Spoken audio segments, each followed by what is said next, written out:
Hello, hello. Howdy. Come on, little YouTubes. Hustle up here. We've got stuff to do today. We have a lot to do today. Come on, come on, come on. Good morning, friends. Good morning. Good morning, good morning. Happy Saturday. Oh, we're just about there, I can tell. Good morning. All right. Oh gosh, the squinting. Now you know I have that lovely line in my head. All right, friends. Hello. Happy Saturday. Good morning. Good morning. Happy. Oh my gosh. Happy first day of snow finally here in Utah. Now it snowed a little bit up in the mountains, but this is our first snow in the valley. And so I don't know. We've got about 3 inches so far, which for us this is incredibly late. Incredibly late. And when you live in a state that is a high mountain desert and very much drought all the time and very much relies on snowfall for two things. Number one, all of your water, especially in the summer months, and then also tourism for skiing. Not very good when your really earliest measurable natural snowfall is December 27th, right? Good morning, friends. Good morning, good morning. Now I've got that out of the way. Glasses clean. I think we're ready to go. Hi, welcome, welcome. If we have not met before, my name is Lael Khankar. I have a business called Lael by Mail. On Saturdays, when I'm not traveling, we are here on my YouTube channel doing what I like to call creative listing. So a couple days ahead of time, I put on my blog and send out on social media a couple of different listing topics or listing prompts, and that's what we do here. We take those listing topics or those listing prompts and we make lists, but we make them creatively and we have fun. We play with lots of different products, stamps and dies and paper and washi tape and stickers and all the things. We have fun. But really what we're doing is we're telling our story.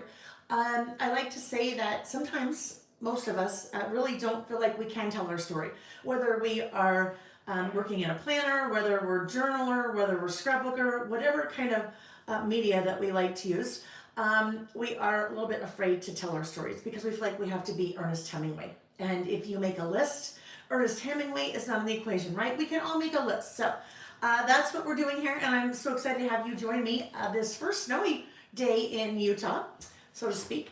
And Saturday after kind of the holidays, right? Christmas, for those of you that celebrate, or I think we're still in the, I'm not very good on my other holidays around this time. So whether it's Hanukkah or Kwanzaa or Christmas or whatever you celebrate, we're in that really weird time between Christmas and New Year's where nothing seems to happen or lots happens, but we forget it all, where calories don't count, right? You can watch as many things as you want on TV, binge watch, whatever it takes. So nice to have you here. If this is your first time joining me, pop in the chat and say hello. Would love to have you let us know that you're here. And also, if you want to give the video a thumbs up and maybe even a follow, that's a really good idea. All right, so there is a live chat that takes place as I've got a little hair here. I can see out of the corner of my eye. That's going to bug me. But as we are working, there is a live chat that takes place. And I can see it over on the right-hand side of my screen once I divert my eyes. So in a minute here, I will divert my eyes and say hello. And then we will get started because we got a lot of things to do today. We got lots to do. This time of year, when we are wrapping up a year from a listing perspective and when we are looking into a new year from a listing perspective, we have a lot of lists that we typically do every year to kind of wrap things up and head into the new year. So I'm always very excited for this time of year. All right, let's see who we have here. In the chat, we have, good morning, Diane. She's thankful to be here with us today. I am thankful for you to be here with me today, Diane, and everybody that is here watching live, whether you're live or whether you're replay. Always so fun to have you here. Thank you. Joy, hello, Joy. Joy is working on her December documented project. I love that.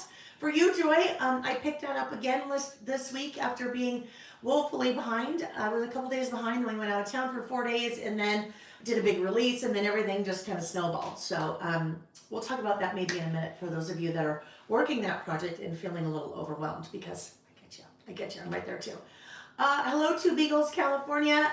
Yes, happy weird week between Christmas and New Year's. Hello, Heather Graham, nice to see you.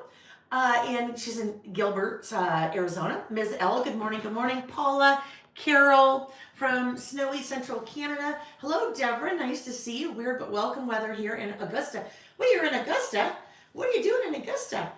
Sunny, oh no, okay, two Beagles. Okay, 2 Beagles, totally my bad. I read that incorrectly. I thought that you were someone else. That's why I'm like, Augusta, what are you doing in Georgia? Anyhow, 2 Beagles. Weird, but welcome weather here in Augusta. Sunny and 75. Augusta, Georgia, right? I think so. Hello, Pirate Wench. Nice to see you, Debbie, right? I think, Debbie, because these YouTube names changing up on me makes it really hard. Laura, hello. Laura is catching up on her last 5 days of her December documented, and then she will catch up on 2024. Happy to have the motivation. I know, sometimes we just need the motivation, right? Just finding that motivation. Hello, Ashley from East Tennessee. Kelly Martin, Wanda Bradford, hello. Wendy McTurk, Sarah Voss. Hi, Sarah. Sarah, you guys, Sarah is struggling with her Epson PictureMate PM400 printer. Sarah, I got your email yesterday.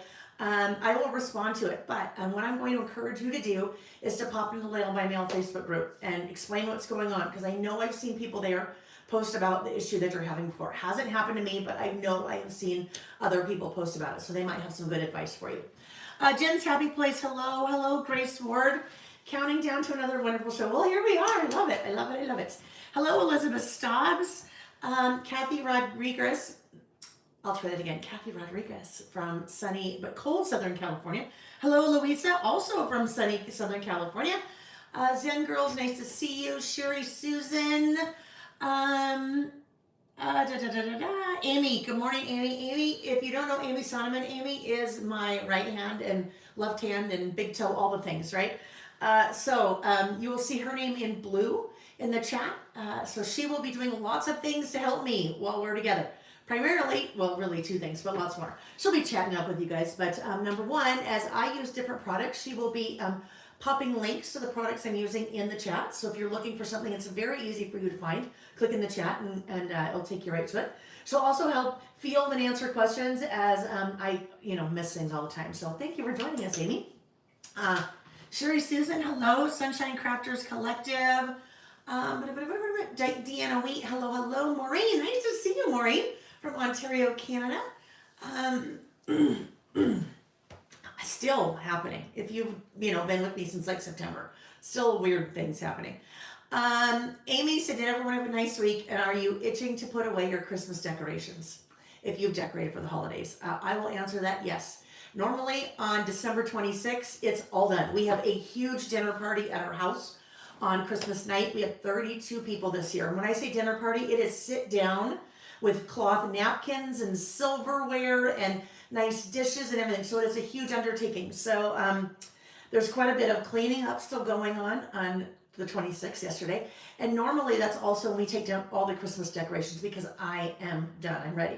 However, tonight, as if Christmas night wasn't enough, tonight I have a group of sorority sisters coming over for like appetizers and dessert. But everybody brings something, so much easier. And actually, it's way easier to do something like that if you've just done something big a couple nights before, right? But anyhow, so I didn't put Christmas away yet. That's going to happen tomorrow because I thought, well, might as well still leave it out when everybody comes over. So have you put your Christmas things away yet? Or do you like to wait? And you know what? There is no right or wrong answer there. Some people put their things away mid-January. Some people end of January, into February, whatever works for you. So if you want to keep it up all year long, you should do that. Cindy, hello. Ms. L, hello. Christina, happy Saturday.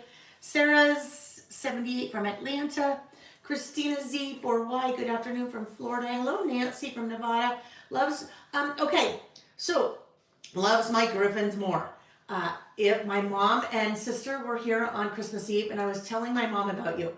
My mom has had Brussels Griffin dogs forever, ever. She does a lot of volunteer work for the National Brussels Griffin Rescue Society. And my sister does their website for them, all on a volunteer basis, both my mom and my sister. And so I was telling about you, and you guys help me remember, if my mom pops on, I need to let her know that you're here, because she would like to, she would like to meet you here in the chat. Good morning, Tiu. I think that's Tiu, is that right? Bev Hillis, Robin Morgan. Okay, Robin, you and I need to have a quick little conversation very quickly, because every time I open a drawer in my kitchen, I think of you. Robin, when we met, I think for the first time in person in October, at an event that I taught at in Texas called Crafting Through the Holidays. Robin gifted me a beautiful like ceramic squirrel wine topper. And she handed me the bag and whatever was going in, I dropped the bag. Before I even opened it, I opened it and it was broken because I dropped it and I felt so bad. And Robin, I looked high and low trying to find the same thing, could not find the same thing. But what I did find was a cute little metal squirrel wine topper, and that is in the wine drawer. And every time I open that drawer, I think of you, Robin. And so I was thinking of you on Christmas night when I pulled that out. I just wanted to share that. Hi, honey. Hello. Hi. Hello, everyone. Just come in and say hi. hello. Okay. Hello. Hi. I'm slaving away. Oh, he is. He was cleaning. He is cleaning, washing, cleaning, whatever, the carpets in our bedroom and now our couch. That time of year when you do some things like that, right? Jen's Happy Place. Hello, hello. GG9723 from Texas. Martine, hello. Martine from the Netherlands. Nice to see you here. Sissy Sue Creations from Lubbock. Mindy, hello, Mindy. It's 80 degrees in Oklahoma. That's just crazy. Hello, Brenda Bratton. Louisa had a good week, even though she worked most of it. She's going to leave her tree up through New Year's. All right, friends. Heather Raxford, good morning. It's your 22nd wedding anniversary today. Congratulations. Happy anniversary. Hello, Marilee. Nice to see you. Marilee, glad that your daughter made it. I saw something on Facebook about her being well delayed on Christmas, or day before Christmas, right? So glad she made it. Hello, Big Cheryl. Nice to see you. You know I love seeing you here, Cheryl. I mean, I know that you are normally here, but I love it that you popped in the chat. So can't wait to see you in a couple weeks, Cheryl. Sarah Foss, 44 in LA. Oh my gosh, 44 in LA. That is chilly this morning. Hello, Patty Hagerty, Crafty Witch. Yes, it is to you. Hi to you. I know, because you tell me you're from Toronto, so I know that. 23. Ooh, and you had freezing rain yesterday. Yeah, it's that time of year. I have a friend who is stuck in Boston. Was supposed to come home yesterday afternoon. Their flight last night got canceled. They were supposed to fly out today. Their flight today has now been canceled, and now they're hoping to get out tomorrow. So crazy time of year if you're traveling. Travel safe. Hello, Terry. Nice to see you. Calories don't count until January, and cheese is its own food group. 100%. I agree. 100%. All right, my friends. Drini Ray, yay for the first snow. Yes. Nancy R said hi. Lil from snowy New York. Oh, now I can say I've experienced snow in New York in December at Citra Park. It was lovely. Lisa Wise, hello. Deborah Jones, Heather Jackson. Yeah, sounding much better, just still kind of weird in the throat, but you know what, it's fine. I have a doctor's appointment end of January, so I'll just see her then. Linda Barraza, hello. Ann Cirque, nice to see you, Ann from Michigan. No, Brussels. Did that ring a bell? Brussels at one point, right? The things that stick in my head about you guys, I think that's right. If not, we'll just pretend it is. Say here's everywhere. Janine Douglas, hi, Jen's Happy Place. Oh, you guys, happy mail. Lots of happy mail has gone out right before the holidays. Lots of you have ordered season pass and year in review, and everybody's starting to get their orders, so very happy about that. I have a really funny story to share once we get going about some of your significant others or partners or children or people that were buying gifts for you. And really funny stories. One story, but it applies to multiple people. Okay, friends, I don't want to miss anybody. Hello, Marcia. Nice to see you. You're happy to just lay on. You have a fever. Oh, Marcia, I'm sorry you're sick. It's never good to be sick, but this time of year is no fun. So I hope you feel better soon. And I'm glad that you can just relax. Hello, Rita Cross from Virginia. All right, my friends. Hello, Carrie. Nice to see you, Carrie. Your sister's birthday today. Happy birthday to your sister, Marilee. Sandy S. 111 Renee's. Good morning. Dawn from Calgary. All right, friends. I love that you guys are all popping in and saying hello. That's like your little Christmas gift to me. You're popping in and saying hello. I love that. And you know I never want to miss anyone. So I am going to, let's see, Deborah Keys, Carrie, Heather, Carol, Sarah, Terry, Carrie, Patty, everybody. Some of you were chatting away, which I love. TK, hi TK, nice to see you.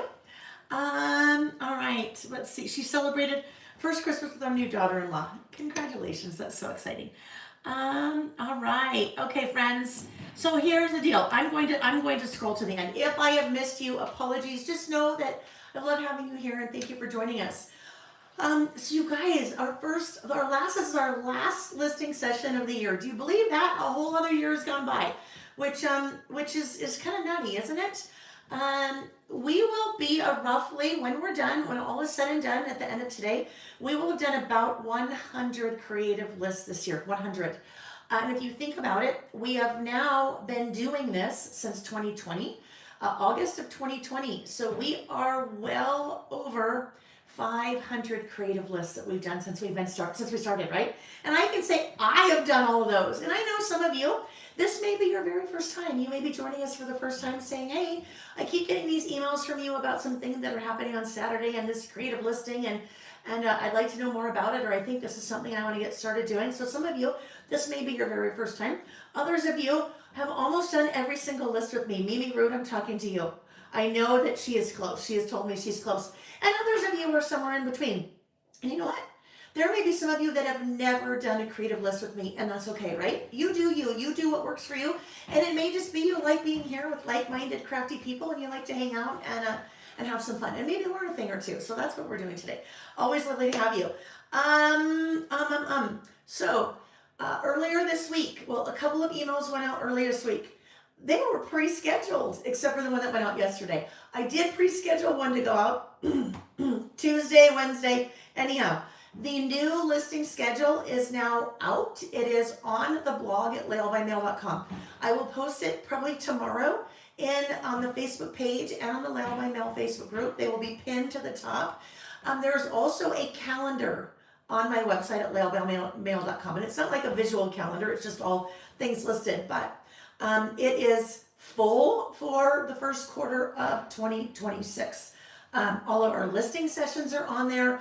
All of our all of our season pass classes are on there. The year in review classes on there. Releases are on there. So that's usually the best place to go if you want to double check to make sure if we're listing on a Saturday or whatever it is.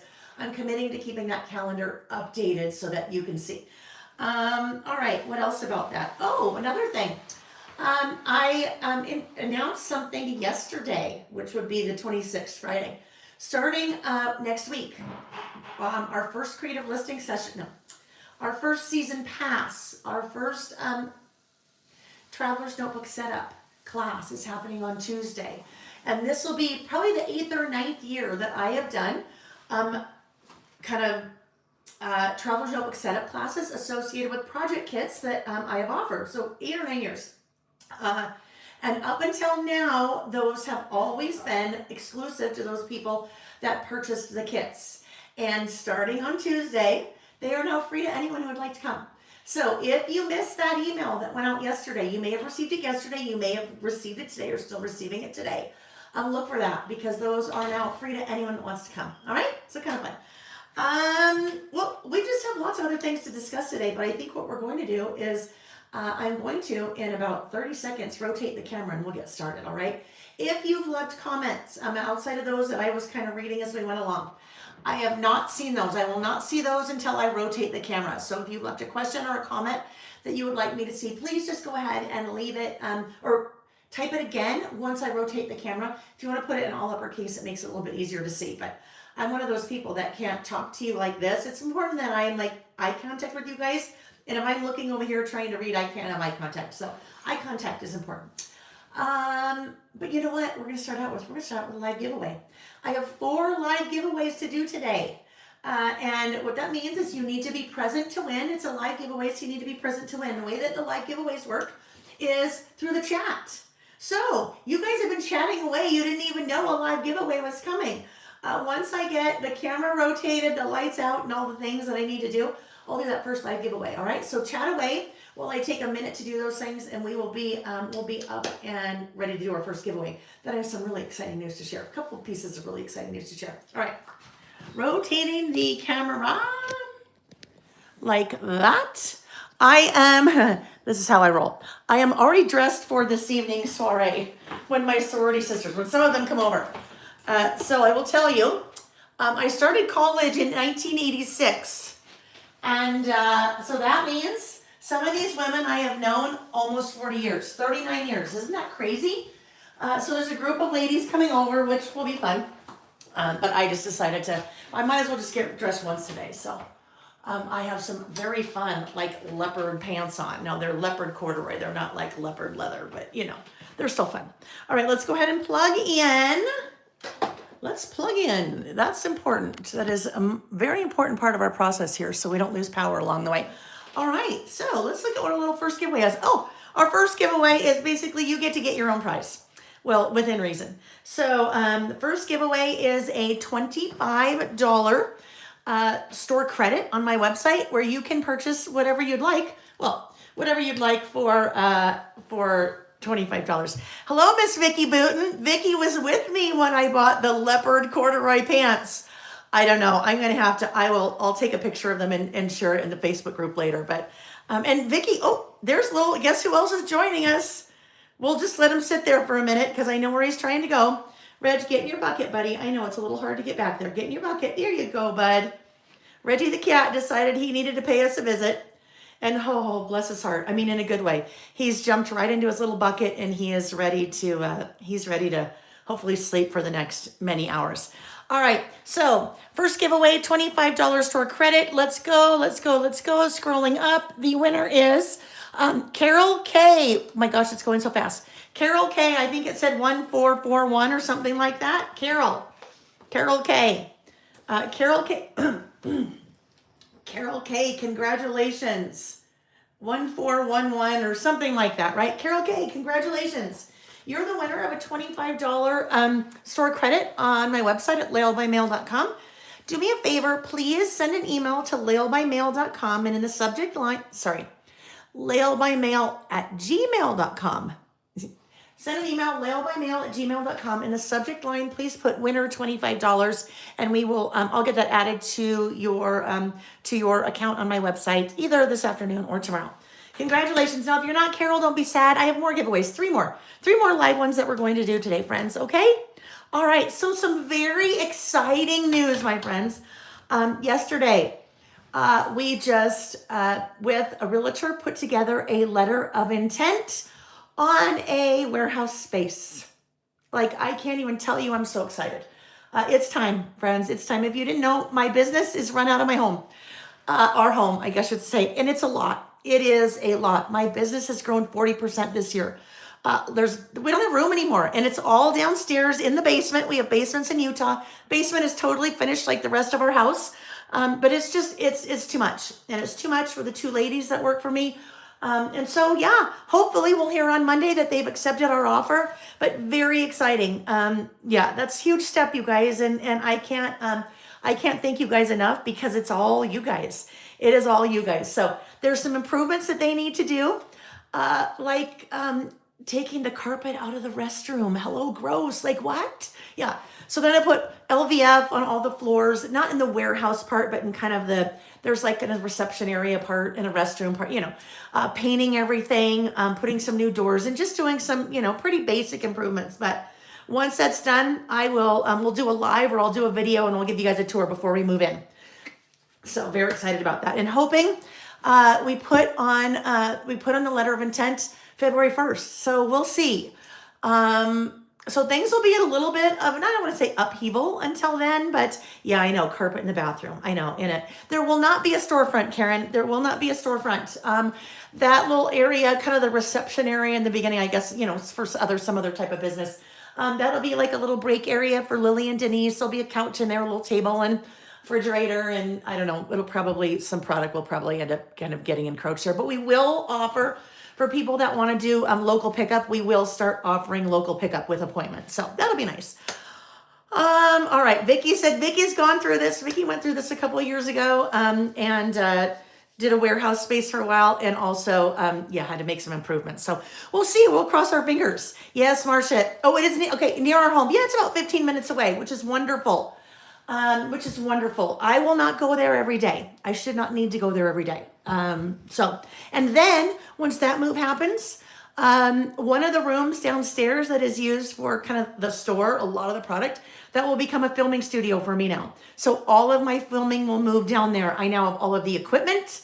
I have everything I need, but I am going to hold off on getting any of that set up. I won't do it in this room any longer. It will be all downstairs, which will be nice because then it will always all be set up. Won't have to take things up, put things down and all that. All right. So lots of fun things to share. Oh, okay. Hold please. Hold please. I need to, just realized, it's very warm. I need to, I don't know where the, oh, no, there it is. Okay, I'm here. The fan was hiding. Now, this is going to be the interesting part, friends. If you can see this room right now, it is, oh, I don't even know. It looks like a hurricane took place in here. I have some bags on the floor that from purchases I made in April when I was at Little Craft Fest that still have not been unpacked. But guess what's going to happen?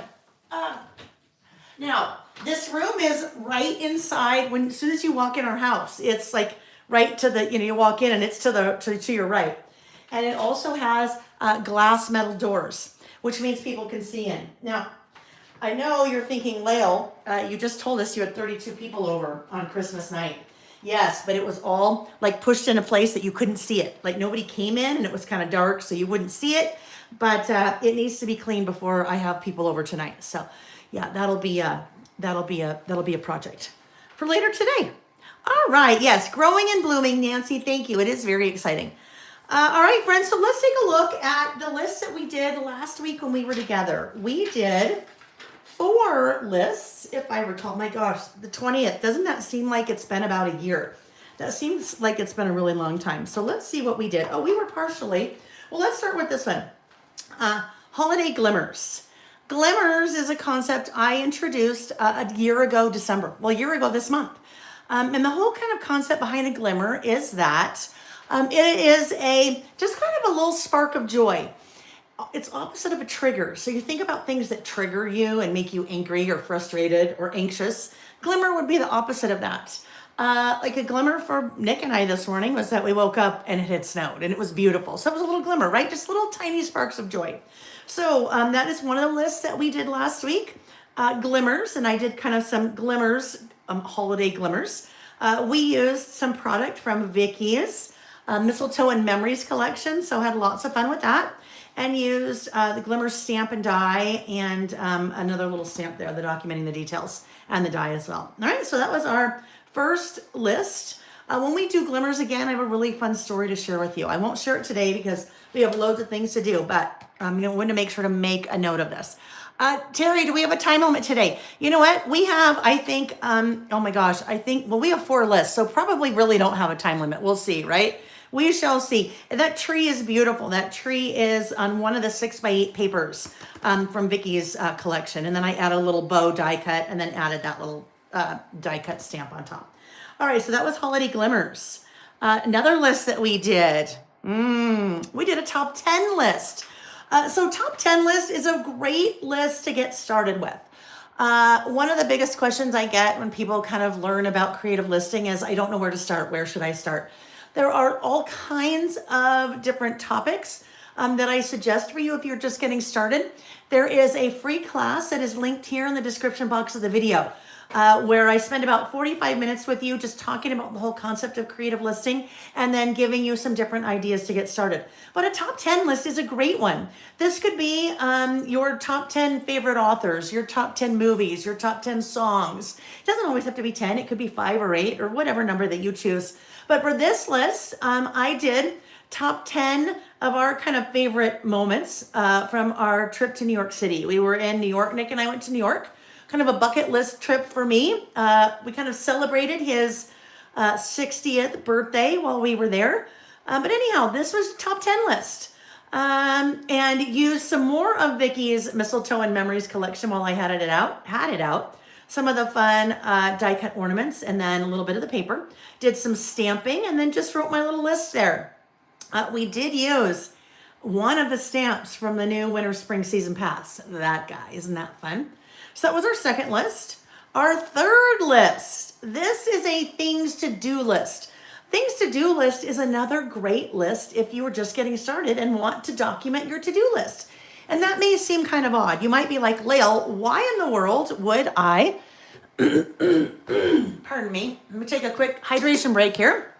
Why in the world would I document a to-do list? Well, when you think about it, a to-do list is a little time capsule, right? Because what's on your to-do list, oh, I don't know, maybe right before Christmas, would be very different than what's on your to-do list in June or different from a list when you were in high school or college, or different than my mom's list in the 70s or my grandma's list in the 1950s. So we document all kinds of things here. To-do lists, sometimes we do grocery lists, and sometimes we do things that are in my fridge, because all of these types of lists very much tell a story of a specific point in time. So this to-do list was a things that I still kind of had to do before the holidays. And this was all related to that dinner party that we have on Christmas night that I mentioned. So we used product from my Dear December collection, and we used a die. We used a diagonal pocket die to create these 3 pockets here. And then I tucked lists in those 3 pockets. So a die like that is great when you are working in a small space. You're working in a small space. I basically just gave myself 1, 2, 3 more places to add information, right? So on my list, I did a list of our menu, kind of the standard things that we make every year for this dinner party. I did a guest list. And then here, this is the grocery list, right? So kind of the groceries of, you know, everything that we, based on things that we make. Now, well, when I say we, I mean Nick. Although I do make an appetizer. I did make an appetizer. Nick does all the cooking in our house, my husband. But a to-do list like this isn't, like I said, a very easy one to get started with. And when we're together, my lists are always very decorative because I like to play, right? I like to stamp and play and do different things, but not all lists have to be this way, right? Your list could just literally be a list of things, right? I like to say there's only 2 things you need to do what we do here. You need something to write with and something to write on. Beyond that, you get to decide what you want to use, all right? So just a fun to-do list. Oh, I know, no time limit with company coming over. Right, you guys, I'm telling you, the house is totally decorated. It's all clean. I have to make an appetizer and a Caesar salad. I already have all the appetizer stuff already bought. My mom came over on Christmas Eve. She brought Caesar salad, so I have the Caesar salad dressing already.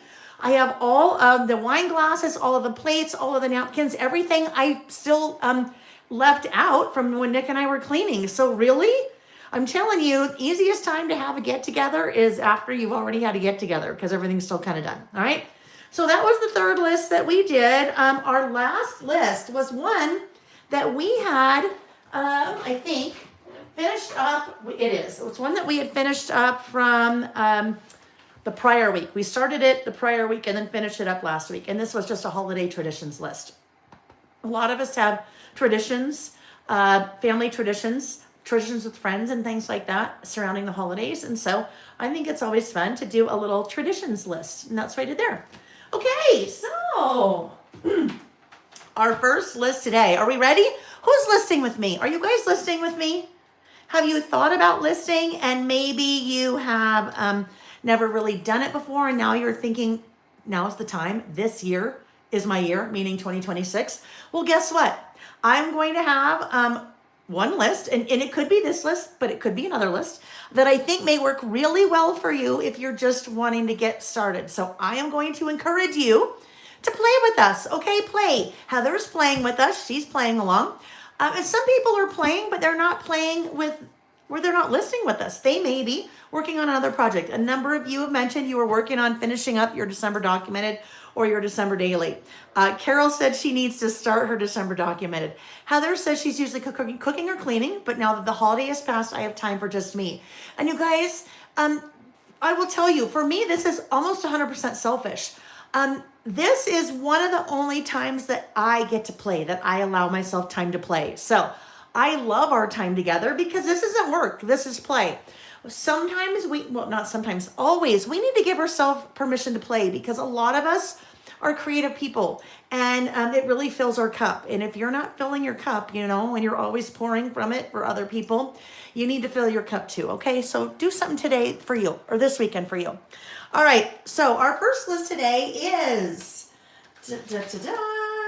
your favorite Christmas moments or your favorite holiday moments, all right? So some of the product I will be using for this list is from the Simple Stories, Simple Vintage Believe collection. All right, Simple Vintage Believe. That you will find on my website at laelbymail.com. Amy will pop that into the chat. But if you're not watching live, there is also a link in the description box of the video to what I am using for today's listing session. All right, so this little guy is from the 6x8 paper pad, that Simple Vintage Believe 6x8 paper pad. And this little Santa looked so sweet. I loved him. I knew I wanted to do something with him. Now, when I am creative listing, I am working in a traveler's notebook. This is a standard wide traveler's notebook inserts. The inserts that I make, Lael by Mail, are standard wide. Wide meaning 5 inches and standard 8.25. So standard wide is 5 by 8.25. Now, I most of the time am working, if I'm working with a collection that has a 6x6 paper pad, I prefer to use a 6x8 paper pad because the pattern is scaled down. So an example of this would be, if this was in a 12 by 12 sheet, all those hollies and berries would be larger. But because we're working in a 6x8, that pattern is scaled down. So it's scaled down, so we get a little bit more pattern in our surface, right? So with this guy, if it's 6x8 and I'm working in a 5 by 8.25, this is too wide, right? This is too wide for me. So usually if I'm working with a paper like this, I would just trim it down. And I like to trim them if I'm using a base paper to 4 3/4. So something like this. This paper would be 4 3/4 by 8. It gives me kind of a nice little white border all the way around.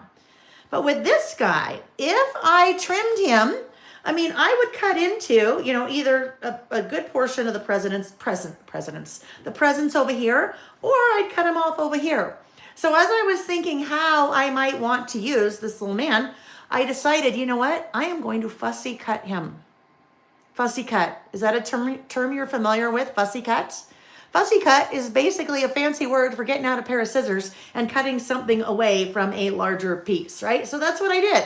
Now, in the essence of time, I did this ahead of time. So I have already fussy cut our little Santa out of my second sheet of this, all right? So the Simple Stories 6x8 paper pads have 2 sheets each of 12 patterns. So I already fussy cut him out, right? I had to narrow him down just a little bit over here and a little bit over here. So I thought I would take him and I am just going to set him right here. Now, before I do anything more over here, I need to decide how, let's look. I have look at my little sketch over here. We're gonna do something fun in the center, but there's my little sketch. There's Santa. That's how I remember that's what's going there. There's Santa with his little presents. You had no idea it was such a talented sketch artist, did you? So Santa's going to go here. Now, I can either decide if I want to work directly on the insert, then I would be adhering this guy here and putting some things over here and working in the center, or I could put a base paper down. Now, if I put a base paper down here, what I mean, it would be, something like this. If I put a base paper down here, actually, I think it's okay. I think I'm still okay leaving this area white because I won't be making my list here. I'll be doing it on white cardstock. So I feel okay about leaving that there. My other option would be, to do something like this. But then, Lael, why did you go to all the work to fussy cut that out when you're just going to, kind of put them back down again? So I think we're just going to go ahead and commit to this part right now with my tape runner here. Louisa, now guess what? Hey, I like it. I think we're going to change. Louisa just said, will Santa be a pocket? Well, guess what? Santa can be a pocket. You know why? If I don't adhere him all the way down, if I just adhere or apply my adhesive on the edges and the bottom, then Santa can be a pocket. I could put photos in there. So I had not planned on that, so I don't have photos. But before we list again, when we list again next Saturday, I will have printed and added photos there. I am going to do one little thing here. I am going to snip off the top of that tree, all right? If I leave the top of that tree there, if I'm putting photos in and out of that pocket, I know I'm going to lose. I know that guy's going to start to get all weird. So let's just go ahead and snip the top of this tree and still try to make it look somewhat, natural. There we go, right? So that guy will now become a pocket. And because it's going to become a pocket, I am not going to use my regular tape runner. I am going to switch that out for double-sided tape. All right, so this is a 1/4 inch double-sided tape. The reason I'm going to do that is because anytime you're creating an interactive element, and this would be interactive, right? Interactive meaning I am going to be putting things in and out, in and out. I want my pocket to be a little bit more sturdy. And if I use double-sided tape like this, score tape, some people refer to it. Sometimes you might have red tape, like a red line tape, but whatever it is a very strong double-sided adhesive that will just give this pocket a little bit more stability, right? So that it doesn't want to, the sides to pop out. Especially if I'm adding a lot of things to that pocket, I want a nice secure adhesive. All right, so what I'm doing here, you'll notice, I am only pulling off a little bit of the release paper. So little sticky, little sticky, little sticky, but most of it, the release paper is still there. So the reason I do that is if you're working with double-sided tape like this, it is really super sticky, which is what we want, right? We want it to be super sticky because it's going to hold really well, right? But the other problem is it's really sticky. And so basically once I set it down, it's not going to move, which means basically you've got one shot, kind of like Eminem, his song. Yeah, kind of got one shot. Normally, well, if Vicky was here, Vicky would be singing to you that song. I will refrain from that. The lyrics still come to my head. So basically I have one shot to get it straight. And I don't know about you guys, but usually my one shot to get it straight is totally blown. It's crooked. So if I've only revealed a little bit of sticky, this gives me a little bit of wiggle room. Look at what I can do. If this was all sticky, and I am literally, it's touching. If this was all sticky, it would be down. But because I have that release paper still there in a number of places, I can move that around until I get it to where I think it is pretty straight and looks good. Then I press down on the areas that where I have revealed the sticky, and then use those little parts to just slide out. All right, so now we have our pocket.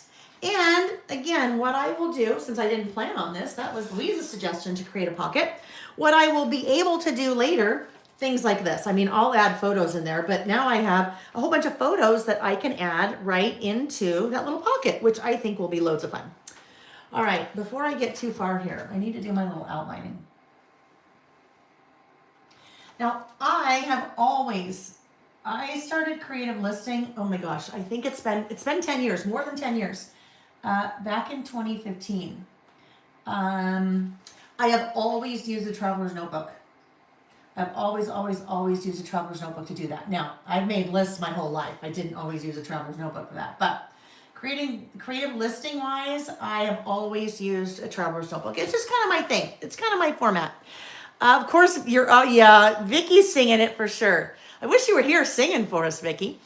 All right, but you can use whatever you'd like. Wanda, I think Wanda's here, right? Wanda, didn't I see you? Wanda uses a happy planner, a disc ring. Some of you use maybe you use an Archer and Olive. Maybe use an Archer and Olive planner. Maybe use an Archer and Olive journal. Some of you are actually doing listing, but on a 12 by 12 scrapbook page. You might use a composition notebook. There's no right or wrong base to use, right? Really, the right or wrong is it's wrong. Well, we're all good. All right, so next up, this is going to be my background paper. And I'm actually going to trim it a little bit shorter since I already outlined this, my base page. I'm going to trim it a little bit shorter and a little bit narrower. Usually, as I said, my base paper, when I'm putting a base paper down, it's usually 4 3/4 by 8. And that gives me a nice white border all the way around the edge. But in this case, since I've already made my little border, I'm going to make it a little bit shorter, a little tiny bit narrower. All righty.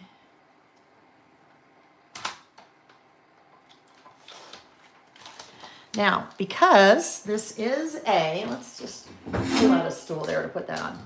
Because this is a left-facing page, I am going to take out my little corner rounder and I will round the upper and lower left corners. So it kind of just matches that side. Here's a little tip. If you are working with pattern paper that seems really busy, right? I mean, there's a lot going on there. There's a couple ways that I am going to tone that down. One way I'm going to tone that down is by adding something on top of it, right? If I add something on top of it, we'll only really see the border. But by keeping this area white over here, that is really going to kind of help neutralize everything else that's happening, right? It kind of has a place, at least for now, to rest your eye. I will be adding some photos in there, but it won't be, chock full. All right. So what I think I might do here, because I have a line over here, instead of using plain white cardstock, I think I will bring this in.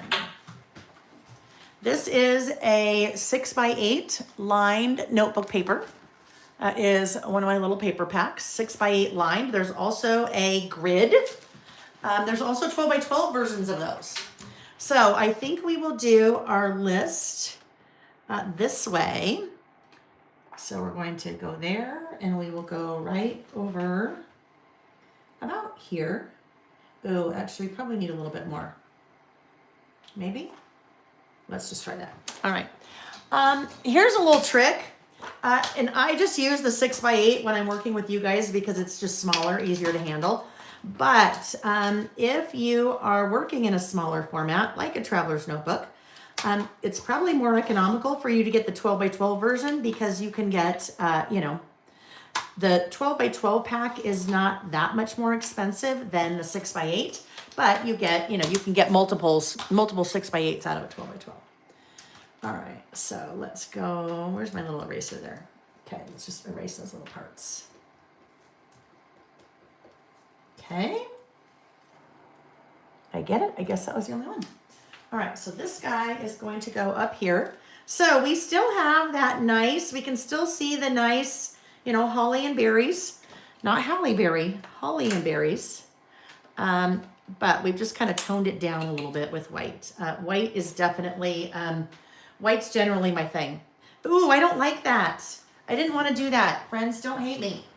Don't hate me, but guess what? I'm going to cut that again. I don't want that. I don't want those rounded corners. I don't like the way that looks. So just bear with me. I'll use that later for something else. I won't waste it. Don't worry. Don't worry. Just didn't want to round those corners. All right, let's just fix that little thing there. Now, really what I probably could have done, I probably could have used that and pieced it back together, but I don't want to do that right now.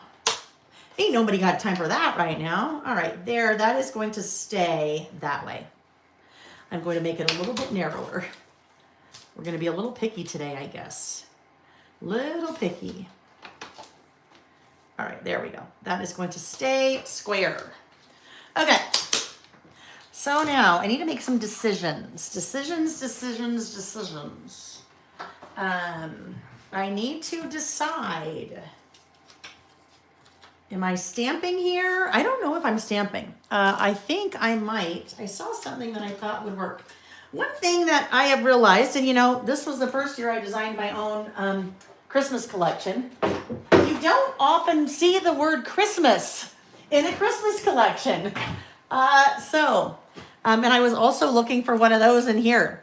And I found it on the rub-ons. I have this Christmas right here.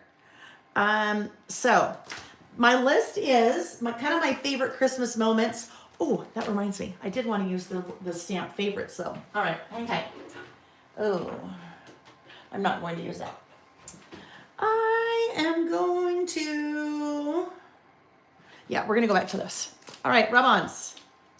I know, more things with Merry Christmas. Isn't that funny? It totally occurred to, well, it didn't totally occur to me. It didn't occur to me until, I don't know, I was doing a list the other day, a couple weeks ago, and I wanted the word Christmas. I'm like, oh my gosh.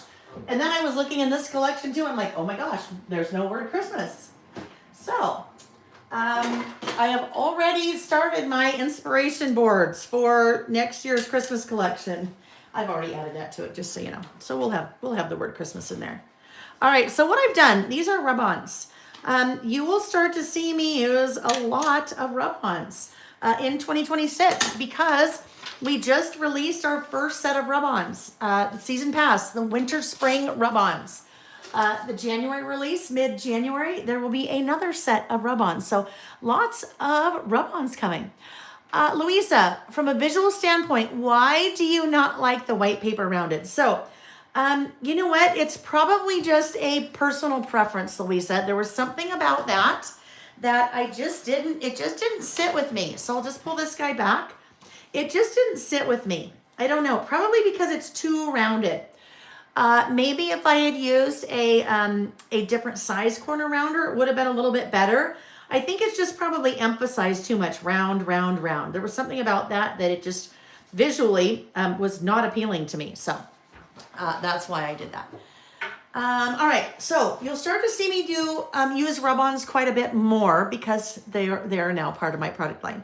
But what I want to do, what I always do when we use rub-ons, I like to walk us through a couple of tips and tricks because for some people, you may have never used rub-ons. Hello, Carrie Meredith. For some people, you may have used rub-ons a long time ago and you have a deep-seated hatred for rub-ons, right? Because let me tell you, rub-ons are not your father's Oldsmobile anymore, okay? They are so much better than they used to be. You will see in the next couple of weeks a free class here on my YouTube channel where I just kind of run you through all of these tips. But there are some things that I always do when I open a new package of rub-ons, all right? So, Simple Stories rub-ons, there are 2 6x8 sheets. When I opened them from the package, there were 5 pieces inside, all right? You have a rub-on sheet, kind of a transfer. You have a protective backer. You had just a white sheet in between.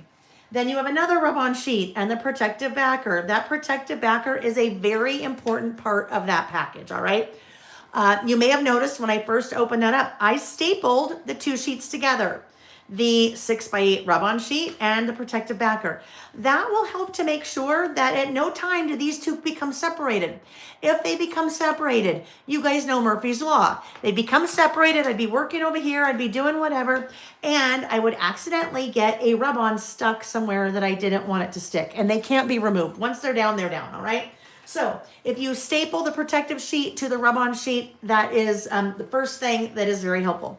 Next thing, when you are ready to use a rub-on, what I do is I remove the rub-on from the sheet. I don't try to do this. Sometimes I see people doing this, like they're here, they've got the sheet, and they're here, and they're just trying to rub on there. Well, rub-ons are sticky, okay? There is actual adhesive on the back of that. It's glue.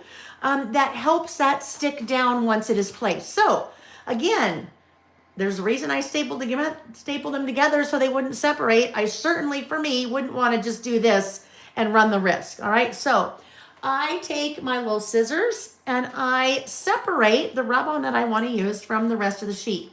Now in this case, I don't want the Merry on there, right? That goes together, Merry Christmas. But it doesn't have to be, right? So I'm just going to separate Christmas like this. And I'm cutting it away from the sheet. Right now, all the rest of these rub-ons, assuming I put them back in the package, are gonna be fine, right? They are stapled, they're all together, it's all good. This little guy, once I have separated him from his little protective backing, like his little bodyguard, I need to be careful with this because it will stick. I have to be careful. I don't want to just set it down somewhere. Part of it might stick somewhere where I don't want it to. So as I'm thinking about my title is going to say favorite Christmas memories, all right? So I need to save a little bit of room above to right. And if I do that, in fact, I might just write favorite over there. We'll be good. So I'm going to set that down right there. That looks like a good spot, all right? Now, once I set it down, don't move it. Do not try to move it. All right, don't try to move it. Once it's down, it needs to stay. We're kind of channeling the opposite of Elsa from the movie Frozen, all right? We want to never let go. So I'm pressing down, I'm holding it. Now, most of your rub-ons come with a little popsicle stick, all right? So you can use a little popsicle stick. I like to use this little tool. Oh, here it is. This is actually an embossing tool. On my website, I call it a rub-on tool. Just a little bit easier to handle than a popsicle stick. the way that your rub-ons work, they work through pressure. So basically you are rubbing the image and you're transferring it from the release paper down onto whatever you're rubbing it onto. So I'm holding on, right? Left side holding on. And I am just starting to move that tool around. Now, sometimes, especially if the colors are darker, like this red or a black, you can see it. You can see, and you won't be able to see, but you'll notice it's not as bright red anymore. Let me see if I can try to show you this. See how it's bright red over here? That hasn't transferred, and now it's kind of cloudy. That's because it has transferred. But I always, always, always want to be holding on. I don't want to let go. The thing with rub-ons is if they move, you will end up with a crack in the rub-on, right? So if this moves slightly, I'd end up with a space in between my rub-on. And it's not the end of the world if it happens, but it is a very easy thing to prevent as long as you are holding on, all right? So just hold on. Hold on, hold on, hold on. I'm not letting go, right? So now it looks like it is all rubbed on, but I don't want to release it yet because if there's a chance that a little part of that did not get transferred onto my paper, I want to have the chance to be able to set it right back down again. It hasn't moved, and then I can, rub on the area that hadn't. So I'm still holding on, and I start to lift that little release paper, and I can see very quickly if there's any part that hasn't rubbed on. If there is, I just lay it right back down because it hasn't moved, and I would just, come to that spot where it hadn't rubbed on. I would do the same thing. Did it work? Okay, it did. And then gently just remove all of that, or remove my little release paper, okay? And then you might want to just, press over the top of it just to make sure it is nice and rubbed on. So the nice thing about rub-on, number one, it is flat, right? It's flat. There's no additional dimension to it.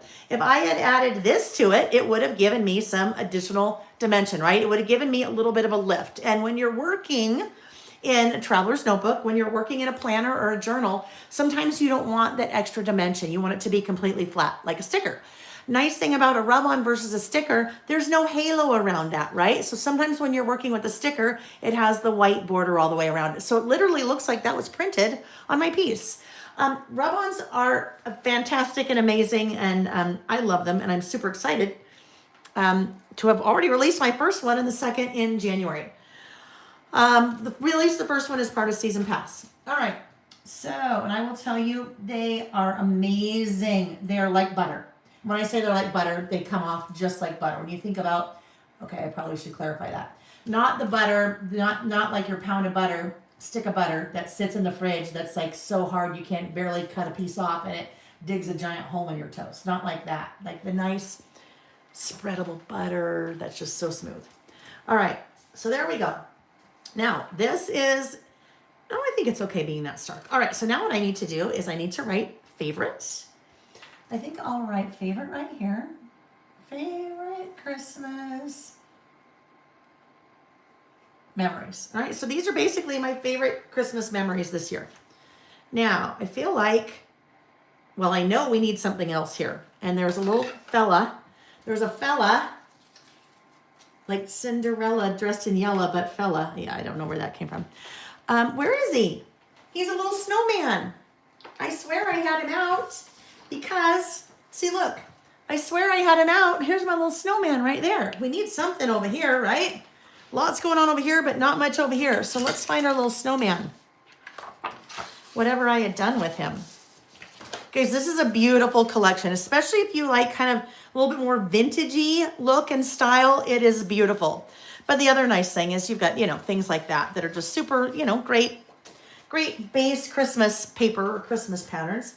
Maybe he wasn't a rub-on. Maybe he was only a rub-on. Was he? I don't know. Let's look. There he is. So is he in here and I didn't get him out? All right, hold on. Hold please. We need the snowman. He's part of the plan today, so I would really like to find him. All right, come on. This deer also I love, and for some reason that deer is not in any die cut or sticker by itself. I was sad when I figured that out the other day. Like, I want that deer. Oh my gosh. Okay, Lael, where is the snowman? I'm about to be really sad here in a minute, my friends. I know I had him. Well, if push comes to shove, I could use this guy. Maybe we'll just end up using that. We'll just end up using, oh, there he is. You guys are like, hello, Lael, there he is. Thank you. Thank you. See, look, he'll be so cute right there, won't he? Little snowman. We're going to go ahead and set him down. Set him down. We're going to go ahead and adhere this piece.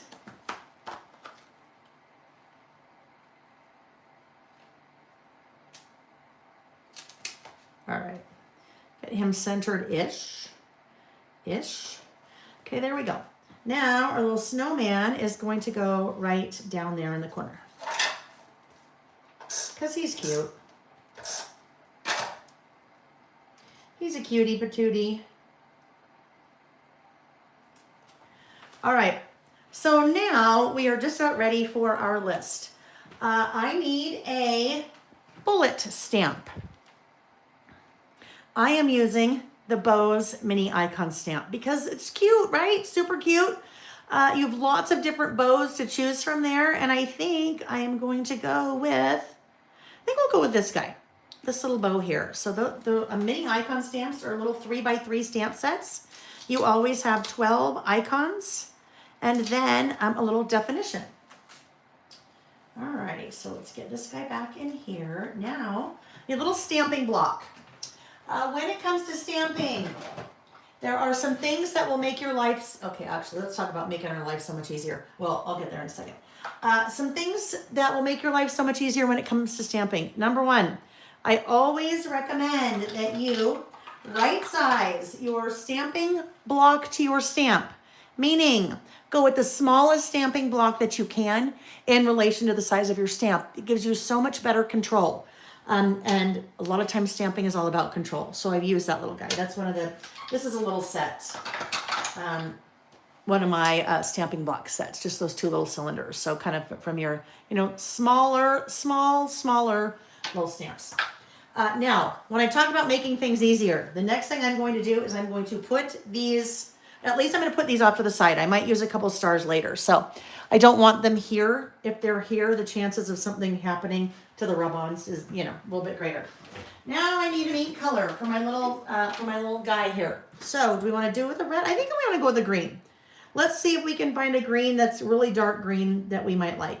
Green is hard, you guys. Greens and blues are hard because those greens, that is like a really deep green. And in the distress line of colors, there is not like a really strong green like that, like a really, really dark. So what do we want to do?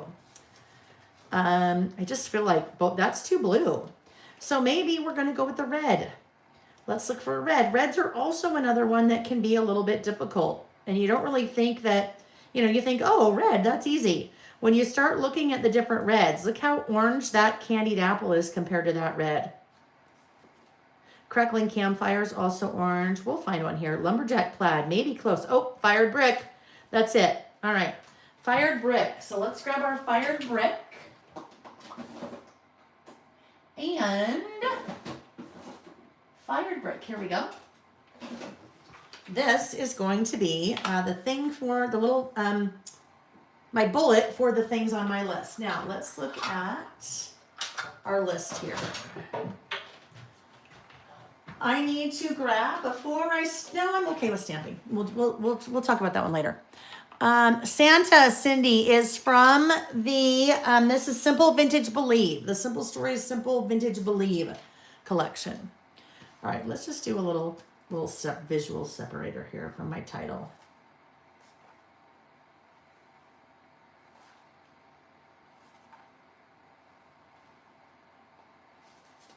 All right. Now we are ready to roll. Let's just test this guy, make sure he's looking good, make sure we like our color. Oh, that's going to be so cute. All right.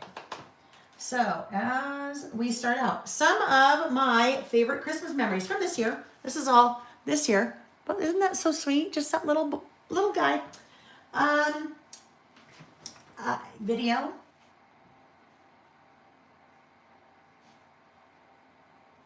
From Michelle to our neighbor group showing the family we donated to opening presents. Oh my gosh, super sad story. So one of my neighbors, we have a group of probably 12 ladies in our neighborhood that, you know, we get together and do different things. And she had reached out to us, I want to say maybe mid-November, and said, oh my goodness, a family friend, I'll simplify the story, a family friend had lost their son in November to suicide. He and his girlfriend had been together many years and 3 little girls. And then a couple weeks later, the mom, his girlfriend, the mother to the 3 little girls, was diagnosed with cancer. So just horrific, things. And she said, I would like to, I'm going to do some things for them for Christmas. If you guys would like to donate or help wrap presents or something like that. So, a bunch of us donated money, and she did the shopping. But this, just Anita saying, it made me sob on Christmas morning, like still makes me think about it. She sent a video of one of the little girls opening a present, and it was a baby doll. And the little girl was just sobbing opening the present. She was just so happy. And it's just one of those things that makes you think how fortunate we all are, and to be so thankful for what we have, family and friends and stability. And that was one of, as emotional as it was, that was honestly one of my very favorite Christmas memories of the season. And Lil's gonna get emotional again because and nothing bad happened, but Christmas, I had a really hard day on Christmas, just for a lot of things, really hard day. And I knew it was coming. I just knew it was coming. So later in the day, our younger son, Sam, came and brought me a letter that he wrote to me. And that is something that I will cherish for the rest of my life. And it was he's 25. He just barely turned 25. He's still a kid. But it was just so heartfelt, and you can tell he took so much time in thinking about it. So that was something also very, very special, even though that what kind of led up to that was difficult on Lil. That was one of my favorite things. So the letter Sam wrote to me later in the day. Right? Sometimes it's kind of the glimmers, right, you guys? Sometimes the glimmers. We gotta find the happy. We gotta find the sparks of joy. That was definitely a spark of joy. Patty, it was very uplifting with the family. It really was very uplifting with the family. I mean, it just, All right, next up is a group selfie. I said to Sam earlier in the day, I'm like, Sam, we're going to have 32 people here. I've never done this before. I want a selfie of all 32 people. He's like, Mom, it's not going to work. I'm like, Sam, you're 25. You are a Gen, I don't know, whatever he is, right? Gen X, Gen Z, Gen, whatever he is, I'm like, you can do it. If anyone that can do it, I know you can do it. And so right before everybody, started getting their plates ready for dinner, I said, we're going to do it now. And Sam's like, okay, everybody, we're going to do this. That is the photo. That is the one photo that I'm going to use in my December documented this year for the 25th, the big selfie of the 32 of us. So loved that. The selfie of all 32 of us right before dinner. And everybody, well, I don't know if they happily obliged. In my head, that's just what I thought they were doing. So it made me happy, right? So you guys, when we're working, I'm always talking at you, and there's really nothing that we can do about that, right? Just because I'm in a room by myself and the cat, and you guys are where you are. But the way we can interact is for you to, in the chat, pop in the chat and tell me. I would love to hear what one of your favorite Christmas memories this year was. And you know what? It doesn't have to be from Christmas Day. It could have been from yesterday. It could have been a week leading up to it. Whatever it is. But I would love to hear. And if you are watching the replay, you know what? Pop. Thank you, Terry. Hydration break. pop in the comments if you're watching the replay and tell us there, okay? Because I would love to hear. I would love to hear. Oh, and Vicky, I know, my friend, it breaks my heart for you. Vicky's mom passed away a year and a half, right? August of 2024, is that right, Vicky? She said this was just a hard year. I felt the loss of my mom the most. And thank you, Vicky. But you know, it's hard, you guys. I mean, we talk a lot in December about, okay, let me drink, hang on. We talk a lot in December about that Christmas is not all rainbows and butterflies for everyone, right? And I think it's like one of those things. It's like when you're in high school in the prom, you build it up so high that sometimes it never can meet your expectations, right? It never meets the beautiful picture you have in your head. You know, somebody drops the turkey on the ground, or you have a 2-year-old that throws a temper tantrum while you're trying to have a lovely Christmas morning opening presents, or maybe someone bought you a present and they forgot to order early enough and you didn't have anything to open on Christmas morning, right? Things like that happen. So sometimes we have to look and find, we have to search for the little happies, right? The little glimmers. In other ways, sometimes what's a lot of chaos. Heather said it was a hard year for me too, and it has been 4 years for mom and 2 for dad. Oh, Heather, that's so hard. It's never easy to lose a loved one, but times of year like this, I think a lot of times when we really, really, really notice that person is not there, right? Oh, Terry, I love that. Terry said, my granddaughter hugging her album that I made her, priceless. She even got a little teary-eyed and she just hugged me so hard. Even now, just thinking about it, tears. I love that so much, Terry. I love that for you. That's just fantastic. Oh, Zen Girls. Oh my goodness. You had to put a cat down on Christmas and the dog lost his mind and broke the fence. Then a baby was born on Christmas. Zen Girls. That sounds like quite the day. Oh, but you know what?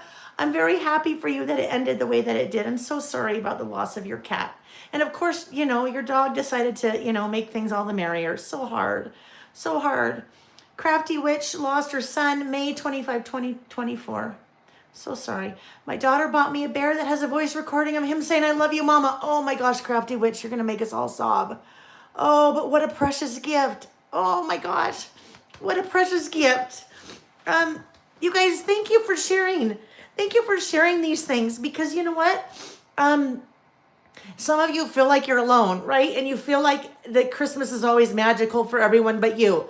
And I had a little bit of that, a little bit of pity party for myself this year.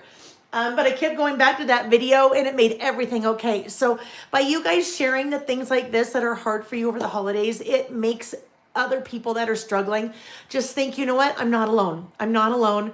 It's not, I can't even say a perfect Clark Griswold family Christmas, because we all know what that one looks like. But it just, thank you for sharing, because really it helps. It really helps. So thank you. Okay. Oh, making gravy with my sister. Making gravy with my sister. My sister Lainey, making gravy with Lainey. It's always a production. But we have so much fun doing it. And it has to be perfect. And, it's just a lot of back and forth and trying to tasting and all that. And it's all from scratch. There's no gravy base or anything. So my sister does not live here. She lives in Washington State. And so she's here for Christmas, and she's not always here for Christmas. So there were just lots of good things about that. Lots of good things about that. Oh, Marion, I'm so sorry. Marion homesick in bed on Christmas. That is not fun. That absolutely is not fun. Deanna said, my mom died 33 years ago, 14 days before Christmas. This was her favorite holiday. It never gets easy, and I miss her every day. And I'm sure you do, Deanna. I'm sure it's just so hard. I hope that that there are some things that you can pull in every year, memories of her and traditions and things like that, that help to bring you some, peace with that. All right. Oh, so Nick and I had a very relaxing Christmas morning.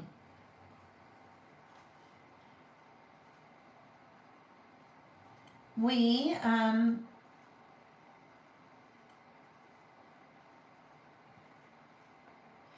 didn't do Christmas breakfast this year.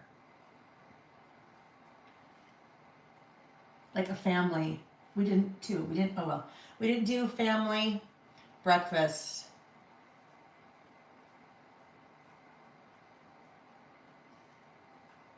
this year, so that gave us time to relax. So we get a little nutty this time of year. Christmas Eve, we usually, my mom comes over and Sam, and if my sister's in town, my sister and Nick and I, and we have clam chowder and Caesar salad and bread and wine, and just get together. And so that's a Christmas Eve kind of a little bit more work. And then Christmas morning, we usually same thing. My mom comes over. If my sister's in town, my sister comes over. Sam comes over. Sometimes Sam's girlfriend comes over if she's in the picture, whatever's going on. So then that's making breakfast Saturday morning, and then the huge dinner party on Christmas morning, and then huge dinner party Christmas night. So it is a lot. So by not having the Christmas breakfast that morning, that just gave us time to kind of relax. Another favorite Christmas memory is Amy's cinnamon rolls. One of our neighbors hand makes cinnamon rolls, and they deliver them Christmas Eve to some neighbors, and that's always just a fun. That's always a favorite Christmas memory. What else do I have? Oh, playing left, right, center, and seeing Clint's excitement. So Clint is the son of Nick's sister's boyfriend. All right, he's about 9 or 10, and left, right, center. So we play left, right, center after dinner every year. This dinner party, we've done this dinner party probably for about 18 years, and now all the kids are older. I mean, I think the youngest kid is 19. But Clint, 10. And left, right, center is a dice game, and you play for money. And years ago, all the kids decided they didn't want to exchange any presents. They were going to up the ante on the dice game. And so everybody brings 3 $5 bills. So whoever wins is getting 3 $5 bills times 32 people, right? So it's quite exciting. But this little 9-year-old, oh my gosh, he was like, he'd roll the right roll, and he'd be like, yes, yes. He'd get so excited. So that was fun. Anyhow, just little things like that. That was a favorite Christmas memory. All right, another one was a handmade necklace from Sam's girlfriend, Lena. She has been dabbling in jewelry making, and so that was very special. She gave me that. And then the last one was the big kids, right? So now all of our kids, like I said, youngest is 19, oldest is 29 maybe. All of the kids came upstairs and did all of the dishes. So all of the big kids doing cleanup without being asked. Now, mind you, 18 years we've been doing this party. And so when you think back then, one of them was 1 and the other one was, 8. So this is really for the first time, all of the big kids without being asked kind of doing this, which that was very awesome. That was cool. All right, so I think what I need to wrap up, but I'm going to do, one more thing after I do this. We need something little up here. So let's go back to...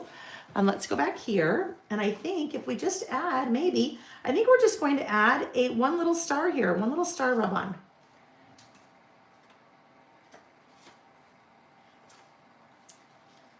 Now, there was something I was going to do. I'm still going to do it, but I will end up doing it a different way than I originally planned because I am way beyond what I was going to do. So... let's just get that little star rubbed on there. And I can see that it's all released. So I saw something, and I don't know who it was. And if anyone knows if this is familiar, then pop it in the chat. I didn't write it down. Usually I try to screenshot or something so I remember, but I saw this on Christmas morning, and then it just stuck in my head. But what this person had done was make a tree in the center. And with the tree in the center, so I need to add something now to the center, right? There's two ways that I could have done this. And the way that I was going to do it, I totally forgot about. If I was just getting started on my spread right here, what I could do to make a tree in the center was to take the next 2 pages and cut these out in a tree shape. So then I would end up with a tree in the center. I'd have my list here and my list here. But I didn't do that, right? Totally forgot to do that. So if I want to make a tree in the center, I need to make a tree and then add it. So if I make a tree and add it, let's look at what I might use. I have to kind of be thinking about what's on the other side, right? So I would like to use green, right? Green makes sense. Well, so what I need is I'm going to get 2 of these. This will be my little tree in the center. So let's get 2 of those sheets. Oh wait, I have more green over here. Oh wait, maybe, this guy better? No, this green doesn't go as well with that. I think we'll go with this guy. This will be my little tree in the center. So I'm going to get 2 sheets of this. And the reason I'm going to get 2 sheets is when I cut my tree, this side is just going to look a little odd. So I'll do 2 and I'll do them back to back. All right, so, ooh, wait. That's the one I want. What if we do this? What if we use both of these? All right, so I need to basically make 4 trees here. So what I am going to do, if I fold this in half, right? If I fold this in half, it's like we're back in 2nd grade. Remember when you were in 2nd grade and it came February and you'd make hearts? And the way you would make a heart is you'd fold a piece of paper in half and you'd cut the heart. And then when you opened it up, you had the hearts, right? Well, in this case, I'm going to do that, but I'm going to do it with but with a tree. So I'll do half of a tree here. Now, what I'm not certain about is if I want to do a tree that looks like, let's just try something here. If I want to do a tree that looks like, let's take this photo paper. I don't want that. Okay. So if I took this, let's just pretend here. Let's do a little testing here to see what we end up with. I did a little, we need a little teeny.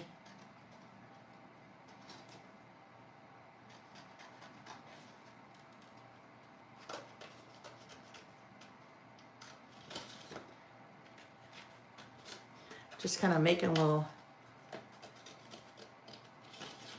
tree. But I just need to kind of test this to see what's happening. If I want to do a tree like this, because when I open it up, I have my tree like that in the center, right? Or if I wanted to do a tree that was just more like this.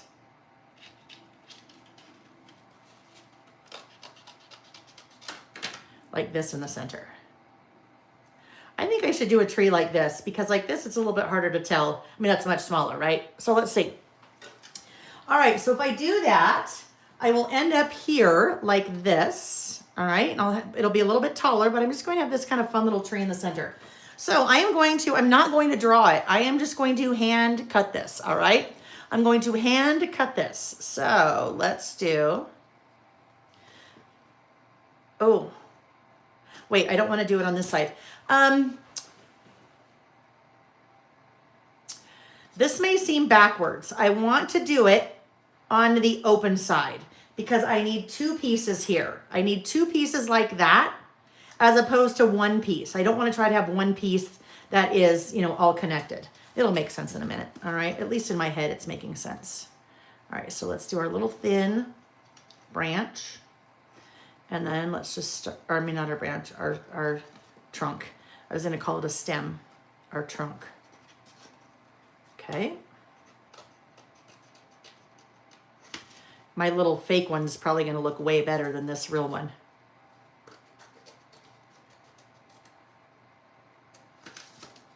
We need to get a little bit smaller as we go up, right?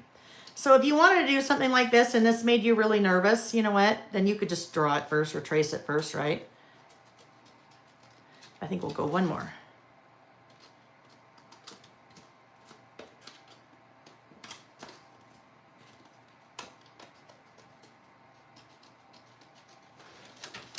All right.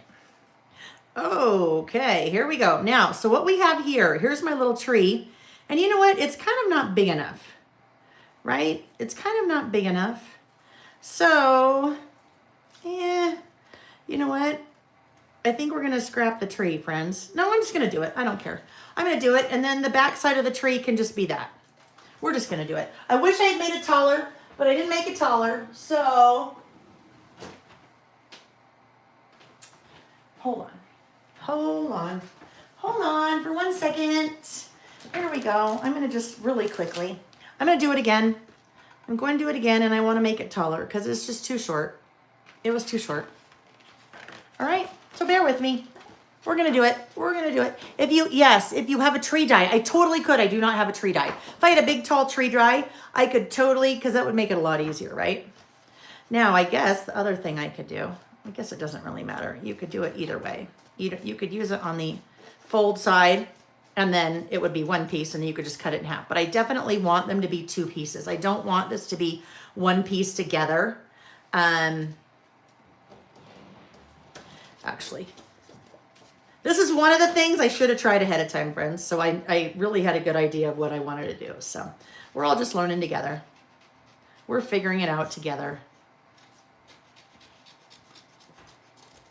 Now I know I can have much bigger branches. Yes, dear? You need to close this. Why? Give me the vacuum. Oh, okay. Isn't that nice of him? He just came in and said, I need to close this. I'm going to vacuum. Yeah, I like it. All right, here we go. But you know what? It's just play. That's what we do here. We just play.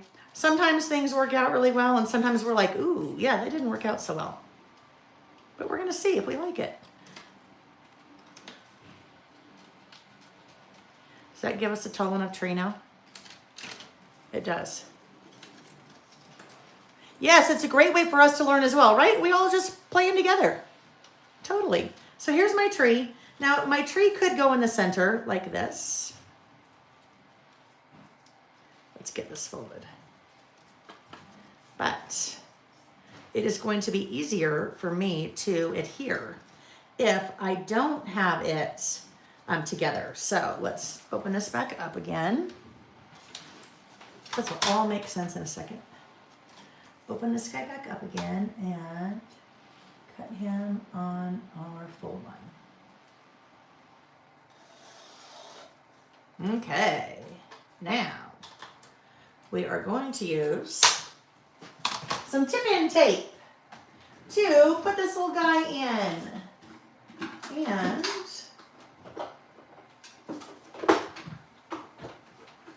tip-in tape. Oh, you know what I forgot to bring up?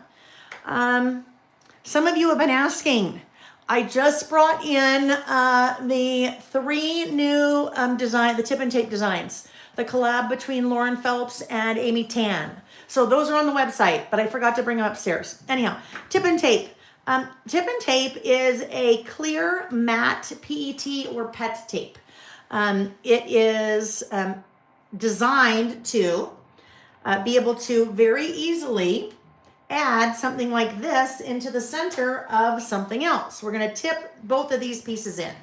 So what I'm going to do is I'm not going to make these quite all the way the length. So we're going to do 2 of these.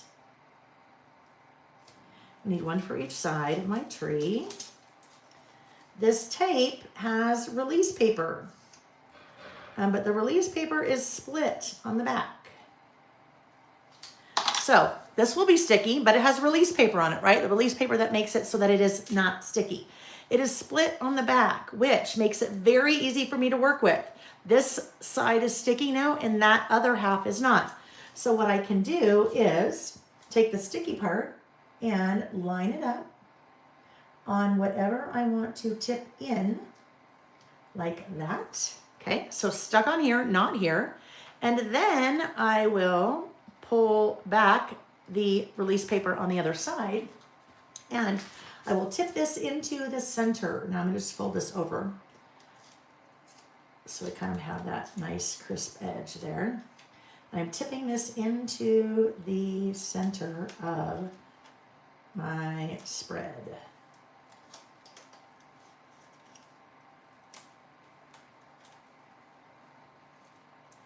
Like so. All right, so there is one half of my tree. Now, we'll put this guy on the other half of my tree. I mean, it's all right. I don't love it, but that's okay. I think I liked it better without, but we might be able to do some things to the tree to snazz it up a bit. All right, so we'll do the same thing on the other half. Sticky part on the tree. And actually, I need to come in and snip these little parts out because there's a little sticky right there, and that will make it want to stick. Like that. Like that. Now let's get those little guys out. So I just had to take those little pieces out, or else they would stick on us. Last time you see the red nails. Until next year.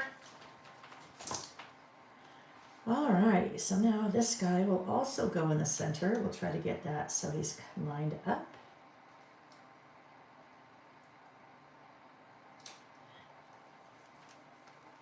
Oopsie, need to take that off. Well. Alright, there we go. That was too easy. That so it's even, and it actually makes it easy that I can line up the pattern so I can see what I'm doing, if it's even or not. All right, there is my tree tipped into the center. All right, now there's a couple things we know we have to do here right off the bat. We know we're going to have to do that because I can't have a naked tree. We're going to switch over to this guy, the Zig Photo Signature Marker, because I'm going to want to get on part of that tip-in tape. That tip-in tape is slick surface, and so if I use my Sharpie on there, it won't work so well. I use a pen that's designed for writing on a slick surface. So now I tried it for us. If you're like, oh yeah, I like that, then you can do it. And if you're like, nope, I don't like it, then I tried it for you, so you know you don't like it.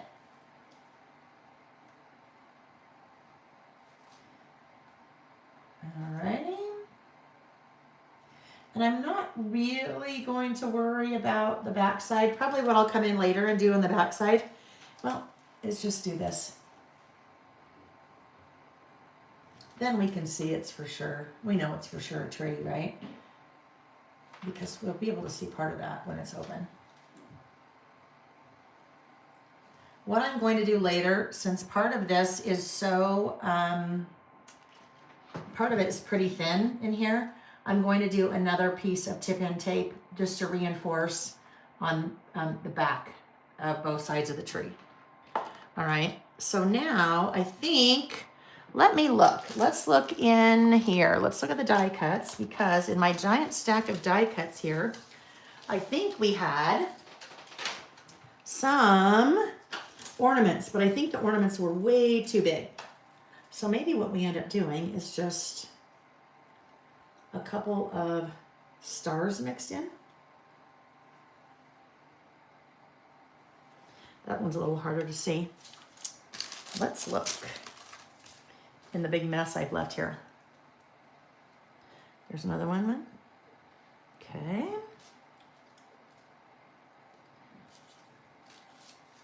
Looking for some more stars. Maybe we'll just decorate the tree with stars. That would be easy. There are ornaments, but the ornaments are giant, so I don't know, that might be weird. Yes, that looks very odd. We won't do that. Too big, too big. All right, so let's get a little bit of a Zen Girls. Is there an after Christmas sale? There is not an after Christmas sale, Zen Girls. So I'll put it this way: if you've been waiting to shop because you thought something was going to go on sale, You don't need to wait anymore, right? Stars and hearts, right? I might be able to find some hearts in there somewhere, right? Oh, I know where I could find some hearts. Let's see. I have some hearts on. This guy needs to probably go right in there somewhere. Oh no, those are the same size. I don't like that there. All right, where are my hearts? Hang on. Let me find my hearts. They are over here. These are the icon. No, these are the, yes, icon stickers. In fact, you know what I'm going to do? I'm going to pull these off. I think we're going to decorate with these red hearts and with these outline stars. I think that'll give us a little bit more contrast. And then we will call it good because we're probably ready to move on. And when I say we, I mean me. Okay, some little hearts. Oh, I think I just tore part of him off. I did.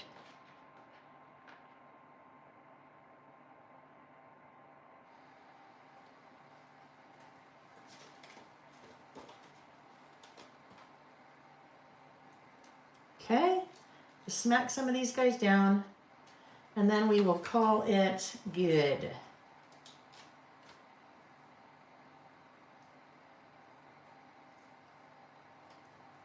Just decorate it a little bit. Just a little bit. I don't think the green, I think the green's gonna look funny because I think it's gonna be too weird, the color too different.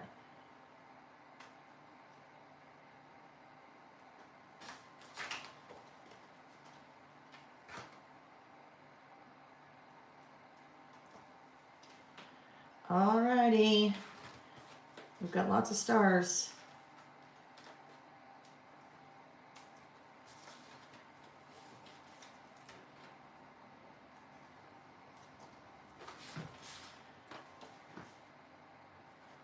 I think we need one more, maybe up in here. Then we're going to call this list done. Done, done, done.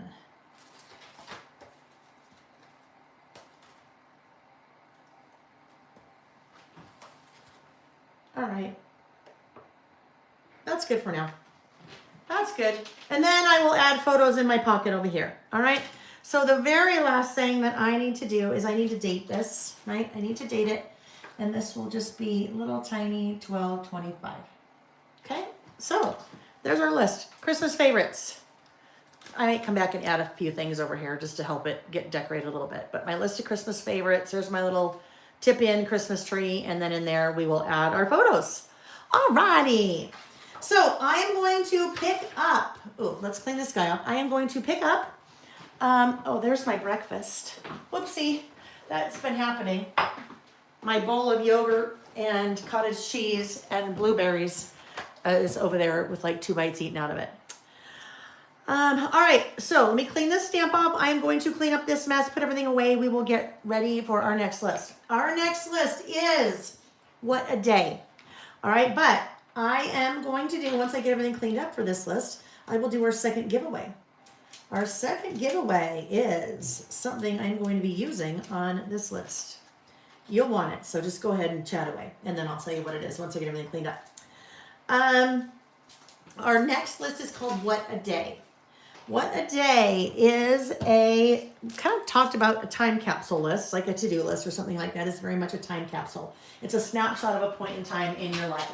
What a Day is, same thing, where you make a list of whatever happened that day, okay? So you pick a day, and you write down what happened. What a day. This, I say, gosh, I wish I was doing this when I was in high school, or gosh, I wish I was doing this when I was in college, or when I was a new mom, or if my mom was doing this, you know, in the 70s, if my grandma was doing this in the 50s, it would just be so cool because days change a lot, right? Days change where you are in life. Maybe you're retired. Your day when you're retired looks very different than when you were working, right?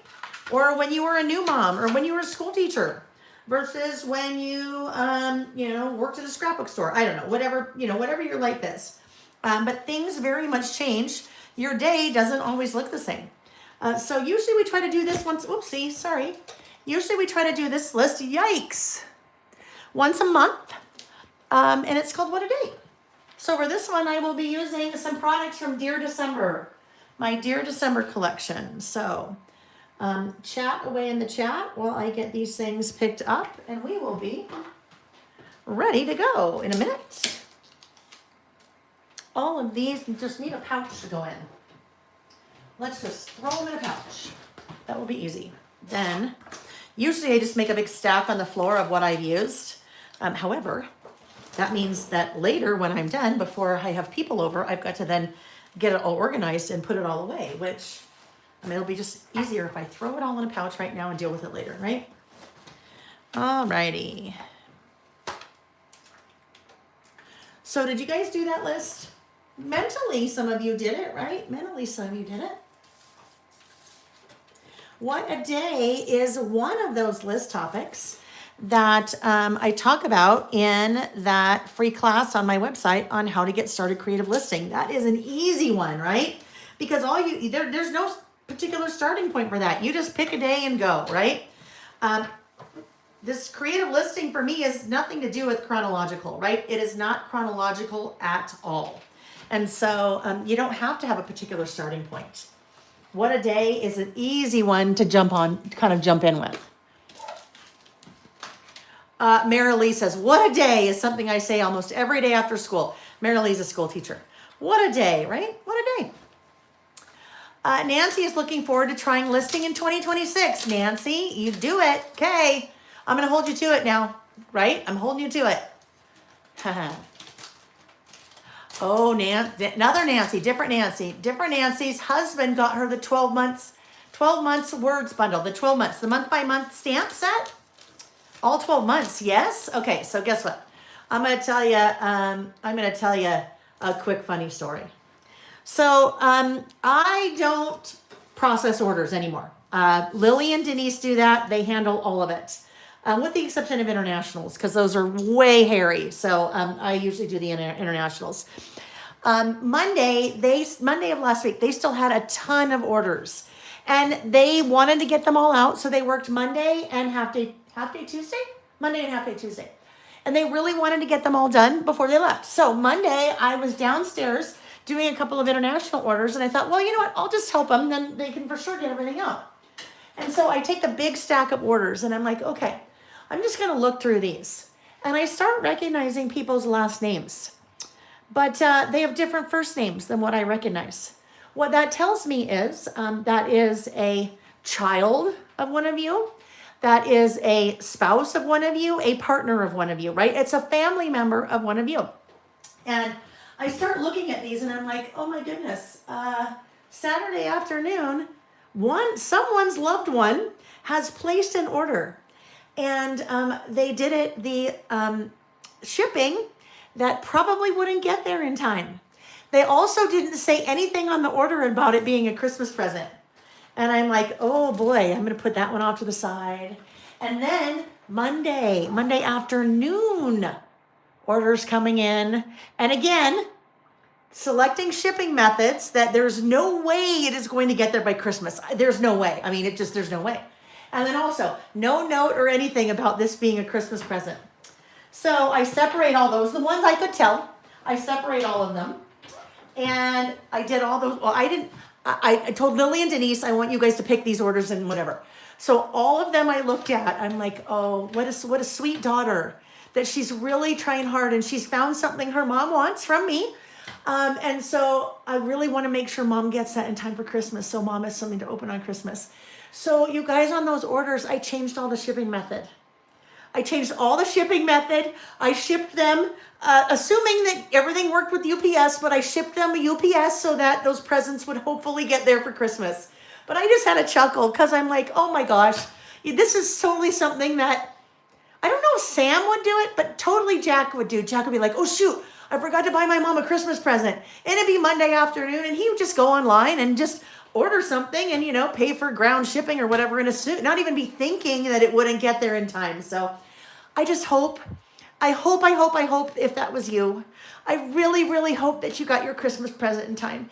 And if you didn't, I hope that your person maybe took a screenshot and printed it out on computer paper and gave it, in an envelope or something. Because I just thought, because I thought they would feel so bad. And yeah. But then, there's probably one that UPS loses or one of yours gets lost and you see it maybe next Christmas. No, but you know what? That was very much a glimmer for me, Marilee. It was very much a glimmer for me to be able to do that. Because I'm like, you know what? But I'm just glad that I happened to be there doing, otherwise we wouldn't have known. They don't. Lily and Denise work really hard, but they don't know you guys like I do. And it's, if I happen to recognize your last name and you order often, and I happen to recognize that your last name, but a different first name. Yeah. All right. So I hope you got your Christmas present in time. If not, then you know what? We just be happy and it comes a little later and it's just an extra spark of joy when we have some to open a couple days later, right? Okay. So what a day. Let's do the giveaway. Okay. Where'd my chat go? Oh gosh, hold on. Hold please. I've lost my chat for a moment and I need the chat to be able to see. There we go. All right. When I do a live giveaway, my finger just scrolls up in the live chat. So that's what I'm going to do right now. All right. Scrolling up. And wherever my finger stops is the person that wins. This is Mary C. Plans GA. Mary C. Plans GA. Mary C. Plans GA. Congratulations. You are the Mary C. Plans GA. I have to write that in my little list here. You are the random lucky winner of this next giveaway. And you don't even know what it is yet because I haven't even pulled it out yet. It is 2 things if the second one applies to you. And if the second one doesn't apply to you, no worries, then just the first thing. So on this list, I will be using the Dear December postage stamp and die set. So Mary C. Plans GA. Stamping, yes. But if you don't have a die cutting machine and the dies don't apply to you, just let me know when you claim your prize. So if you guys ever win a prize, I cannot request this strongly email. When you email me, please tell me what you won. Sometimes what happens is you forget or, you email me a week or 2 later and then I have no clue what you won. And I can do it, but then I have to stop what I'm doing, go find this list and figure out what you won. So when you win a prize and you email me, please in the subject line, tell me what you won. So Mary C. Plans will send an email to lailbymail@gmail.com. In the subject line, she will write, Dear December postage stamp and dies. And then in the body of the email, she will tell me her name and her mailing address, and then we can get your prize to you, Mary C. Plans, and anyone else that wins. Okay? Okay. All right. So this is what a day. I need the my Dear December pouch, which is quite robust. It's quite robust. This is going to be a 2-page list because one side is going to be totally decorative and I am going to decorate with those stamps and dies. So this side of my list, I need a couple different things. I need possibly this or possibly this, right? Because this is what a day. I am documenting a day in the month of December. So I might as well use the month by month December stamp set. Or if you missed this in all the hubbub of the holidays, this little gem here was part of the December 15th release. There is now a month by month sticker book. This is Lail's first sticker book of many more to come. So 5x7 sticker book. It has all 12 months of the year. So if you are not a stamper and you've been sad because this series of stamps, which you can buy, 1 month at a time if you want, or the bundle, but you're not a stamper and you were sad that you had to miss out on these, you don't have to miss out because now you have the sticker book. All right. So I'm actually going to use some things from the sticker book from one of my later lists, but you could use any of these for What a Day.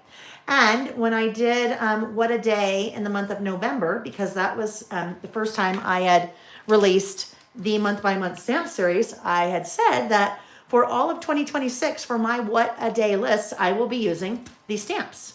Now, you could use the stamps or the sticker book. All right, so let's come here. This is December. So let's pull this little December.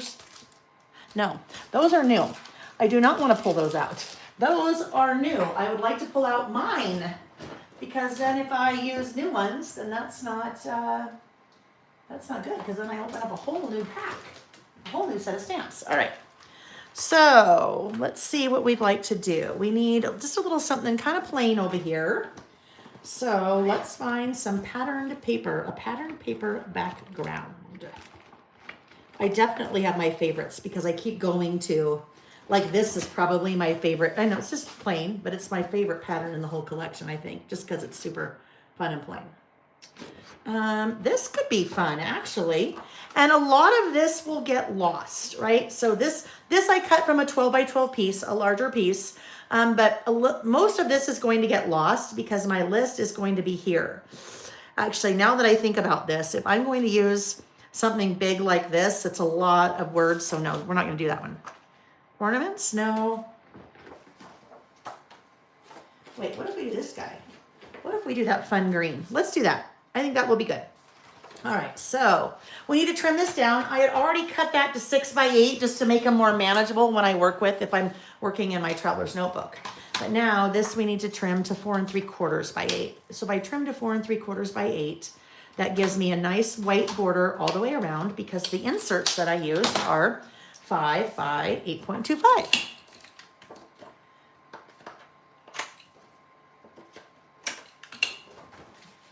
This guy will go over here. I might work on, let's see. Oh, there we go. Just get that flattened down a little bit. Actually, I may end up with this over here. Because if I am doing my stamps on, yeah, I'm gonna end up with this over here. And I think I might use this guy over here. All right, so let's grab me another green. This will all make sense in a minute. I need, if I want to use my stamps and dies, I need a fairly neutral pattern over here so that the stamps, the die cut stamps will kind of pop. All right, so now let's find, I need that. All right, there we go, the trees. Just seeing if I had another tree that I've already cut. Nope, so let's go ahead and cut that tree. And now my tree, I can just trim to 4 3/4 by 8. Let's get this guy to 4 3/4. Whoopsie. By 8. And now that actually, that worked out rather well. I mean, I guess it wouldn't matter, but I was able to flip that guy over because no direction to the pattern. Okay, this is the left page. There we go. Put these guys away. I'm doing far more cleaning than I ever normally do as I go here. All right. Put this guy down over here.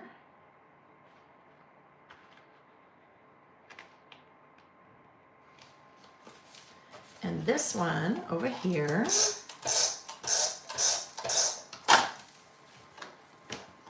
And then, oh, what did I do there, Lil? I did not cut that one long enough. Golly jeepers. Okay, first of all, what the heck did I just do? Don't even pay attention. Oh no, it's upside down. Yep. Oh, it's fine. Don't worry. 4 3/4. I got to cut this guy again because I made that one too short. I forgot how to read a trimmer, I guess. All right. Right, there we go. Now, you may have noticed, when I am adhering, I usually rotate, because I'm right-handed, it's easier for me to adhere. That's why I got a little more confused there because it was on the other side and yeah. Okay. Now, this one goes here. That guy we're gonna have to put off to the side and do something else with later.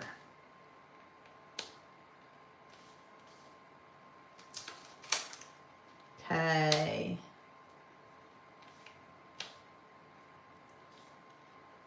All right, that's the easiest part. That part took way longer than it should have. Way, way, way longer. Okay, so now we are ready for action. I need some, I think on this one we're going to use the white grid as my background. I've missed all kinds of chat. I never scrolled back down. I just realized after I drew the prize. Carol said, love that green. It's snowballs. I know, it kind of looks like snowballs, isn't it? It wasn't intended to be snowballs, but they do kind of look like snowballs. They're kind of like irregular polka dots, large polka dots. I grabbed that same pack out again. Whoa, I've got lots of, why do I have so many lined paper packs here and none of my grid? There we go. All right. All right, all right. Okay.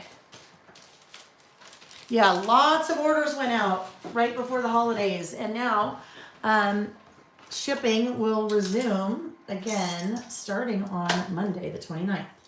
So I think we stopped at noon on the 23rd, and they will start up again on Monday. Okay, this will be, my list is going on the white grid. This will be over here. And then I'm going to keep this, and I will also keep another sheet because I'm going to do my stamping on that also. Now, we need a little bit of red, but is it going to be like craziness if I do, let me think about this here. If I do red there, no, it'll be okay because I need to work in some red on the other side. So let's grab, what kind of red do we think we might want? We probably need something red to go down here too. So let's look at that first, and that'll help us pick the red. This is my sketch, my little sketch here. I'm gonna do some stamps there. There's my December 23rd. Oh, okay, that reminded me. If I paid attention to my sketch, that I am going to pull from the Numbers die cuts. So Numbers die cuts, I am going to grab the 23rd, right? Because that's easy.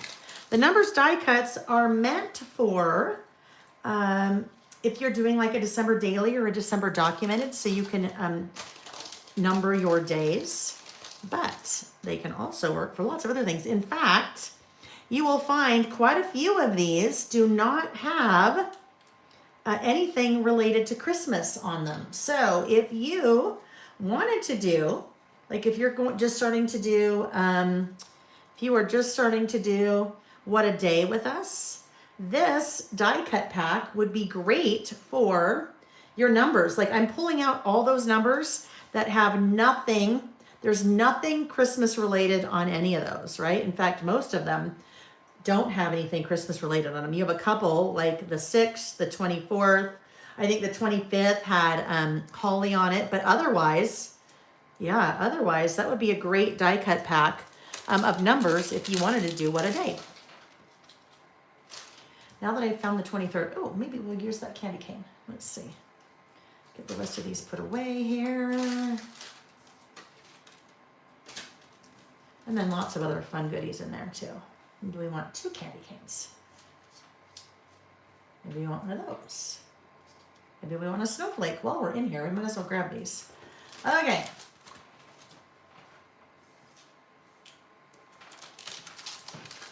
If only they were stickers. I know, I know. You know what? They can't all be stickers. Oh. Get rid of that.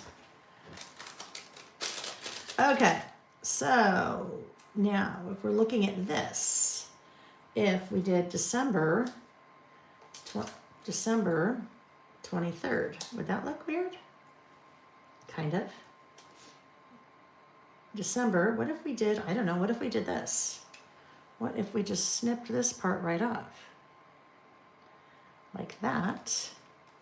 And then round out this little part that I just cut off, but it's not bad. So if December was there, or 23rd there, but if we did this, December 23rd, then it's not so stacked, maybe. I think we're gonna try it. I think we're just gonna do it. All right, so let's use this guy, this big one. And we're going to pick our red based on that red. So if I remember, is that barn door? I think it matches best with barn door. Barn door, yep. And then I'll use barn door also for some of my stamps on the other side. All right, so now stamping block. Let's grab our stamping block. I am right sizing my stamping block. So lots of different size stamping blocks. I am finding the stamping block in my stash that is the closest in size to the stamp. It just makes it so much easier to handle when you are working with the stamping block that is right sized to your stamp, all right?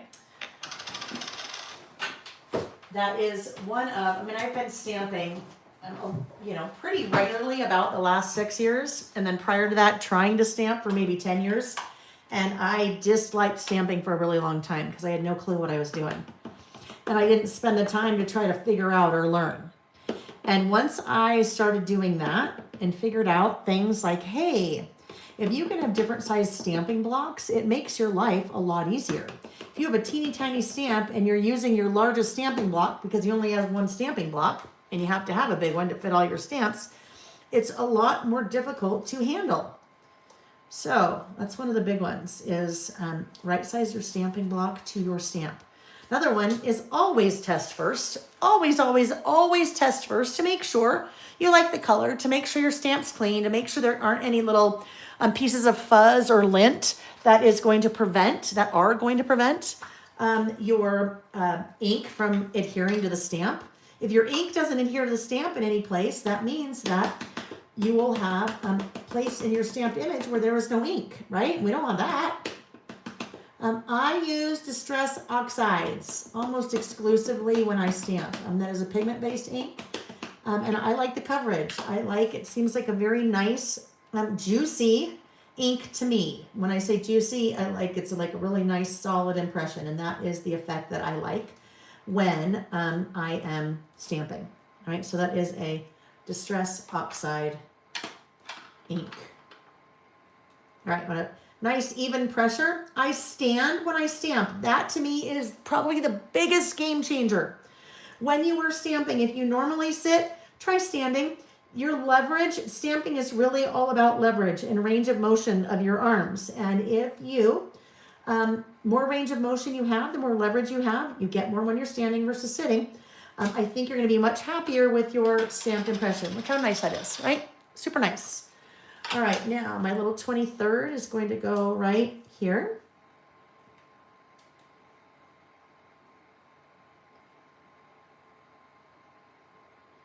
Let's see how we want to put that. Then that's going to be it needs a little bit, we need to Christmas that up a little bit. Now, if you have number stamps and you want to use number stamps, if you want to use number stickers, you could do any of that. I'm just using these little die cuts. Or this little die cut, I should say. All right.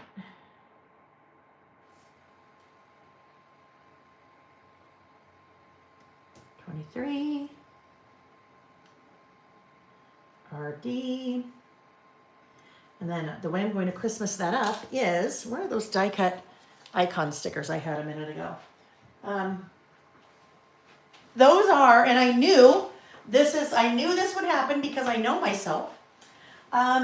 That is probably one of those icon stickers from Dear December. Oh, here they're there. One of the most used products for me personally in my Dear December collection, because I know me. I know I always need little hearts or stars or holly in all of the Christmas things I'm doing. So that was the idea behind these. Sometimes you just need your little basics. Okay, now could this guy go right here? Does he go here instead? Actually, let me grab my little tweezers. Much easier to place things this way.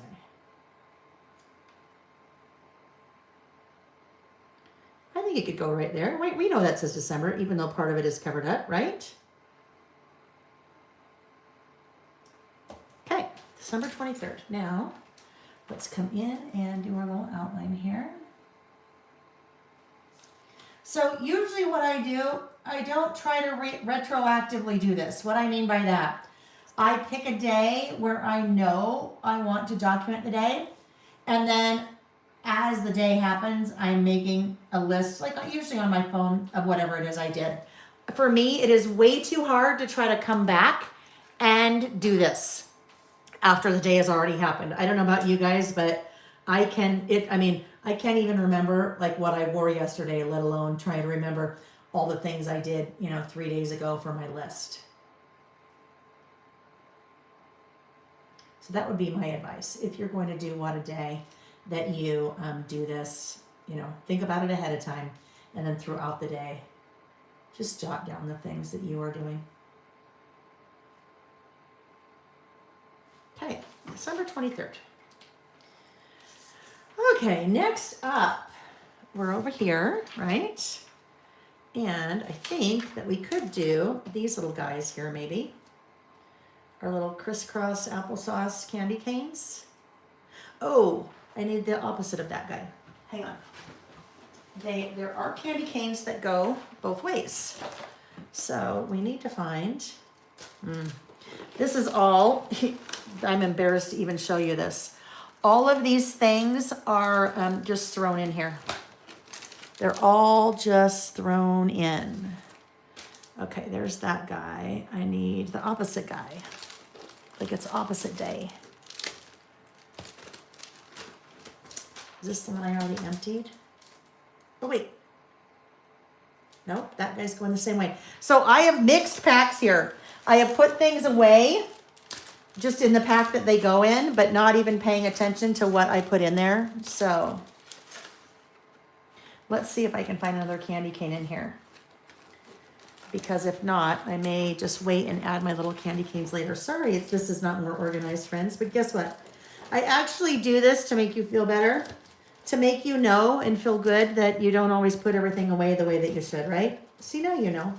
You know we're all alike, right? We're all alike. And really, if I just had all of this ready to go, it would have been so much easier. But life. So we may not end up doing, maybe we end up doing just one candy cane since I can't find the reversal of him. And then maybe we just do another one of these guys down here. How about that? That will work. Actually, better put some glue on here first. How about this? One of the hazards of the job is that because when I do my lives, and we've been doing them for 5.5 years, I talk. Okay. I talk all of the time because I have to fill the space, right? I can't just be here working and you guys not, I can't just be here working and it's silence, although some of you might have me on mute, and if you would do, that's okay. So I have to fill the space, right? As I'm working and talking, I have to fill the blank space. So the hazard now of that is that's my life. When I'm walking around the house and I'm, getting ready, I'm literally talking through out loud what I'm doing. Oh, yeah, that's right. I'm going to wear that. Okay, now wear those shoes. All right, I'm going to walk in the other room. Okay, now I'm going to, and I literally narrate everything that I do in real life just because I'm used to it. Now, little hazard happened here. I don't think I'm bleeding anywhere. Oh, am I? Ooh, actually I am. Here's a little trick. If you are crafting and you do not have a Band-Aid handy, do you know what works really well? Washi tape. So I don't know, I scraped my little skin there somehow. So I am going to wrap myself with washi that happens to be the middle finger. I'm not trying to flip you off. We'll see if that holds. All right, So what happened here, a little hazard. I thought that was red ink. It is not. I have pulled out a sand eraser. This sand eraser, hello Emma Rose. Emma Rosario, nice to see you. Sand eraser, so there's a little bit of grit in it. So I can try to erase a little bit of that. Now, I will honestly tell you, I've never tried to erase blood from a project. Ink, that works really well with ink, not so well with bodily, with blood. I better not say bodily fluids. And that is in a really hard place. It is wanting to, on that knuckle, it just wants to separate, so hang tight. I just don't want to keep doing that. Let me wrap a little bit more. This is called decorative crafting on your hands. All right. All right. Some washi sticks better other than others on skin. Okay, all good. So I will be making my list over here on things that I did on December 23rd. I think I might also come in with a word strip sticker. How about maybe may your days be merry and bright, because this is, I'm documenting a day, so that could work right down here.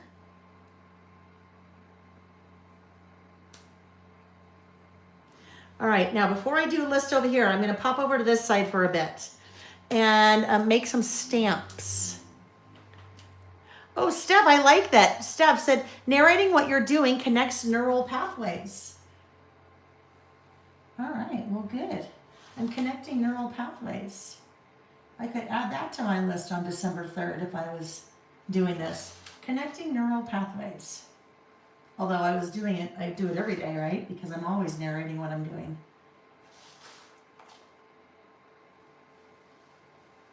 Okie dokies. And a lot of times you get just my stream of consciousness here. Sometimes just because I've got to fill the void. And I'm trying to think and do at the same time. Sometimes just words pop out, things pop out that you're like, oh, that was kind of interesting, Leil. All right. Okay, so now we're ready for this side. On this side, we are using these guys. These are the Dear December postage stamps. So something really fun that we did with these when we designed them. Let me take that out. Those are the dies and this. So some of your stamps are just solid, right? That's the stamp. You stamp that once and it looks just like that. But other of your little postage stamps are open in the center. And they're open in the center because you can create your own stamps there. You have all of these little icons that can be placed anywhere in those little stamps. So you can kind of build your stamps. Same thing with these two guys. Your little teeny ones, like your little star and your tree and your heart, can be stamped right inside of those two stamps. And you have your little, cancellation marks and things like that. Also, your little geotag here. Your geotag, some of your smaller little icons can be stamped in the center of your geotag. So what I thought I would do is maybe just stamp lots of these little stamps and just kind of make my little decorating over here. So some of them will be solid, and I will do various or different colors of them. So some of them will be solid, and then some of them I will build. So let's grab our stamping blocks, because we need a number of different, let's clean that up first. We need a number of different size stamping blocks for those stamps. Now, I could just go with the lowest common denominator, which would be the largest stamping block I would need. But the problem with that is, remember we talked before about stamping, in my opinion, one of the things that makes it so much easier is if you're right sizing your stamping block to your stamp. So I do want to use different size stamping blocks for my stamps, my different size stamps. All right, so now let's we need this guy. Where is that other little small one? Oh, here we go. Okay. There's that guy. And then we need this guy will fit there. And then I think we're gonna have to do a bunch of those, and then we will come back in other sizes. All right, let's start out there. And we know we need, I think we'll do a combination of red and black over here, and we won't do any green. We might do a little bit of green in the insides of some of them, just because wow, that's easy for me to say. It will be a little much if I also do green in there. So we're gonna do primarily red and black. So I will start out by stamping.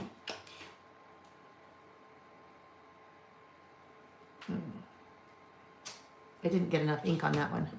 I didn't test it first, right? If I had tested it first, I would have realized it's probably fine. It's fine. Okay. Oh yeah, look at the difference. A nice stamped impression. And that one, oopsie, that one's still nice, but do you see how it's a little vague up there compared to that one? Nice and crisp and solid. Okay. Hello, Debbie. Hello, Nancy. I'm glad you guys are joining us. Amy, that is interesting. Amy said she just read an article that narrating things like talking to yourself prevents the early onset of Alzheimer's. Yes? Is that what I picked up there? I jumped in partway in the conversation. I just saw part of it. So, all right, let's grab now our black. The one color I do not use for, oops, why did I do that? I needed to clean it anyway, but that Distress Oxide I do not use is black. I use this one. I use that VersaFine Clair Nocturne from Sukaniko. That, in my opinion, hands down, is that one? Yeah, I think that one needs to go in the garbage. I think that one's all dried out. Hands down is, in my opinion, the best black to use out there. That's how I could tell. Do you see how it's really faint? That tells me, oh yeah, that tells me that one's dried out.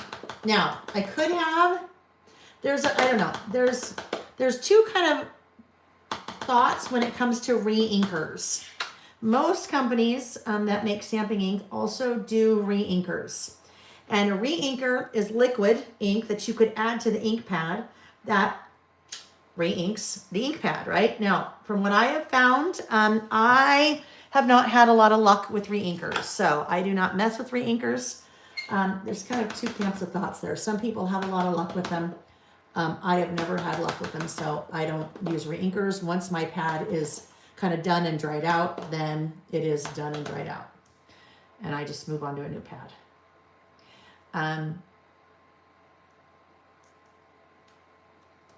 I just got some ink on my fingernails, so let me just clean that. You don't want ink on your fingers because it transfers to your project, right?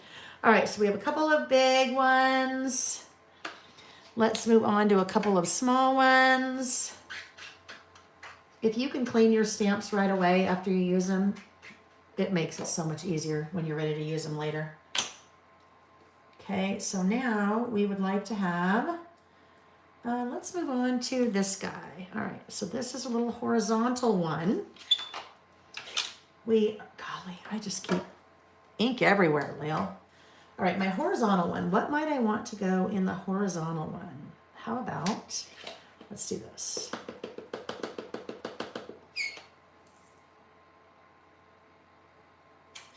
Here's the other thing. Because it does take time to get out all your stamps, to get out your inks, to get out your dyes and all of that, what I would probably do is I'd get it all out and then I would stamp a whole bunch of them. So I had them ready whenever I was ready to use them, right? Sometimes because the thought of getting everything out is too much, then you just don't get it out and you don't use it. So maybe get your things out, pre-stamp a bunch of things, pre-die cut a bunch of things so you have them next time that you are ready to play. You don't have to get everything out.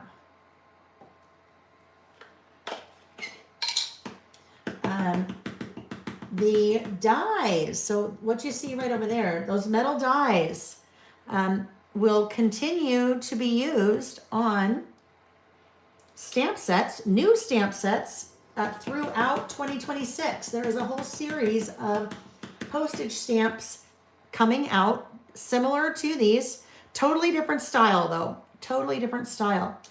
Where you'll be able to have some that are solid like that and then some that you build. Building mean you have the outside and then you can stamp things on the inside. So if you haven't picked up this set and you're like, oh, I like the idea of the dies, but I don't want to just buy dies for, only something like this. Just know that March will be the first set that comes out that coordinates with the dies. All right, so now let's do this little guy. And then we'll add some things to the center. I need to do both versions of these, so I have plenty of options here.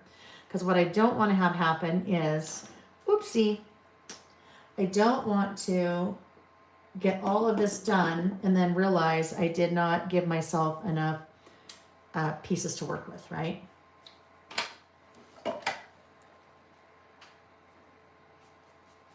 Amy says, I can show you how to get the most out of your reinkers. You maybe, I've not had luck. And I've watched videos and I've tried and it's just, I just gave up. I'm like, no. All right. So you'll also notice that I have room.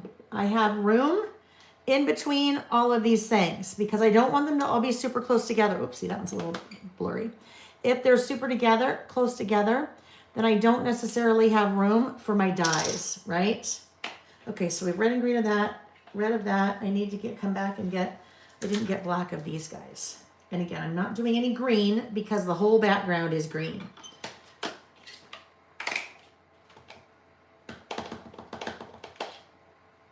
Okay. Give myself a couple more of these. And with all of my products, you can, oh goodness, Lil.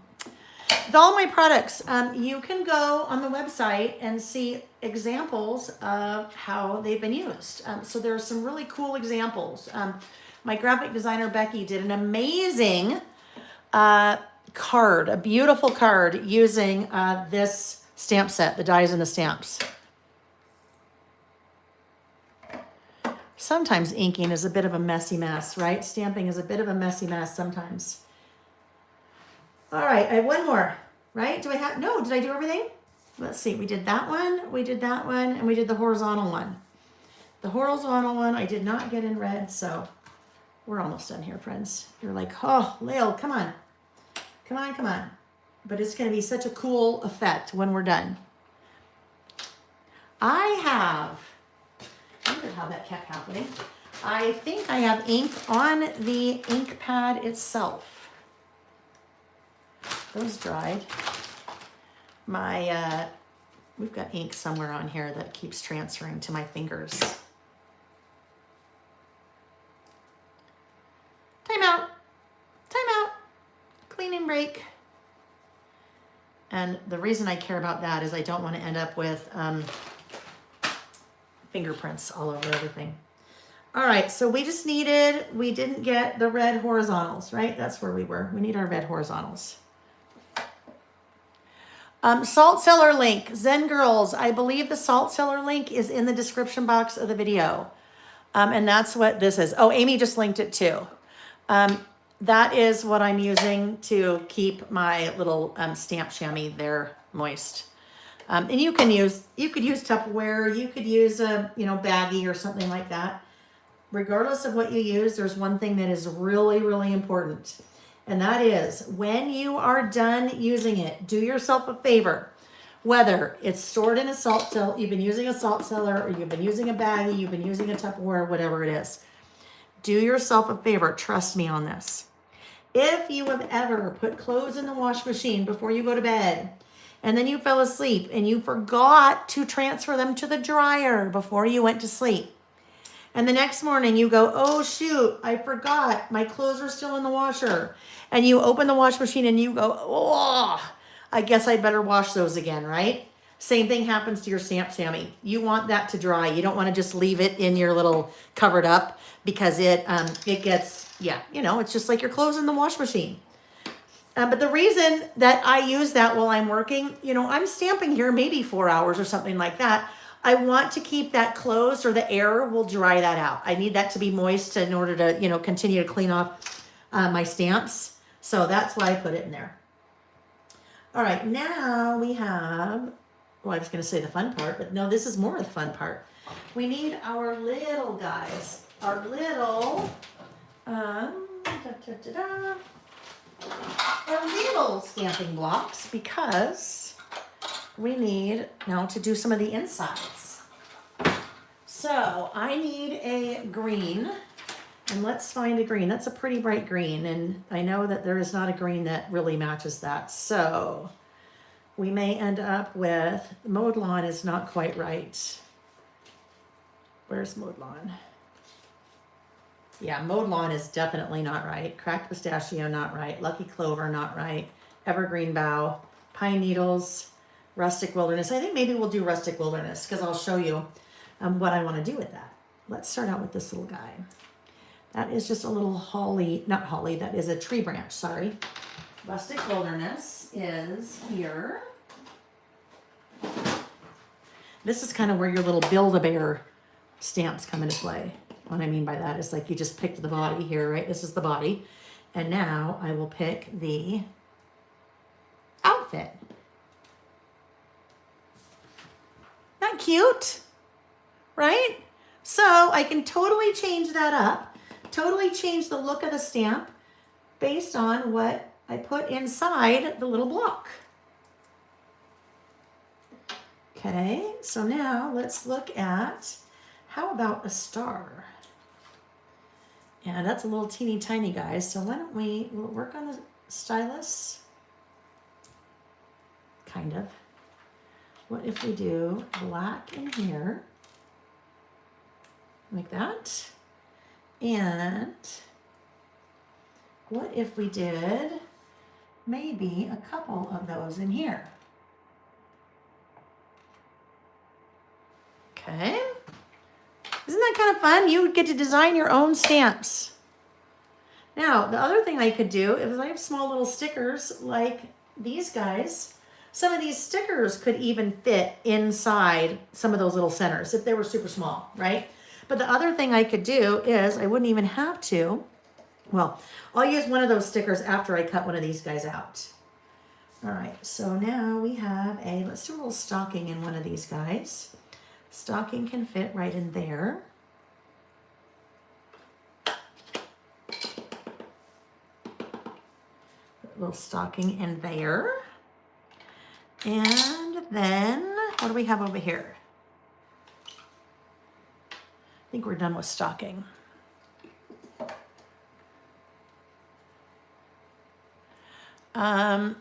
Yes, we are. I am headed out to LA. Week after next, Amy and I have a planning session.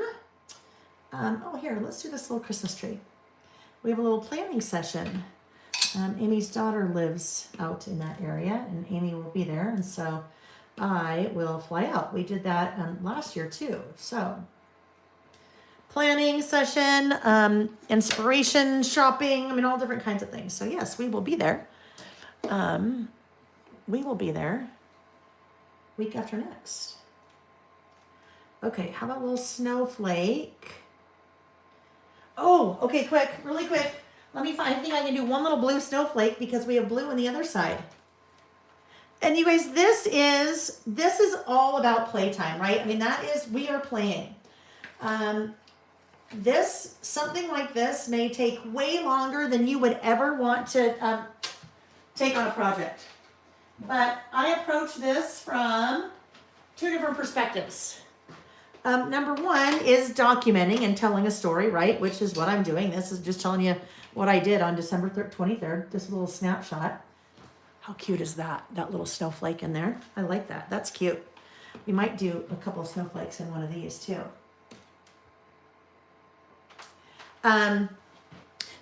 So documenting, right? But also it's playing. You know what? All of this is playtime. And for me, I sometimes don't even necessarily need to do a project, but if I feel like I'm being creative and I can kind of scratch that creative itch, sometimes that's just what we need, right? Sometimes we just need a little something to make us feel like we, got a little creative play in. All right, let's do this guy here. And just do this guy here to make sure. Oh, he's so cute. All right, and then I'm going to leave 3 of these open. And I think I will use stickers in them. Okay, so now, and this is why I say, if you're gonna get the things out, if you're going to get the stamps out, if you're gonna get your die cut machine out, if you're gonna get all the things out, you might as well just get a whole bunch of these ready, right? Get a whole bunch of these ready, and then you have them ready for you next time you are ready to play, all right?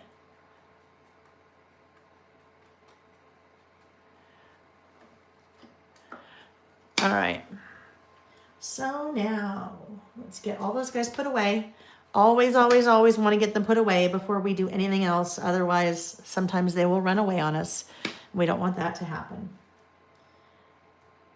Okay, so now we are going to swap these stamps for the dies. All right, I have done something with that package. I don't know what I did with it. So let's get these guys put away, and I'm going to pull out my die cut machine. And what's really fun with these dies, so those are all postage stamps, right? And they have the little kind of perforated edges all the way around. You could just cut those out with a pair of scissors, absolutely. But you wouldn't get that really cool kind of postage effect, right? So that is what we're going to do now. I'm going to grab my die cutting machine. Grab the power cord, grab my little plates, and let's plug in. I think some of you may have gotten this for Christmas, or some of you may have bought your own Christmas present for yourself. There were orders coming in for these the last probably week or so of Christmas. All right, so this is a die cut machine. It is the Anna Griffin Empress Mini. This is something I do sell on my website. I waited a long time to sell these because I just wanted to make sure that I wouldn't be sitting on a bunch of them, and you guys have really enjoyed them. So, but die cutting machine, this is a power driven machine. It's powered, right? So I plugged it in. It is an automated machine, meaning I put it in and it does the work for me. There are manual die cut machines where basically you are just hand cranking it. For all intents and purposes, your die cut machines are the same and they operate the same way. And that inside the machine, there are really heavy rollers. This little machine weighs 8 pounds. So there are heavy rollers that are going to take your plates, and we'll talk about the plates in a minute. They're going to take your plates and pull them through, whether it's automated or you're hand cranking it through. Applies an incredible amount of pressure between those 2 really heavy duty rollers. That pressure is pressing down on your metal die and the paper, and it actually cuts something out. I got it, Colleen. Thank you. Angel time. All right, so I am now going to take these guys and cut out my little things here. So what I have pulled out the largest die. Well, hang on. Let me talk about this first. We're going to make a sandwich with our plates. So if you think about a bologna sandwich in 3rd grade, you always started out with your Wonder Bread, your white Wonder Bread. That is the bottom piece of your plate stack or your sandwich stack, all right? Next up, you have the magnetic mat. So for this machine, the Anna Griffin Empress Mini, it comes with all of these little plates and everything, but it has a magnetic mat. The nice thing about the magnetic mat is that it holds your die in place. So going back to our analogy of the bologna sandwich, we put our Wonder Bread down. That's the bottom plate. We now put our bologna down. This is bologna, our magnetic mat. Next up, we're going to put our slice of Kraft Singles, okay? Our Kraft Singles cheese here. Let's do this actually. Our Kraft Singles cheese. So bologna, Kraft Singles cheese. Kraft Singles cheese is whatever we want to die cut. Now, when I made a bologna sandwich, I never added lettuce, but in this analogy, we need one more layer. So that is our metal die. That is our lettuce. Our metal die sits right on top of that little stamped image. Not on top of, it surrounds it. Okay, so you just kind of move it around until it all is lining up. And if it's not necessarily lining up, it could be that it's upside down. And that's what I just found there. Okay. And then at the same time, I'm going to, with this through the same pass, run this little guy through, right? So I can, and if I had thought about the way I was doing this, I would have lined them up so that I could have done my other shapes at the same time. All right. So my sandwich is ready to go. My top piece of Wonder Bread, that top plate now goes on top. I put those plates right in that open space right there, and I press run. And it is pulling that through. All right, so now what that has done, it has punched out, cut that little shape. Now, the stamp is really cute by itself, but once you put the die with it and you get those little kind of serrated edges, perforated, not serrated, perforated edges all the way around, that just takes it up a whole notch, right? Okay, so very quickly now, I am going to cut out the rest of these because I need to have all of these in order to decorate my little other side of the page here. Now you also understand why I needed to leave some space between each of my stamped images because I needed to have room for my die. Sometimes I forget that. Sometimes I forget it. And then I'm like, oh shoot, I didn't leave enough room for the die. Okay? And again, I'm going to beat a dead horse when I say this. If you are going to the trouble to get out your stamps, and if you're going to the trouble to get out your dies and do all this, do yourself a favor and make more than you need for your one project, right? Because next time you want to use them, you'll already have it all done. Okay. And now, if it was me and you guys weren't here, you know what I would do? And I'm not encouraging you to do this. Okay, really quick. This, if you do that, if you were to think about the way you were doing that, that could then also be like a really fun photo strip, right? You could put that down and put little photos inside of there. If it was me and you guys weren't here, I would have another set of those dies and I would be die cutting way more at one time than just one. But most of us would not have more than one set of dies, so I won't do that. But if you're doing this, do yourself a favor, and as you're lining things up, line up the different dies or stamp on one little strip here so that you could do like one pass. So what I mean by that again is that we've got this little guy right here. I can do this little guy in the same pass, right? So I don't have to do all of those multiple times. Another thing that I would do is I would make a mark with a piece of washi or a permanent marker. So you know where the top of all of those dies are. What I mean by that, let's see, I don't really have a permanent marker here, but I will show you what I would do. I would do this. That's how I know that's the top. So next time I'm not trying to find, I guess that's all I can do. Next time I'm not rotating every time to try to find the top.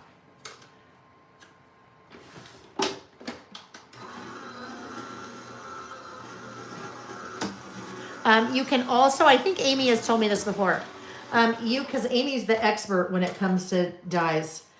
You could also put a little piece of washi around the top, and that would work as well. All right, so then you know that your top piece. Okay, we've got a couple more here, and I need to do all of these now, or else my page will not. It will not look all nice and complete. Oh, but I can come down and do this guy on that same pass.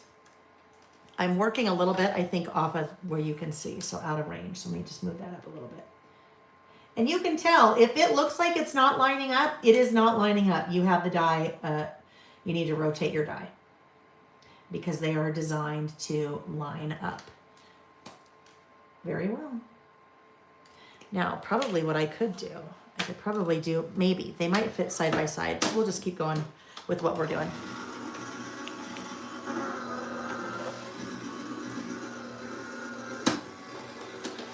All right, yes, if you have a Misty, if you have a stamping platform, you could absolutely do multiples at once. Absolutely. Generally, you don't see me pull out a Misty here because Misty is much harder to work with if you are trying to stamp in something you can't take the page out of, like in a traveler's notebook. Okay, now this is probably getting to the point where it's like watching paint dry, huh? But we gotta finish. We have to commit it. We're committing. So if you joined us after I started, we are working on a page called, or a list called What a Day. What a Day is a list I like to do on a monthly basis where I am just documenting whatever I did in a day. And that is what I call a time capsule list. So time capsule list, in that it is very much a snapshot of a particular point in time. What I'm going to see if I can do here is, can I fit two side by side? I think I can. Right, okay. This will save a little bit of time. Uh-oh. Started to get, I think, a little too close to the edge. And I am using the postage stamp, or sorry, Dear December postage stamp and die set.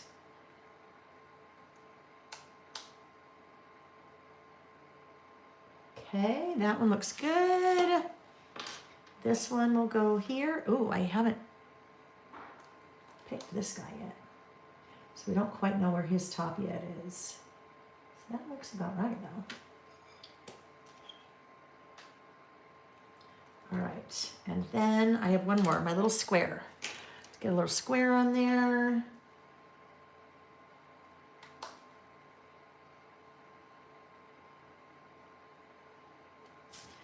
All right, 3 at a time on this one. Woo! All right, let's have a quick hydration break while we're waiting. Debbie Hogshead. I didn't know you lived in Laverne. My grandmother lived in Laverne when I was growing up. Not funny, small world. I would go to Laverne at least once a year. In Laverne, California. We have lots of Southern California people here. And if you were ever wondering why, it's because I have done a lot of teaching in Southern California. So that is how a lot of you know me, from the teaching I've done in Southern California over the years. And Texas now too, right? I taught in Texas. Well, did 2 events in Texas in this year. And so now a lot of Texans. We get lots of Washingtonians too. Diane, yes, we'll do that one sec. Lots of Washingtonians, because I have taught quite a bit in the Spokane area. And then people from all over, because then you just find me, right? You just find me, which I love. Lots of you find me on YouTube. YouTube likes to recommend through the algorithm. We love the algorithm in YouTube. The algorithm in YouTube is my friend. Algorithm in any other social media is not my friend. But in YouTube likes me. YouTube likes to recommend me to lots of you, which I love, because that's how we expand our community, and that's how some of you find me. Oh, Laverne in Tennessee. All right, so I know that Debbie is from, I knew that Debbie was from Southern California, so that guess was pretty, oh, I didn't do very well on that one. I knew that guess was pretty safe, Laverne, California.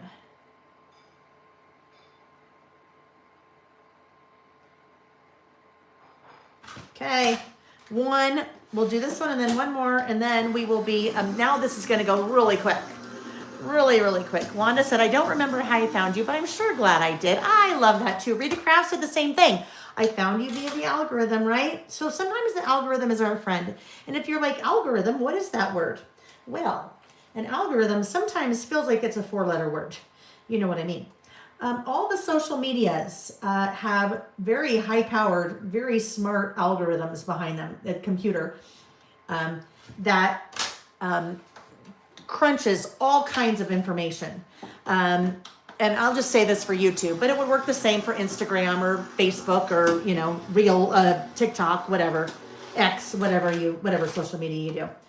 Even Pinterest works this way. There's an algorithm, and the algorithm learns a lot about you based on your patterns. And it says, hey, I noticed that Lael watched a video last week about Traveler's Notebooks. So you know what I'm going to do? Next time she comes into YouTube, I'm going to suggest Traveler's Notebooks to her videos. Or I noticed that Sue was Googling how to change a tire, and YouTube showed her a video on how to change a tire. So next time Sue comes into YouTube, she's going to have suggestions on how to change a tire videos. But also, you're going to have suggestions on where to buy new tires when you pull up Facebook, or where to buy new tires when you pull up Instagram, or because all of the, you know, that's the whole, you know, it knows what we do. It thinks it knows better than we do what we want to see, right? And it really doesn't. We feel like we have a much better handle on what we would like to see than it does, but it just serves us up. All the social medias just serves us up what it thinks we want to see. So going back now to the whole algorithm conversation, I feel like the YouTube algorithm likes me because that is how many of you have found me. It's through YouTube saying, hey, you know what? We noticed you watched a video on Traveler's Notebooks, or you searched Traveler's Notebooks. So we think that might be something that you would like to see, right? All right, so now I'm just making a little grid here of all these little guys. So now in hindsight, this is a really busy background, right? It's probably way busier than I would normally want to do. But we're done and we're not starting over, so it's what we got. And this is why I needed to make so many of these now, right? We see that. We needed to make so many of these because I have lots of space. Can we move one of these over here maybe? I think.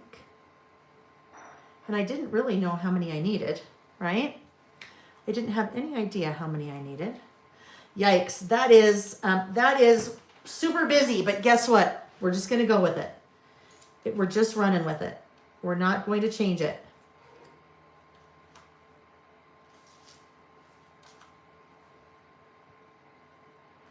And then maybe we'll just do one more little of these guys.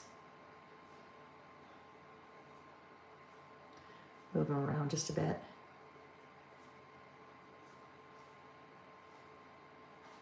A little guy there.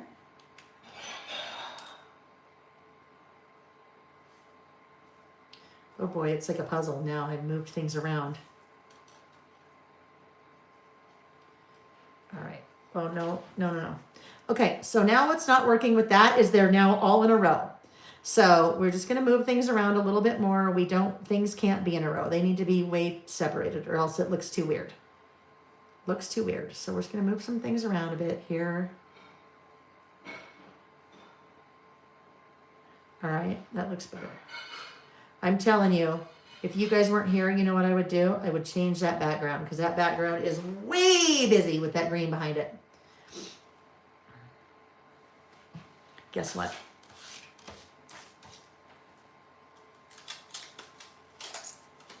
I'm changing it.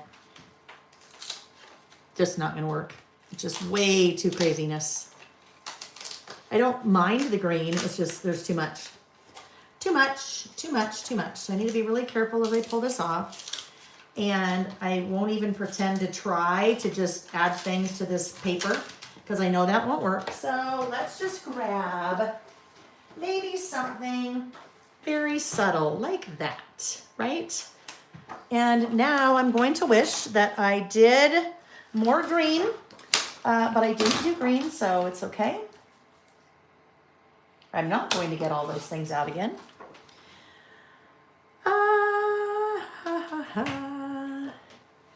Hello, dear. Yeah. What are you doing? How far along are we? How far along are we? Well, I don't know. In terms of what? Have you started your third list yet? No. Okay. Why? Are you the timekeeper of me? What? Are you the timekeeper of me? No, I'm just Just checking. You're just interested, huh? planning my days when I go to the store and stuff. Okay. All right. Yeah, that's just going to be a little bit more tame for me. All right. Let's just get on with this really quickly. I haven't even started making my list yet. But that's all right. And now all these guys are going to go all the way back down again. All the way back down again. That's when I'll be like, oh, I wish I could have taken a picture of that first. Right? So I knew what I had. Don't you think it's better? It's way better this way, for sure. Whoops, let's not put that guy upside down. Yeah, it really needed to be changed. It just needed to happen. It just had to. Just too much going on. Too much, too much.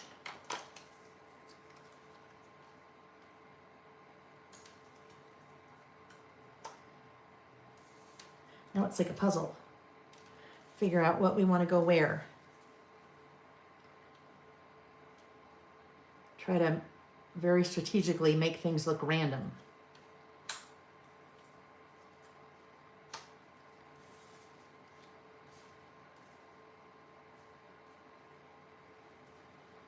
Yeah. I will say it's not the favorite thing I've ever done. It just needs more work, but I'm not going to do more work. Okay. So now we're going to move this for this. Move this over here. Move this over here. And we're going to put all these guys down. Okay. And then we're going to make our list. And then we're going to move on to our next one. Our next one. We have 2 more to do after this. Because we've got lots of lists that we've got to get done as we head into the new year. We kind of have a set list topic when we get to this time of the year, right after we've wrapped up our holidays. Things that we have done every year since we started. So it's important to me that we continue on with that kind of pattern. Because then you can look from year to year and see what stayed the same and what has changed. One of the lists that we are, it's not the one we're going to do right away next. It'll be our last list. But we'll talk about it as I'm starting to do this. One of the lists, our last list, is going to be the hardest list for some of you. And it's has to do with the subject matter. Because it is not something that we are comfortable sometimes doing for ourselves. And that is talking about the things that you did well this year. That is hard. That is a hard list because for most of us, we can tell you, oh, absolutely what we didn't do. Well, I didn't do this. I didn't do this. I wasn't good at this. I said I was going to do this, but I didn't do that. I didn't get that done. I didn't get this done. I said I was going to do this. We have no problem doing that. But for most of us, it's really difficult to talk about the things that we did do well. So that is a super important part of, for me and hopefully for us, the list that we do every year is taking a minute to talk about the things, document the things that you did do well. All right. So that will be the last list that we do today. And that is one I want you to think about. I really want you to think about, even if you normally don't list with us, even if you don't, even list with us. If you normally do, you're working on another project, even if you normally don't list with us, I would really encourage you to either make a written list about the things you did well, or even just a mental list about the things that you did well, okay? Listen what Crafty Witch said. Ugh, no, I'm better at uplifting other people, not myself, right? And most of us are, right? It's hard. It is hard too. It's absolutely hard to talk about what you did well, right? You guys all day long, if I said, hey, make a list of what you didn't do this year, you'd be like, oh my gosh, how many hours do we have? And how many notebooks could I use? But as soon as I say make a list of what you did well or think about what you did well, it's hard. So we are going to do that list. I know this year you can't remember yesterday. So I will tell you, sometimes you might have to enlist other people, right? You enlist other people. So if you have a coworker or a friend or a partner, a child, a spouse, whatever it is, maybe enlist their help, because sometimes, well, we have a hard time coming up with what we did well. Our other people have no problem, a parent. Our other people have no problem telling us what we did well, all right? They have no problem. So it is okay to enlist other people's help. You say, hey, can you help me? And this may sound a little bit weird, but can you help me remember the things that I did well this year, or what in your mind did I do well this year, right? Carrie said, even though it's hard, it's a great thing to think about. It's so easy to think about the things we didn't get to than all the things we did, right? Wanda said, Lael, that list looks so much better with the paper change. That, I agree, it does, right? I know, it was a lot. It was a lot before, too much. All right, so now I think what we're going to do is we are going to do, over here, I'm going to start out with a little star. And I am using the Dear December mini icon stamps here. All right, so we're going back to this list for a minute. We'll continue our conversation about the things that we did well when we get there. All right, so this is my what a day. So, woke up early.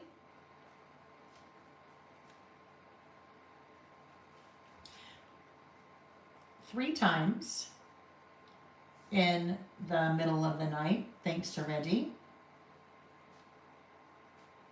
the cat.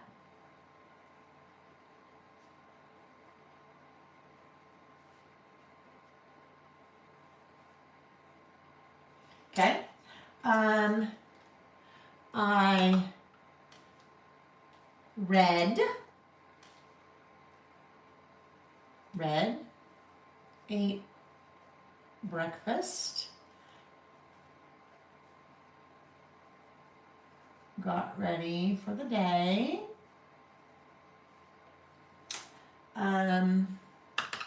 You will find too, when I do my things I did well this year list, they're not all giant things. Like one of them was, I did a really good job at reading this year, a really good job. I really made it a priority to put my phone down and to read. So that's something I did well this year, right? They all don't have to be like huge things. Helped, this is the story I told earlier, helped Lily and Denise get orders out before the holiday break.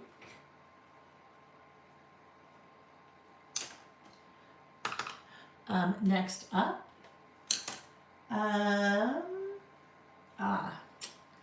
so we had to move out of the basement.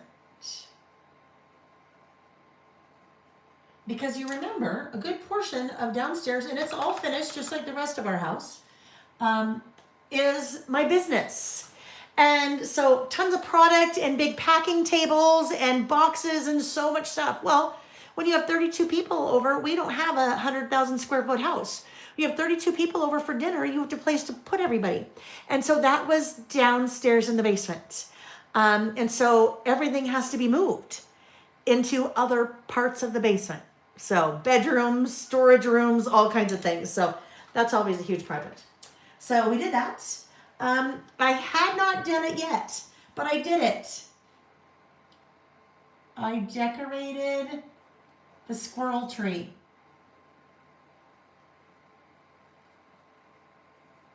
I have a Christmas tree that just has squirrel ornaments and acorns. And that is such a fun story. I'll take a picture of it before I put it away. I'll take a picture of it and put it in the Lail by Mail Facebook group tomorrow.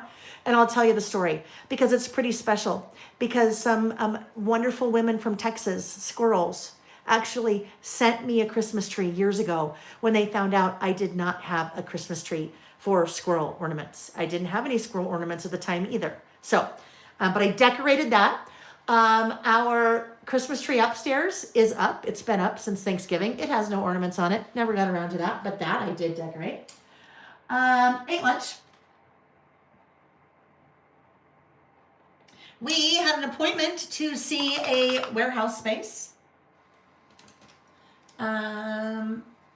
Appointment to see, actually we saw two in the same area, two warehouse spaces. And if you missed me at the beginning, we sent a letter of intent yesterday for a warehouse space for my business. And hopefully we'll hear back on Monday. Very excited about that. Then Nick and I drove to Wyoming. We drove to a town in Wyoming right over the border. Drove to Evanston, Wyoming for lottery tickets. That is something I can honestly say has never been on my What a Day before. The lottery, Powerball lottery, I think, I don't know we don't have lottery in Utah. So if you want to play the lottery, you need to go to a state that has lottery tickets. So for us, closest was Wyoming. Hour and a half each way. The lottery was $1.7 billion. So we thought, well, you know what? You can't win if you don't play, and it would be fun. And we bought lottery. Actually, guess what? We actually had gone to Evanston the night before, also hour and a half each way, for lottery tickets. And we missed the closing time when they close out the draws. We don't do lottery. We don't know. So we ended up going back again the next day. Yes. Right. We did not win. Unfortunately, we did not win. But yeah, you'll know if I ever win the lottery because guess what? My business will be done. I'll be like, and I'm out. Just because, you know. Amy didn't win the $1 billion lottery either. Apparently someone in Arkansas won it. And what I read, I don't know if it's true or not, because anything you read these days, you don't know if it's true or not. But that the person that won asked AI to predict the winning ticket based on all of the lottery numbers ever drawn over the many years and the most winningest numbers and all that. Now, I don't know if that's true or not, but that's what I read. But we didn't win. Lottery tickets. Then we had dinner. Ate dinner. Right? Ate dinner. And then we did some prep for our dinner party. Xmas dinner party prep. Because that is like a 3-day ordeal to get ready for that, just because it's a lot. Then I did a Christmas gift prep. None of my friends are on here, and I've already given it to my mother and my sister and my mother and father-in-law. I'm putting here, when I die, Christmas gift prep. I'll tell you what that means in a minute. And then last thing, we watched the hockey game on TV. The Utah Mammoth hockey game.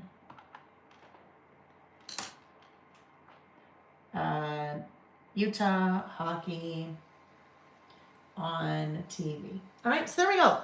There is my What a Day December 23rd. So we're going to do two things right now. I am going to clean up.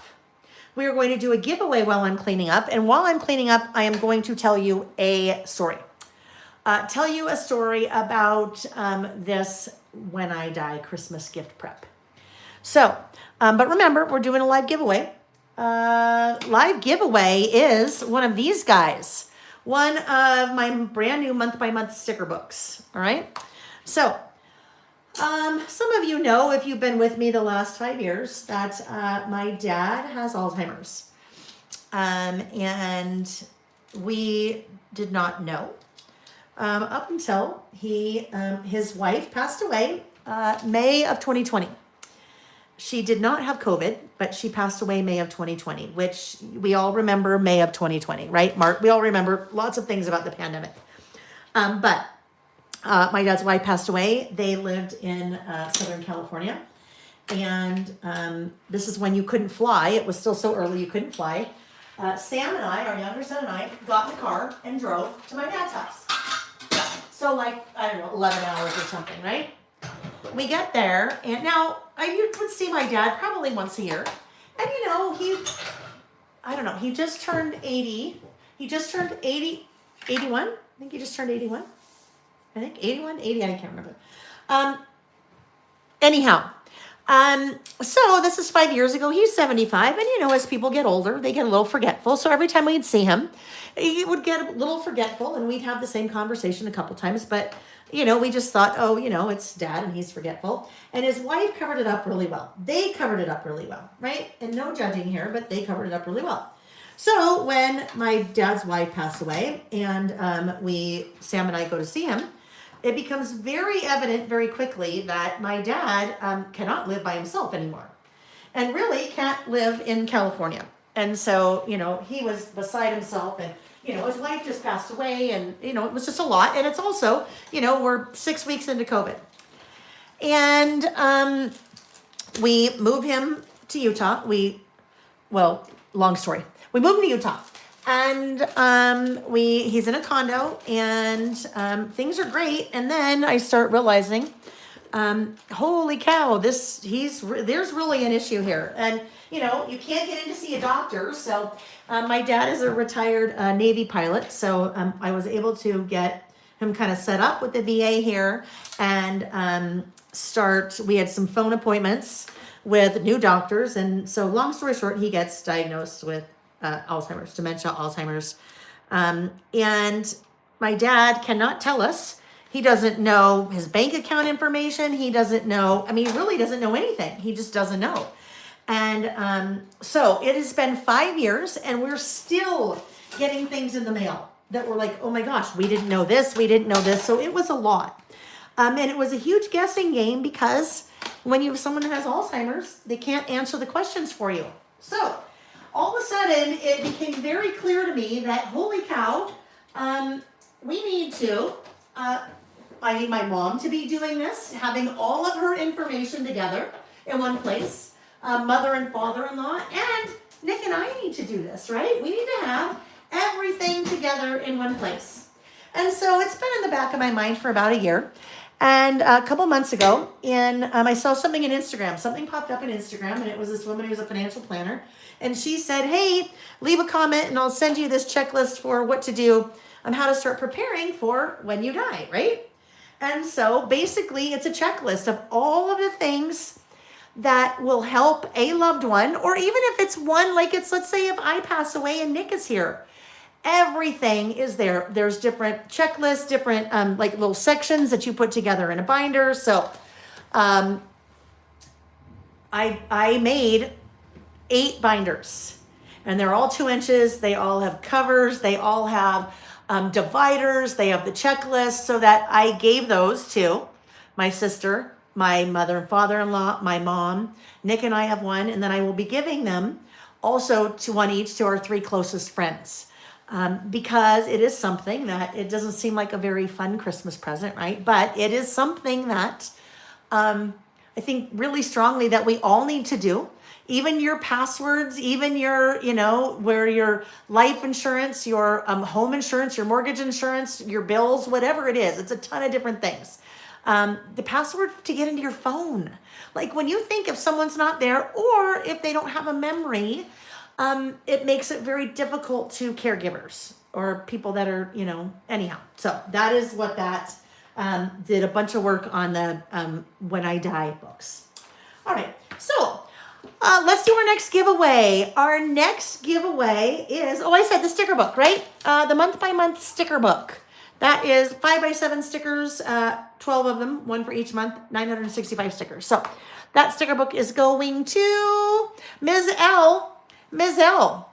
I don't know what she was saying. She said, I want at least 3 in my collection. So Ms. L, you are the random lucky winner of the month-by-month sticker book. So Ms. L, please send an email to layallbymail@gmail.com. In the subject line, please put winner sticker book. And then in the body of the email, please put your name and mailing address, and we will get that shipped to you this week. All right, congratulations. I still have one more prize, friends, so don't be sad if you did not win a prize yet. Okay, don't be sad. Don't be sad. And I always joke and say, well, if you didn't win it, you can always buy it. All righty. Oh, Ms. Zell, look at that. She said, oh, yay, thank you. I have one already and I want 3 in my collection. So, all I do is scroll my finger up in the chat, and wherever my finger stops, that's the person that wins. So I didn't even see your comment before I said that. So congratulations. Okay, so our next list, I changed just a tiny bit. Our next list is in the news.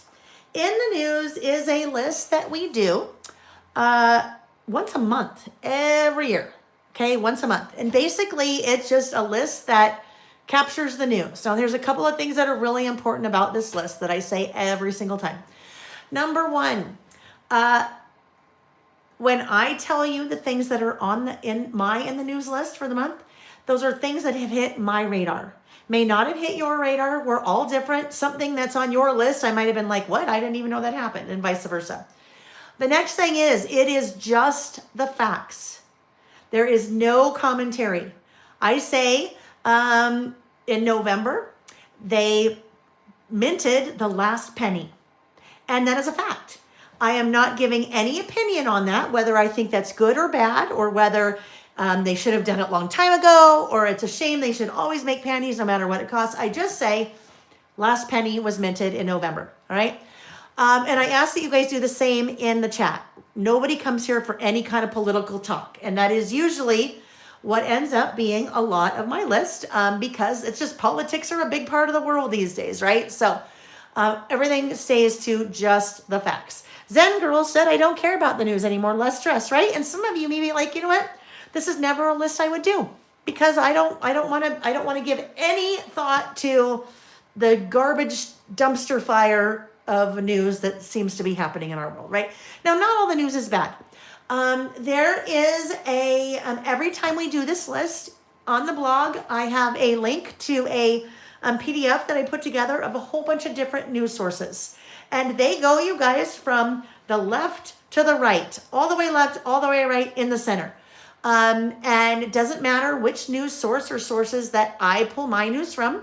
That is just a list I put together because I get a lot of questions about where is somewhere that I can get my news if you don't watch the news. Generally, what I do is I subscribe to a couple of those emails, and they're all free. So I get emails. I might see something on the news. I might hear something on the Today Show. I don't know. They come from a lot of different places. I might see something on social media. Just be careful on social media. Not everything that you read on social media is true, which we could really go into a whole, thing there, because not everything that you see on the news is necessarily factual. It's a lot of opinion based, right? But so you have that reference of different news sources if you would like that. All right.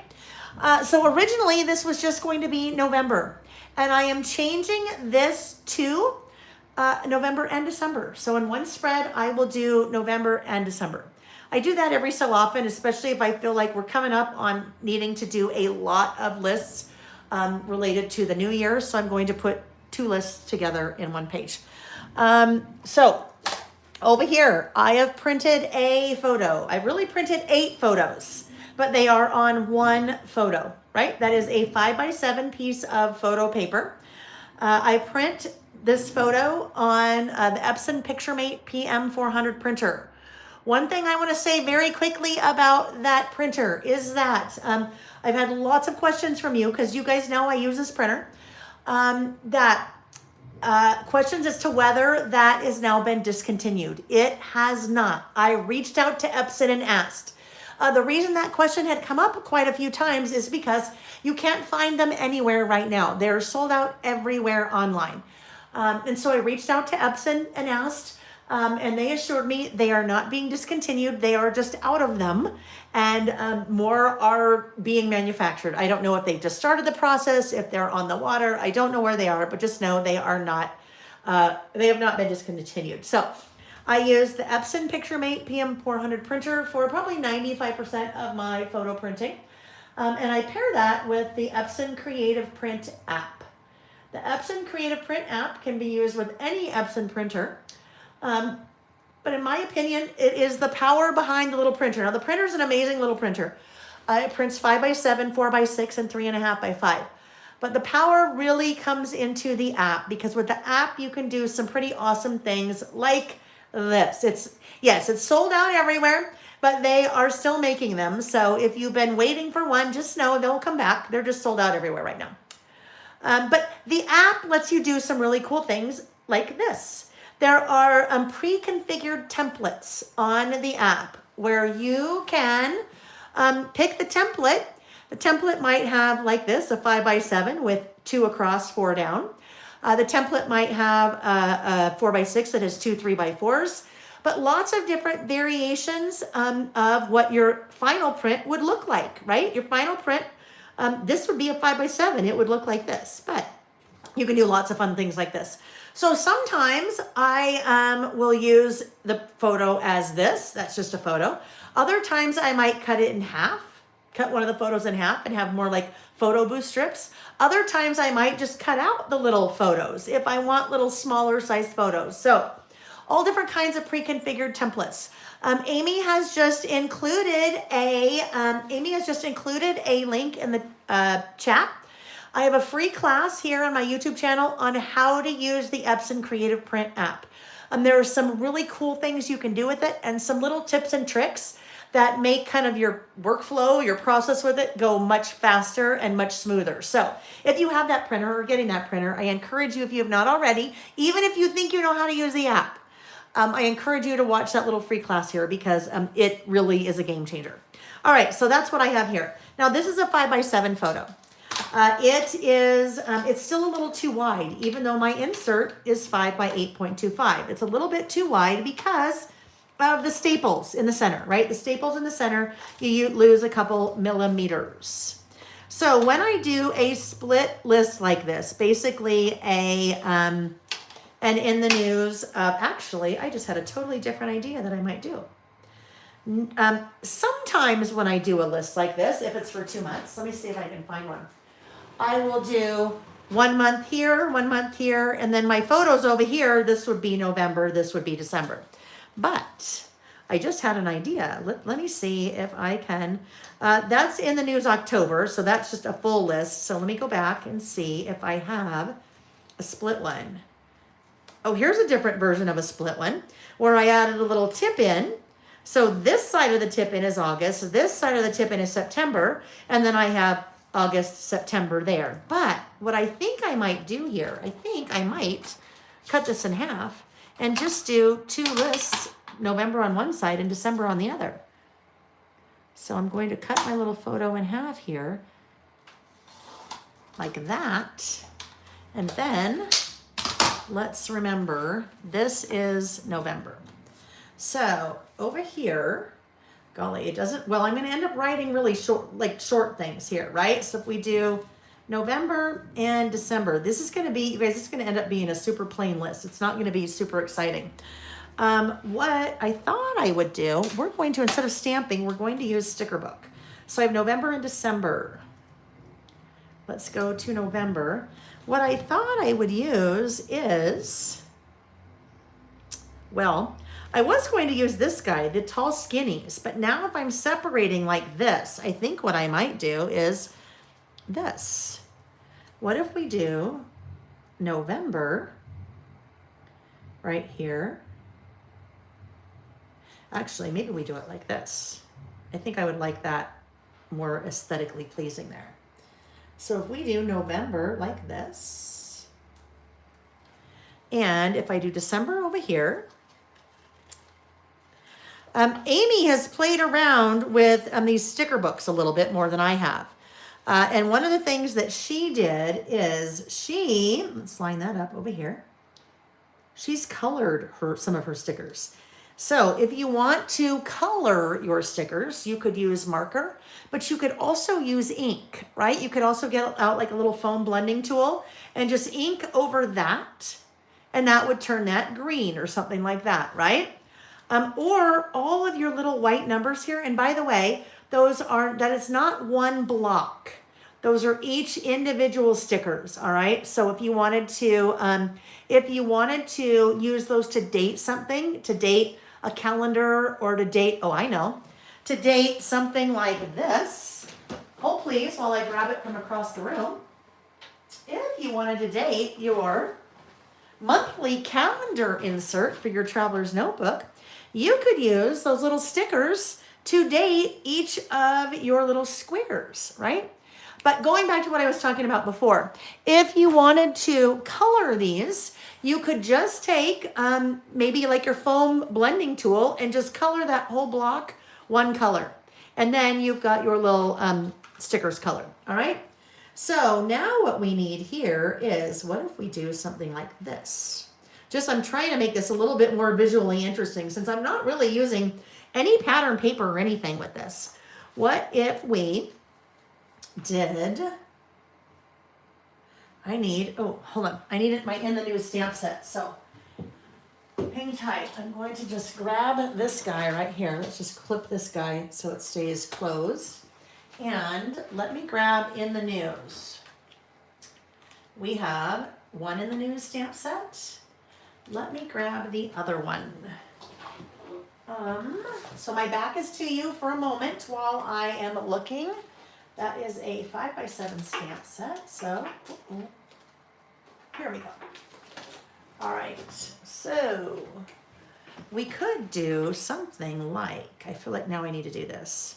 We have in the news right here. So that in the news could go maybe right up here. Actually, I think I want something bolder. That one, not bolder, but necessarily that guy can go right up there. And then down here, I will do something different. So in the news, let's pull in, I think we should pull in some blue. It's interesting. My photos, so obviously I didn't take any of these photos, right? You could use a highlighter. Oh, Zen girls. Okay, hold on. I just totally got sidetracked. This is a squirrel moment. I love what Zen girls just said. If you wanted this to be one block stamp, right? Those are all individual little numbers, individual little stickers. If you wanted that to be one block stamp, you might be able to use highlighter tape to lift all of those up at once. You know what? I'll play with that. Let me play with that. I'd have to figure out if it would work. We'll see. We'll need to play with that. All right. So ink color. What I find very common, blue for whatever reason, and it's not necessarily the photos that I choose. These photos are from the internet, right? I just Google, Dodgers won the World Series, and I find a photo that I want to use, and then I use it. But there's a lot of blue in a lot of news photos for whatever reason. So I'm going to end up using blue. So I think I will use probably Blueprint Sketch. Ooh, that looks really purple there, doesn't it? Faded jeans, maybe faded jeans. No, prize ribbon. Let's use prize ribbon. All right, so prize ribbon. One of the things when you are stamping, before you stamp, it's always a good idea to see what you did on the last page, okay? The page before it, probably a good idea to see that. Now, if I wanted a little bit more color, I feel like maybe, nah, I'm just going in. I was maybe gonna mat it, but I'm not going to. This is going to go here. I'm going to pull this way over here. Make it way right justified. Before you start stamping, it's a really good idea to see what happened before. I'm checking here. I have whatever I had done here. I did it on a piece of paper and adhered the paper to the traveler's notebook insert, right? So that tells me whatever I stamp here, I don't need to worry about the ink shadowing or ghosting through, because if it does, we would never see it. But if I was here and I was going to stamp right here directly on the page, like if it was this, if I was going to stamp right here, I would want to turn the page. And once I saw this, I might be like, oh, well, I might want to stamp right here, because if I stamped right here, we're pretending this isn't in between. If I stamped right here, I might see a little bit of shadowing or ghosting over here. So it's just a good idea before you start stamping, before you kind of start figuring out what it is you want to do, double check what you had already done to make sure that you might not mess up something that you had already done. All right. So now I need something very important. When I am stamping in a traveler's notebook or stamping in a journal or a planner or something that I cannot take the page out of, I need to give myself a flat surface to stamp on. All right. So if I put a pencil board between my page, I now have a flat surface to stamp on. All right. This gives me a flat surface right here to stamp on. So I am going to just come back in here and clip that in. That'll make it a little bit easier to work with. All right. So we decided we're going to put in the news right here. This particular in the news because it kind of fits well, right? So we'll do that. And we need our Stampin' Up! Block.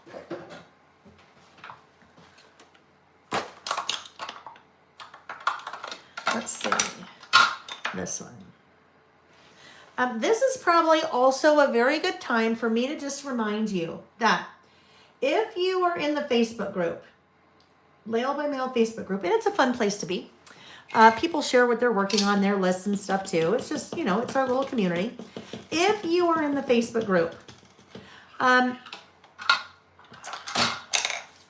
trying to figure out the best way to say this. Not everything posted there is mine.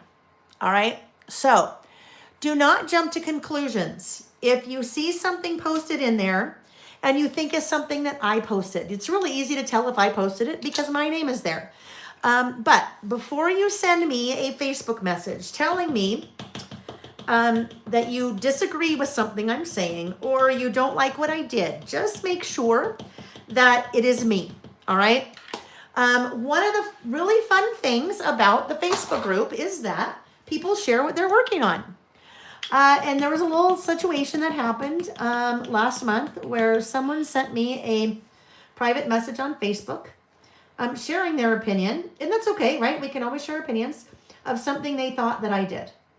And it was not something that I had posted. It was something that someone else had posted, and it was her in the news list, right? Oh, yes, it's okay to post things in Facebook that aren't mine. Now, what I should clarify, let me clarify that in a second. All right, there we go, in the news. So this person had done it in the news list, and there were some things on her in the news list that she gave an opinion on, right? And it was okay. It was totally fine. You guys, it wasn't bad. She just gave her opinion on one of the things, but she didn't talk about it. She just posted it in the Facebook group, and it was a lovely list, and that's what we like to do. We like to share our lists, right?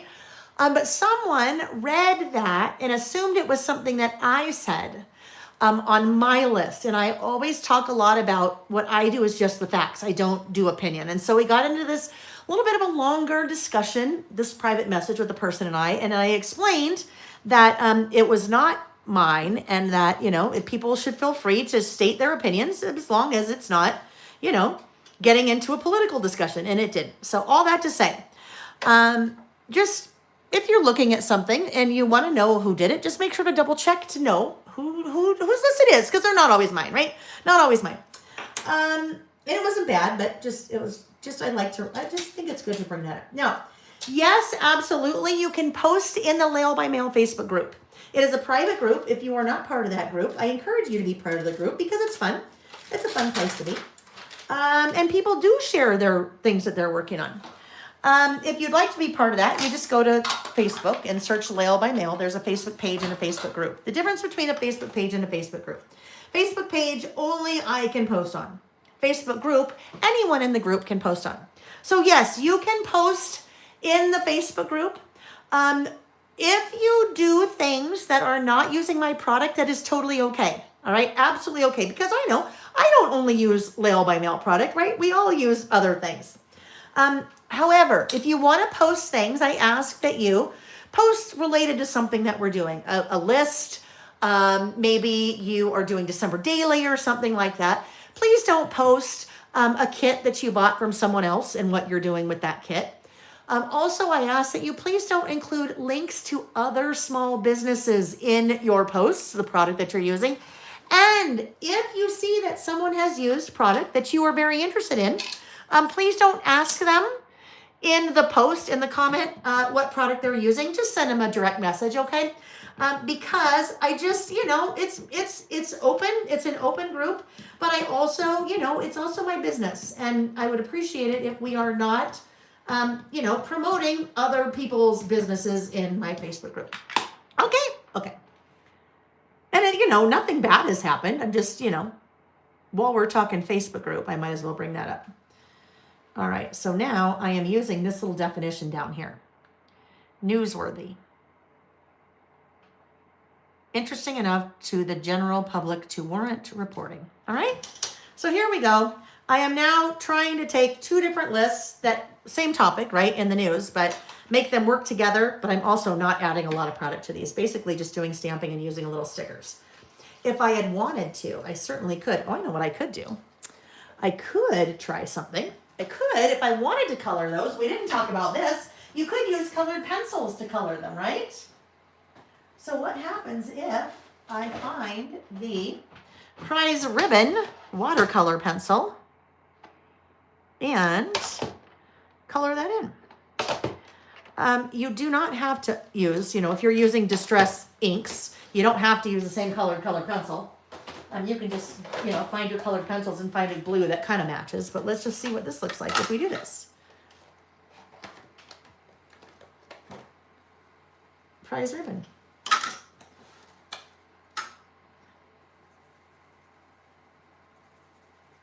Now, I am just coloring in the main part of the sticker. There is kind of a white border around the sticker. I am not going into that white border. So basically where that black line is, that is where I'm stopping. But, so those stickers are very purposefully super plain. So you can use them the way they are, or you could color them in with colored pencil, or you could use your ink blending tool or something like that. You could use okay, here's the deal. I probably wouldn't use watercolors.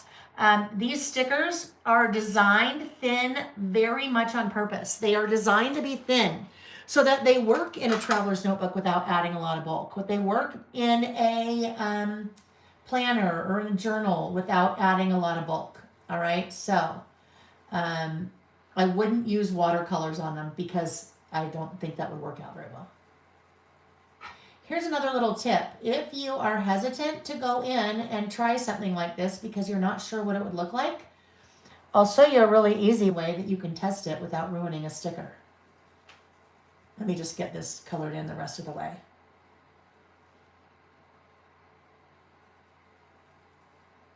All right, so now that looks totally different, doesn't it? So the way that you could test it is you have all this extra space on the sticker sheet. It's still a sticker, right? Like that's still a sticker, so I could color that and be like, okay, do I think I would like that? Do I like that blue? You can kind of test your different, whether it's a marker or a colored pencil or you're using an ink blending tool or something like that. You could test what it might look like before you actually, really commit. All right, I could even, if I wanted, color in this. Why don't we do that too? Color in my little in the news.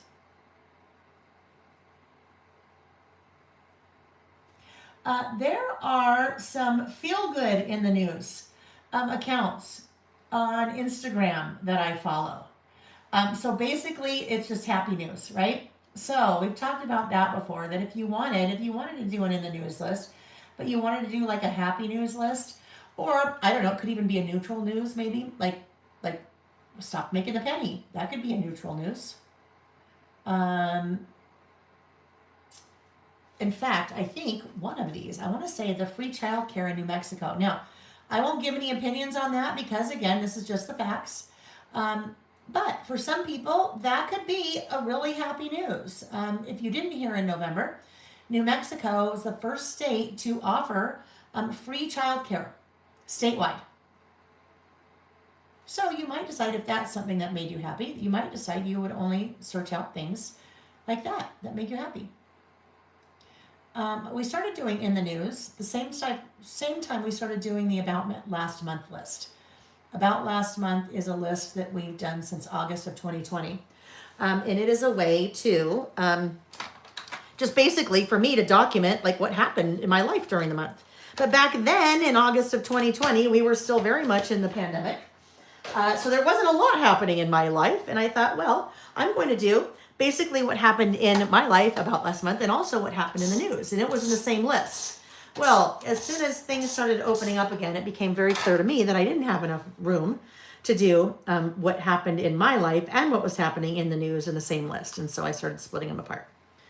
All right, so I mean, really, it's going to be a super basic list, right? Not a lot of decorating going on. No pattern paper on this one. And that's okay. They don't all have to be like, 10 going on. Sometimes it's just about getting it done. I have our lists planned out, all of our list topics planned out, I think going into middle of February, because as I said before, there are, when we get to the end of a year and the start of a new year, there are list topics that we repeat every year, kind of wrap up a year and start a new year. One of them that we do is in the news, but it's for the full year. For the full year.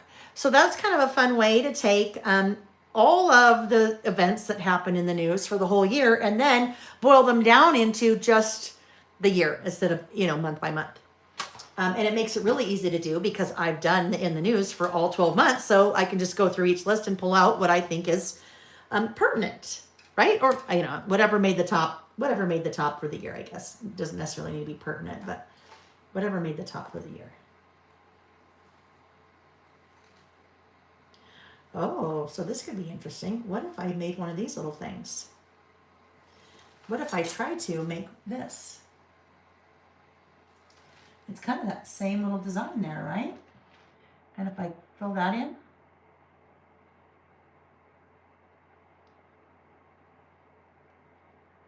Okay, and I'll do that same thing over here. We'll try to make it about the same spacing. Looks like it's right about here. Oh, it's above. Okay, so we'll go here. Now it is, I think I might have to add one more thing here because I did make it a little bit too, those guys are not necessarily centered in the space anymore, are they? That's okay, I'll figure it out. I'll have a little icon I can put right there.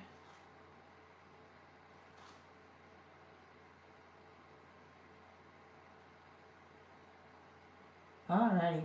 And if you were ever, like I said, photos. So once I have what I want to be on my list, I then go to Google and look for photos that, fit whatever is on my list. All right, we're going to do a couple more things right here and then we'll make our list. So I'm going to do this little guy. This is almost like a little text chain thing. Where do I keep moving those? I keep moving. Oh, here they are. My stamping blocks. Okay, so let's grab our little guy like that. And I think I'll do the same thing in the prize ribbon. We'll just put that, maybe this one right here. Like that. Okay. And then we'll do something else right over here, but a different one. Okay, so let's see now. This, you guys, this is in the news, is always the hardest list for me to decorate. It's always the hardest one because you know what? I mean, news. Like, do you put butterflies on there or do you put flowers? I mean, it's kind of, it's a little bit harder for me I struggle with that sometimes. And then we'll do a little TV right here. All right. Someone had a question. Denise said she has an entire traveler's notebook of in the news. Karen, I do not put this list in a separate traveler's notebook. I do this all in the same traveler's notebook that I just continue running on and running on and running on. Some people, like Denise said, she has a whole separate traveler's notebook that she does for in the news. I will tell you what I think a lot of people do. A lot of people do my annual year in review project, traveler's notebook project kit with me. And in that one, we do about last month, just in that insert. But some people also do their in the news in there as well. So I'm going to show you. Let me just grab. Where is that? Hold on. Hold please. Oh, here it is. All right. So some people, this is what I'm talking about. This is this year's Year in Review Traveler's Notebook Project Kit. It's a kit and a class, and I've already obviously put mine together, but we'll be putting it together again during class. Reggie, did you want to come say hello? Yeah, okay, so that doesn't really work for us. Doesn't really work for us. Do you think you could meander over to your bucket? Sorry, friends. Can you meander to your bucket? I know there's not a lot of, okay, hold on. Let me just move him. Let me see if I can get him to sit in his bucket and go to sleep. Can you go in your bucket and go to sleep, honey? Just go to sleep. Okay, there, go. Stay in your bucket. Stay there. Sit down. Sit down. Yeah, no, he's not going to want to. Well, apologies for our little visitor there.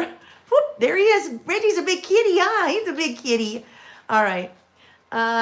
Okay, Reg. No. Go on. Please go. Please go. What was I? No, Reggie, come on. Oh, yes, this is what we were talking about. Reggie, come on. Am I going to have to lock you out? All right. Literally like a 2-year-old. Okay, come on. I'm sorry, buddy. And now you're going to be sad. Go find Dad. Hey, Nick? Nick? Honey? Nick?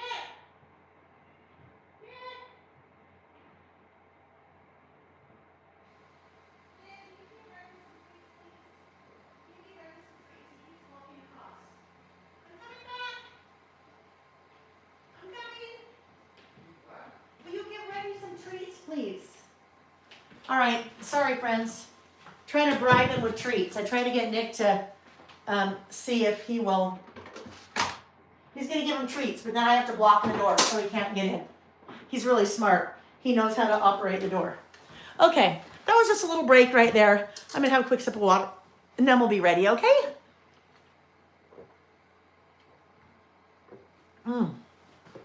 Karen said, love it, cats. I do it my way. So true, right?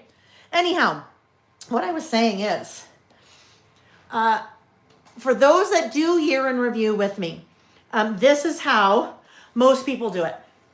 You would have your month. So this is where we would do about last month. And then there is an in-between spread.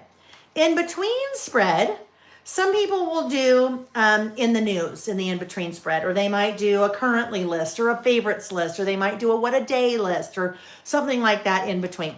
But the people that do this with me have a separate traveler's notebook that they are doing their about last month list in, and then sometimes in the news. And that one just released that kit on December 15th. And it is about 65% sold out, I want to say. That is my second biggest project kit of the year that I do. All right. He has been a good boy for such a long time. I know. He has been such a good boy. All right. So now let's look at my list. I need some kind of bullet stamp. Some kind of bullet stamp. So what do I want to use? This is Bullets and More. There are 3 different bullet stamps. So I could use, let's look, Bullets and More. It could have something be just super basic. Maybe like a star. Let's just do that. I'll just do a star. That'll be easy. I'll do a solid star. There's a solid star, an open star, and a kind of shadow star, but we'll do the solid star. We'll put that on our little stamping stylus right there. Your stamping stylus is just another type of stamping block. It is just a stamping block for little teeny tiny stamp, right? Our little bullet stamps. So just more manageable, right? Just a little bit more manageable working with that little teeny tiny stamp. So when I do this, makes it super easy to work with, right? All right, so for November, I have, let's see, for November, and again, just the facts, and these are just the things that hit my radar. Different things may have hit your radar. Let's see, the Dodgers beat the Blue Jays for the World Series.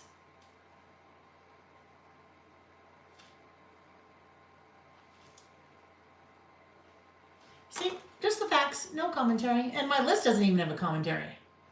And that's just the way I do it. You could do it differently if you wanted, but Next up, Dick Cheney passed away.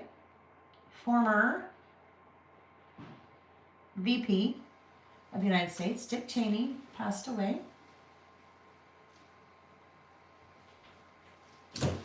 Now, sometimes I have way more things on my list than will fit. Sometimes, well, I don't always do photos for everything, right? I'm going to obviously have more than 4 things on my list. And then I have to try to read what I wrote. That may not make the list. One of the things on there was that the FAA reduced flight capacity by 10% at 40 major airports. I got caught up in that. Let's see. Longest ever government shutdown. So, 43-day government shutdown ended. Longest ever.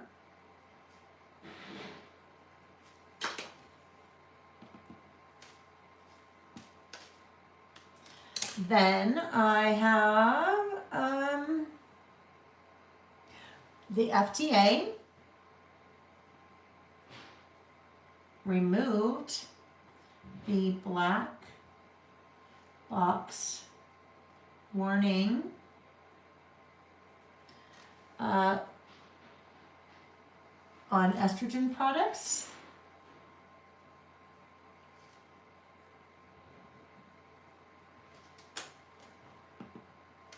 And then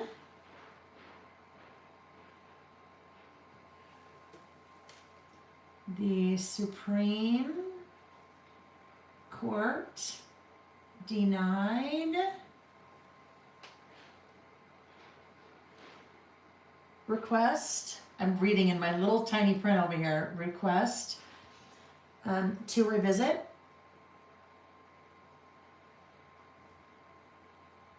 same-sex marriage.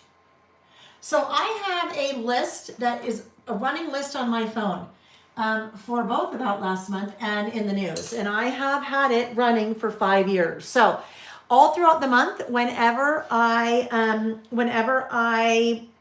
things hit my radar in the news, I just add them to my list. Add them to the list in the phone. And then the morning when we are, when I'm kind of doing my final prep for our listing session, I transfer it all over here so that I have something to refer to because I would never remember, right? New Mexico.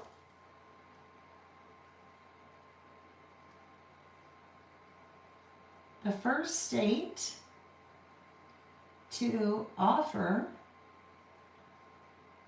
free child care. Where'd that go?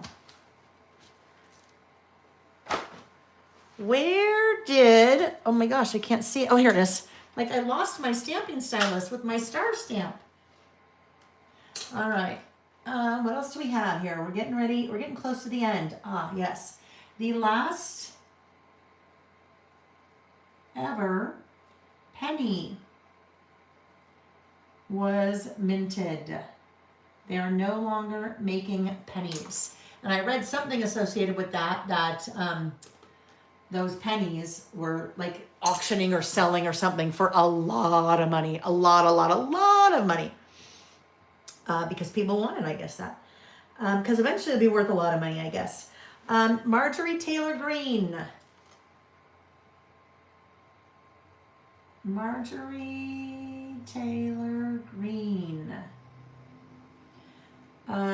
Resigned. Announced her resignation. Politician from Congress. So she resigns from Congress. Resigned from Congress. She was more of an outspoken person, and so that definitely hit the news that she resigned. Let's see. What else do I have? Oh, okay. Oh, this one. Hello. Oh, no, we got that. We got the government shutdown. This one.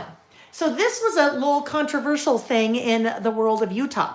So Utah was not this, well, I guess to some people this could be controversial, but Utah was awarded earlier this year the 2034 Winter Olympics. So Utah hosted the 2002 Winter Olympics, so 32 years later, we'll be hosting the 2034. This was incredibly controversial, this logo, Utah 2034. You may have been looking at that going, what the heck does that even say? From a graphic design perspective, this got a lot of heat because it is very difficult to read. Very difficult to read. If I didn't tell you that, you would be like, what does that even say? So now they're saying this is just the interim logo until it gets closer to the Olympics. And I don't know if that was the plan all along, but that's kind of interesting, right? So this is the controversy logo. Controversy for the 2034. And it was also the Salt Lake City Olympics. And that was another thing. That's like saying you have the Los Angeles Olympics, the Atlanta Olympics, and you have the Salt Lake City Olympics, but they're calling it the Utah Olympics. So just, some little local controversy in the news. And I think that ends the things that I had on my list for November. Now, I'm going to have to find something else. Because I know I have more things, but I don't like this empty room here. So I will go back to the list on my phone and figure out what else that I didn't make here. Oh, wait, there is something. Right, FAA. I can do that. FAA reduced flight capacity by 10%. And that hit my radar, like I said, because I got caught up in it. I got stuck in California trying to come home after teaching from an event. And I got home 24 hours later because my flight got canceled.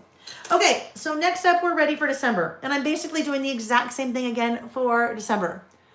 Dawn said Canada stopped making pennies several years ago, right? So now what is interesting? Now what I don't know, how does this work? So there are different tax rates in every state. And so what if you have something that's $8.92 and you're not paying with the credit card or debit card? Do you give $8.90 or do you give $8.95? Like, I wonder how they'll handle that. I don't know. I would like to look to see how that's being handled. Now, Diane Ladd. I thought that Diane Ladd passed away in October. I thought I had her on my list, Paula, in October. But maybe not. Maybe I'm wrong. They round it down or up. But will they? Will they round it? Oh, and that's what they do in Canada. Okay, Canada, it gets rounded down or up. Well, it'll be interesting, right? Be interesting. And then you think of accounting. Like accounting, so your sales are X and then you have taken in less because it rounded down. I think most people want to round down and not up. I don't know. It'll be interesting to hear how that works. All right. The things that keep me up at night. How are they going to deal with no more pennies, right? It'll make it easier for kids to count change that never learned how to count change, right? Okay. December.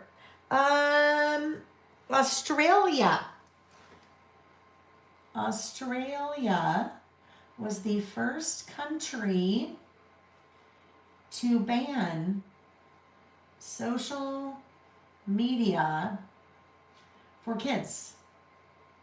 That went into effect in December. Now, I'm assuming it's still in effect. I don't know. But that just hit my radar. 16 and under, social media banned. There's a social media ban in effect. All right. Next thing for kids under 16. Lionel Messi, if you follow soccer at all, he was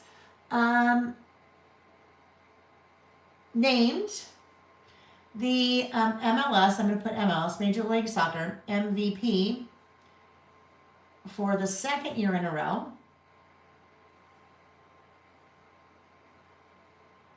He was the first player to ever do that. So you can have some sports things. I guess happen to have 2 sports things on there. One for November, one for December. I'm not like a huge sports follower, but those hit the radar. Actually, I have 3 sports things because this one big time hit the radar. My radar. I'll tell you about that one in a minute. Oh, yes. Rob Reiner and his wife, Michelle,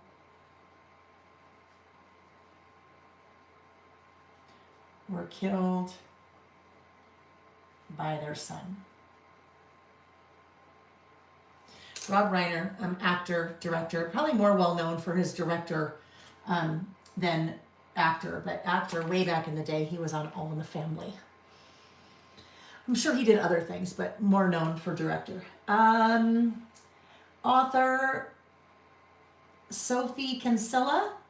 If you are a reader and you read the, oh my gosh, she had like a shopping series, Shopaholic, things like that, passed away. Cancer.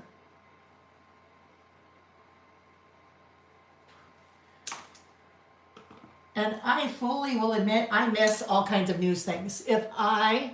Oh, there we go. Thank you, Paula. Diane Keaton, that's who I was thinking. I knew I had Diane Keaton in my list for October, but Diane Ladd. And that timing was, I was just going to say that what I started to say was that admittedly, there's all kind of things that I miss the radar. I don't even know that something happened. And so if something's not on my list, it's not because because it didn't hit my radar. I never saw it or read it. All right, so next thing, University of Utah, and I'm going to say U of U, University of Utah, was the first major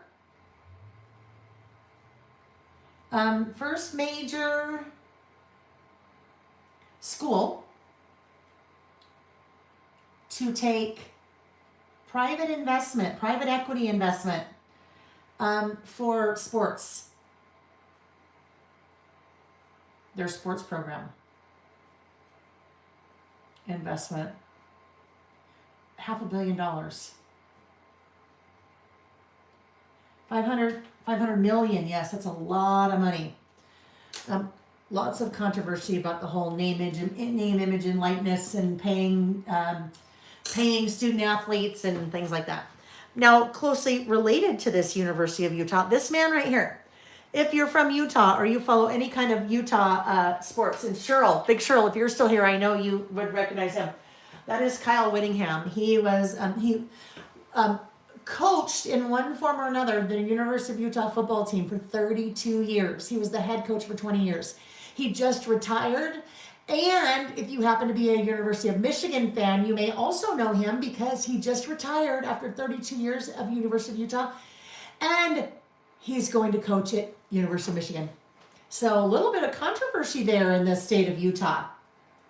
So Coach Kyle Whittingham.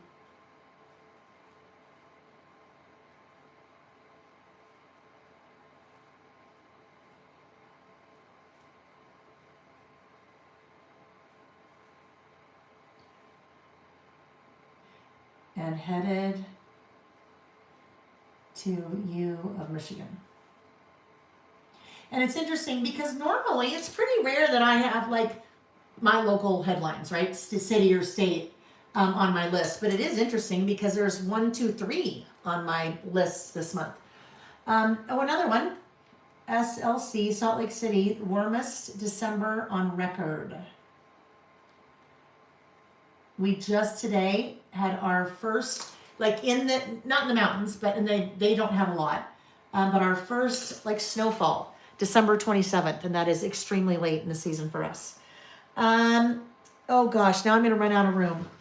So DOJ started releasing Epstein files.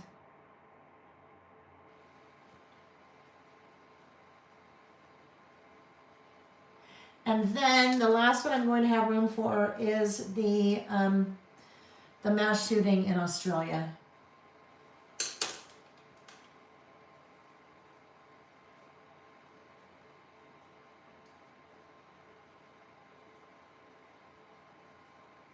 And in parentheses here, I'm just going to put Islamic. So then at least I will kind of remember that later when I am reading or referring and I'm like, what the heck was that? Then I will remember that. All right, so my In the News is pretty much done.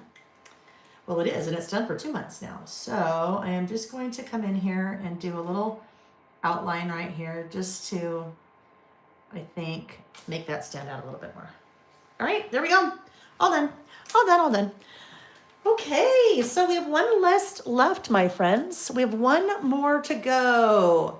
Karen said, Texas too, warmest Christmas on record in a lot of places, right? I know. Yes. All right. Clean that little guy off. And we'll get our stamps cleaned and we'll get these things put away. And then we're working on our last list for today, which now we are transitioning into the lists that we typically do the end of a year. And then next week we will continue those, and we will also start on some of the lists that we start doing as we move into a new year. All right, so if you want to start chatting away, I will do one more live giveaway. That last live giveaway, another $25 store credit. Spend whatever you'd like. Well, not spend whatever you'd like. We better clarify that right now. Buy whatever you'd like for $25, or you can add more to it, but $25 store credit on my website to purchase whatever you'd like for $25. And that giveaway is taking place in the chat. I will get everything cleaned up. We'll get our things out for the next list, and I will draw our last giveaway winner for today. Okay, doke. Our next list, our last list for today is, it is, as I was mentioning earlier, things I did well this year. All right, now, that didn't go there. Things I did well this year. If you decided to do this later, then it would be things I did well last year. If you were doing this in, obviously if you were doing this in 2026, then you would do things I did well last year. But because I'm doing it now, it's things I did well this year. This is one of those lists, you guys, that's really hard to do. It is not easy for us to talk about things that we did well, right? And that's just, I don't know, that's just human nature. Way easier for us to talk about what we didn't do. Well, I said I was going to do this, I didn't do this, I didn't do this, I didn't do this, I didn't win the lottery for $1.7 billion. It's a lot easier to focus on negative things than positive things, okay? So, that is what we're going to do. We're doing our list on things I did well this year. And if this is one you did not plan on, then you know what? If this is one you did not plan on, this is one I would still encourage you to at least think about. At least make a mental list and acknowledge the things that you did well. Do yourself a favor. We're our own worst critic. We are the best at saying how bad we are, right? But we don't often say the things that we did well. Why do I have an extra one of these floating in here? I don't know. Let me just get that put on there. So even if you're not listing with us, at least make a mental note. What did you do well? And you know what? Think of more than one, because I know you. I know you did more than one thing well this year. Like I told you, one of the things on my list is I read really well this year. I read a lot this year. I love to read. And to me, reading is a guilty pleasure. And so I always would say, I don't have time to read. I don't have time for that. I don't have time for that. But you know what I did have time for? Doing a heck of a lot of doom scrolling on social media. So if I have time to doom scroll on social media, I certainly have time to read, and I will tell you what, I get a lot more enjoyment out of reading than I do doom scrolling on social media. So that is one thing I did well this year, right? Maybe you did well at planting a garden, and you've never done that before. Maybe you did well, maybe you had some goals you wanted to do related to crafting projects, and you wanted to do some certain crafting projects in a year. Maybe you wanted to clean out all your closets in a year, right? I mean, really, it can be whatever that you want it to be. It doesn't have to be, I solved world hunger, right? I mean, well, if we were looking for things like that, I don't know about you, but if I was looking for things like that, I'd never have anything on my list. There are things that we have done that we did well that we should make note of and celebrate, okay? So this list we are using, I didn't have room for my last one, so I've got that little guy there. This list, we are going to use a collection we haven't used before. And it is the Simple Stories Take Note Collection. I talked about this just a little bit. I haven't even shown this. I haven't done a What's New Wednesday, and it feels like forever, other than my releases. But with this, every year Simple Stories does a collection that they release, probably in November, December. I don't remember when they released it. that is kind of generic, right? Super generic. And this is usually what I use, this collection every year, is what I tend to use for a lot of my lists around this time of year when I am wrapping up a year and moving into a new year. So when we start to look at what some of those lists are, when if I pull out the first listing with Lael idea book, this was the one from all of our lists from 2020, like this in every idea book. Beginning and end. Beginning and end. We are beginning a new year and ending a year, right? So things I'm looking forward to. That's a list we will be doing in the coming weeks. Things I want to learn. Things I'm focusing on. Things I'm looking forward to. That's what I think we do next week. Trends, so different trends for the year. We've done by the numbers, so different numbers, like things like how much the movie tickets were, how much a loaf of bread was, prices of every items. Things I'd like to forget about the year. We will do that also in the coming weeks, because guess what? There are things I'd like to remember, and a lot of times my things I'd like to remember is my about last year. But things I'd like to forget, absolutely. There can be things that we want to forget. And if we write them down, we're forgetting them. Things I learned, things I did well. Okay, so these are all different lists that we typically do this time of year. And today we're starting with things I did well, using that take note collection. All right, so let me stop and let's see who's buying something for $25. This one goes to Merrily 10. Is that different than the Merrily I know? Merrily 10. I don't know if that's Merrily. I don't know. Well, Merrily 10. Congratulations. Life is but a dream, right? Merrily, life is but, right? Okay. Merrily 10. You are the random lucky winner of a $25 store credit, laelbymail.com. Congratulations, Merrily 10. Merrily 10. That's a mouthful. Merrily 10. Please send an email to laelbymail@gmail.com. Please, in the subject line, put $25 credit, and we will get that $25. It is you, Merrily Martinez. You changed your YouTube name. I thought that was probably you. Anyhow, congratulations, Merrily. Please send an email, laelbymail@gmail.com. Subject line, please put $25 store credit, and we'll get that added to your account, and then you can do some shopping. All right, so I thought what I would do. I have 6 things, and I did. This is, some of you know, Nick and I, when we wake up early in the morning and we're in bed and we're having coffee and we're reading or doing whatever, and then after a while it's like, so what list topics are you doing today? And we chat about them. But every year without fail, I have to say, Nick, help me with this list. I need help with this list, because this list is things I did well. Sometimes it's not very easy for us to document or think about what we did well. So I enlisted Nick's help on this. It's funny. I already had some on my list. Some of them are the same. Some of them are not the same at all. And I will tell you, I didn't come up with 6 on my own. This is a hard list for me to do. So I did not do 6 on my own. But I really believe that this is an important exercise for us to do. Because, we need to be able to think about what we did well. Now, I am going to... All right, so I had to think about that for 1 second. This is one of the stamps I'll be using, in the box scallop.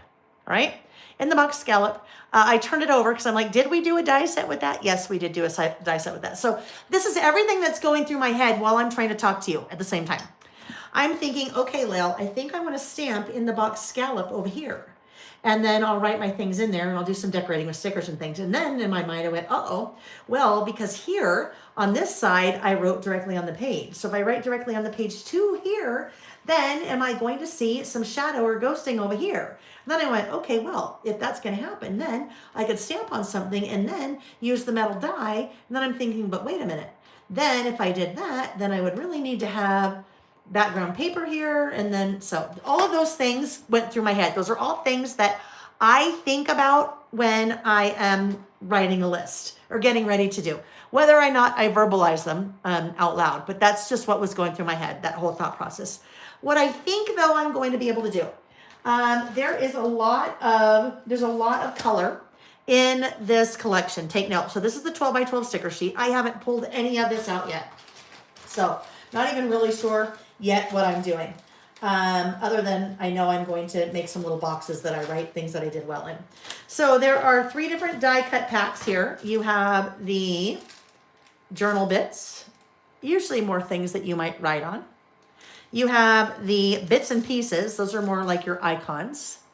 And then you have floral bits. So floral bits are all flowers, which is nice because I can get a totally different look in a list using these guys than I would then using these guys, right? So because I will use this collection for a number of lists coming up, it's nice that it kind of has some different looks to it. So I think what I'll end up doing is I will either mix in stickers or mix in die cuts or maybe mix both. We'll see.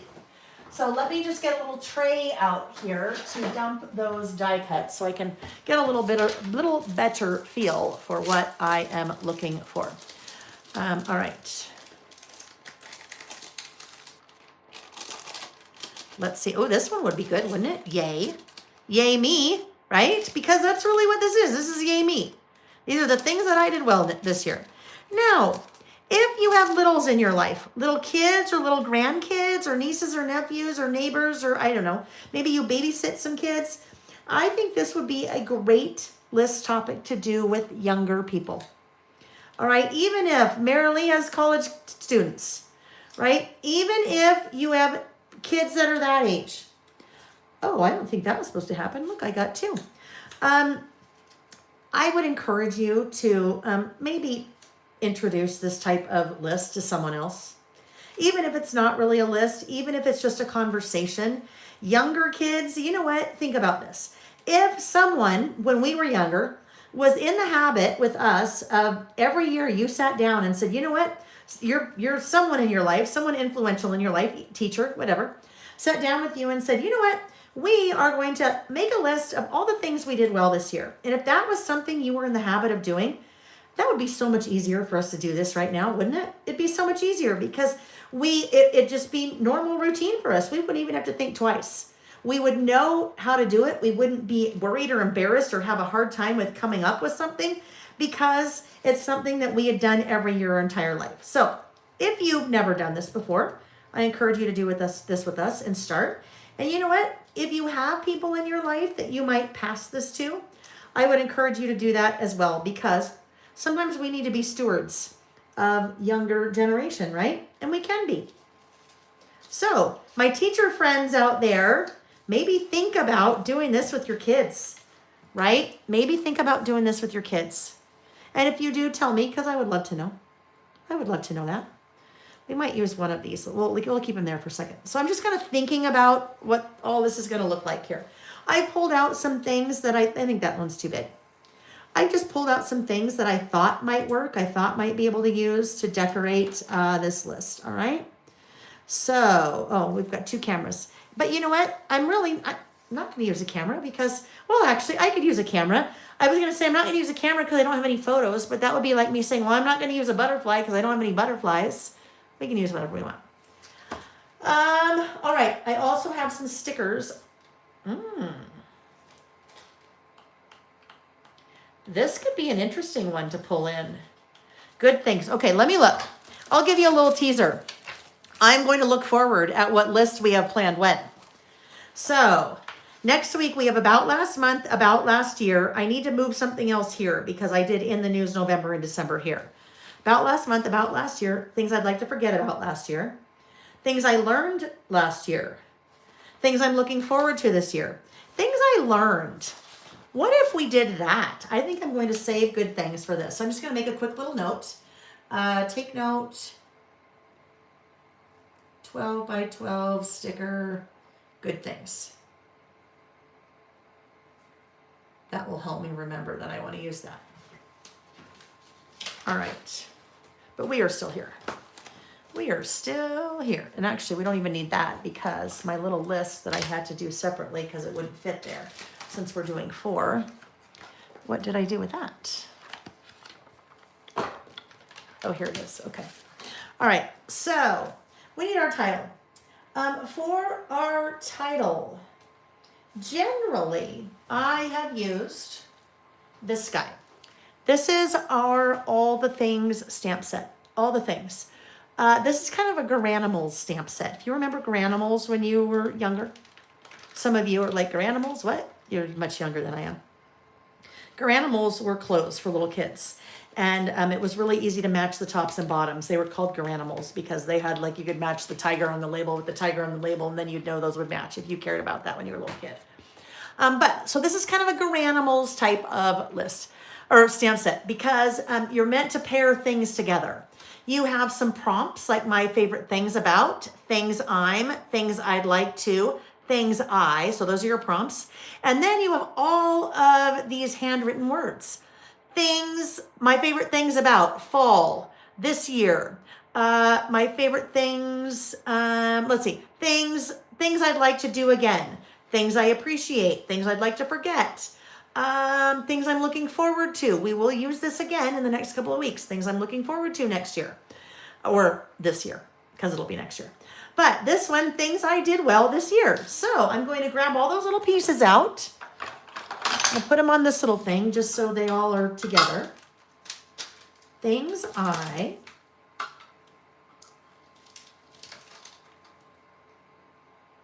did well. I would say we use this, things I did well this year, probably at least 8 times a year, this stamp set. Things I did well this year. And you also have a one that says last. So if you're doing this after the first of the year, you could change last year instead of this year. But we always do a things I'm looking forward to, either this year or next year. We do a things I'm looking forward to this spring, summer, winter, fall, Christmas. And then we did a things I did well. We do a things I'd like to forget. So we end up using this stamp set a number of times over the year. All right, so now let's get our title ready here. And there may end up being a little bit of ghosting or shadowing right here, but I'm not too worried about it because that photo's there and that sticker's there. So if there's some, I mean, we really won't see it. If we see a little bit, we see a little bit. That's just what it is, right? That's the nature of stamping. I keep putting my pencil boards away. All right, so here we go. Let's grab my little clip. And I just keep working that clip in. It just makes it a little bit easier to keep it all hooked together when you're working on it. Let's get that lifted up a little bit above so I've got plenty of room there. Now, we're going to look at our color palette here. We have, what colors are popping out to me here? We have orange, we have mint, and we have pink. So we have a little bit of yellow too. And we actually have, let's just see. All right, let me grab my swatches. Since those are primarily the things I'm going to be using to decorate. And as we look at this too, I mean, I won't use something big like that. So there's not really, I don't really have maybe other colors popping out unless I used a flower like that. We may end up with a little bit of blue. Okay, so let's start with the pink. Pink is probably Kitsch Flamingo. All right. So I have swatched all of my inks. You see me use that every time I'm using inks. I pull out my swatches. That's one of those things. If you have colored pencils, markers, inks, I can't tell you how much it has helped me spending time by swatching. Because it's just, instead of now pulling out all of my pink ink lids or my pink inks trying to figure out what works, I just pull out my swatches. So much easier that way. All right, so Kitsch Flamenco, and that's Flamenco. That is using the Swatch This Inks stamp set. Kitsch Flamingo, let's move to the orange now. Now the orange is not going to be carved pumpkin, I can tell you that right now. Red, orange, yellow. Okay, red, orange, here we go. I put mine in order of color, not by name, all right? So, because I'm always looking by color. I don't necessarily, I mean, I've got a pretty good feel for what the color names are, but, you know, I would suggest putting them in rainbow order if you're doing this. Spice Marmalade, and that is exactly the one that I would have thought in my head would be the one to use. Here is also a good reason why if you swatch your inks, look at the difference in that color. This is what it looks like if you're just solely judging it on that versus what it looks like stamped, right? I mean, it's still orange, but this is, I don't know, this is just much deeper, very different colors, right? Because they can't get the exact color on a sticker like this, but with the ink you can. All right, spice marmalade. Now this is always the one. This is always the one. Well, cracked pistachio is going to be the closest. There is not a great mint in the Distress Oxide family color palette. What did I say? Oh, cracked pistachio, right? Cracked pistachio. Here's another example. Look at that. Yes, Roy G. Biv. Melissa said Roy G. Biv. Red, orange, yellow, green, blue, indigo, violet. That is the colors of the rainbow in order. That's what I do. But look how much more like bright and kind of saturated that guy is versus what it really stamps to. So you will not regret the time you spend swatching, however, whatever you use to swatch. So I think those are going to be my main primary colors. And then, oh, I know what could be fun. Let's see if we can find kind of this grayish blue. It'd be fun if I did my stamping in that grayish blue maybe. Let's see if we can find something like that. Faded Jeans is not it, but I don't know, maybe Faded Jeans. I think that's too dark. Chipped Sapphire. Let's go maybe the grays and see what we end up with there. But I think Faded Jeans might be what I go with. Weathered wood could work. Iced spruce. No, hickory smoke. No. I think I'm going to go with the Faded Jeans. Faded Jeans for the win. Faded Jeans for 400, Alex. We know what that's from? That would be from... Okay, hold on. Where's Faded Jeans? There we go. All right. There we go. That's a nice little grouping of colors there, right? Faded Jeans for 400, Alex. That's we're channeling our Jeopardy. That is when I say sometimes it is a stream of consciousness because I have to fill the space. Things just, they pop into my head, they come right out my mouth. So that's why sometimes it gets a little silly. What is Jeopardy? Jolene, Jeopardy is a trivia game show. And the host of that was Alex Trebek for many years. And then he passed away. But just a trivia game show. And it also had a little jingle, not even a jingle. It had a music piece to it when people were trying to think of the answer. And it went like this. Do, do, do, do, do, do, do. Do, do, do, do, do, do, do, do, do, do, do, do. Anyhow, it was at the end. No, I put it as a question like, oh my gosh, Jolene. Oh, my blonde was showing there. I understand. What is Jeopardy? I'm such a ding-a-ling. I thought, well, that's interesting. Maybe she's from another country and doesn't know what Jeopardy is. Yes, the question, what is Jeopardy? Yes. So in that game show, it would tell you a clue and then you had to answer by asking a question. Like I said, does anyone know what that reference is? And Jolene says, what is Jeopardy? Because, yeah. Oh, Lordy. Yeah, the blonde showing. It's okay. The blonde comes out to show every once in a while. Well, actually not every once in a while. Probably more often than not, but that's okay. Okay, so let's do our title first. Before we start with those, let's do our title. We need a couple of different stamping blocks here for the title. Now, this is personal preference. I have all of these individual stamps. Things I did well this year. 1, 2, 3, 4, 5. I have 5 different stamps. Oh, Jolene, thank you. Is that like a bless your heart? She said, I heart you, Lael, but is that really like a, oh, bless her heart? Oh, bless her heart, right? Oh, look at her. Isn't she silly? Dumb. No. Okay, it's all good. And Terry said, and this is why we love you. Well, yeah, you know what? I mean, I will tell you, if you have met me in person, you know I am the exact same person in person as I am here. When I'm teaching, this is just who I am. I can't put on a show and then not be like this in person. It's just who I am. So this is just what you get.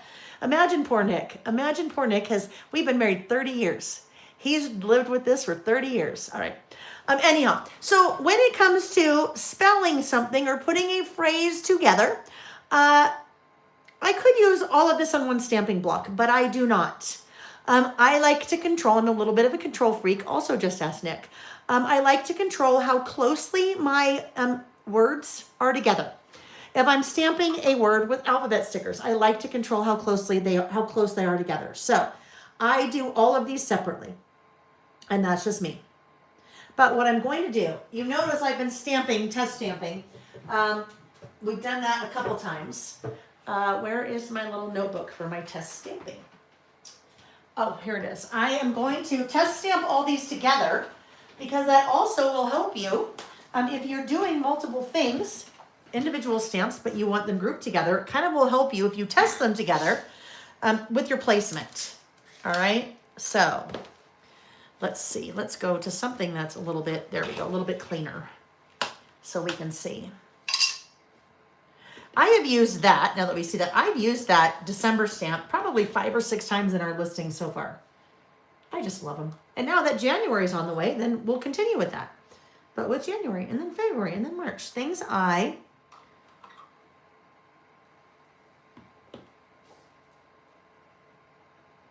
did well. This will just kind of help me to see how I want to line all these up.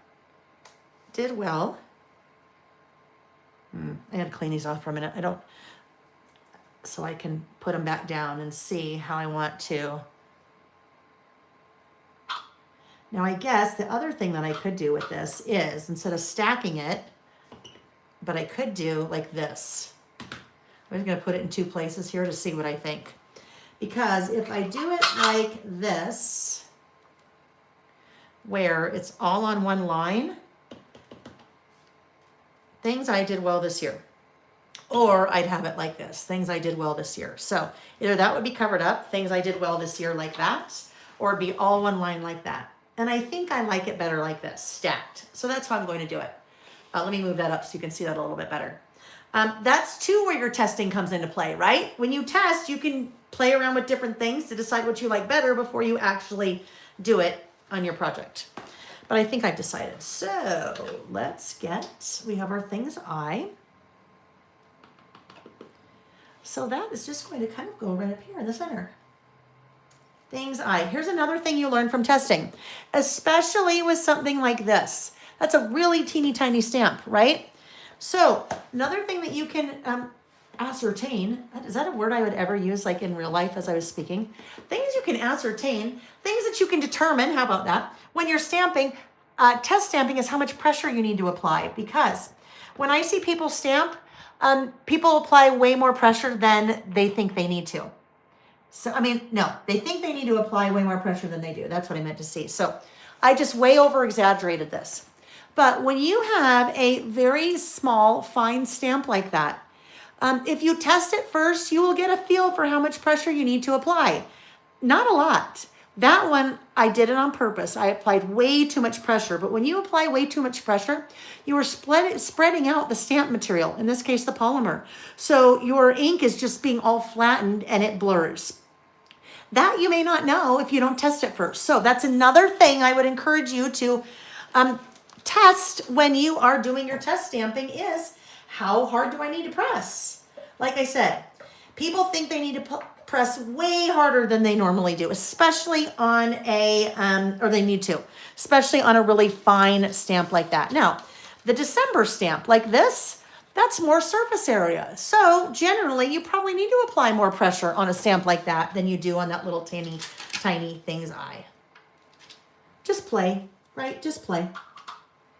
You're not going to regret it. You're not going to regret testing, I promise. You will never regret testing.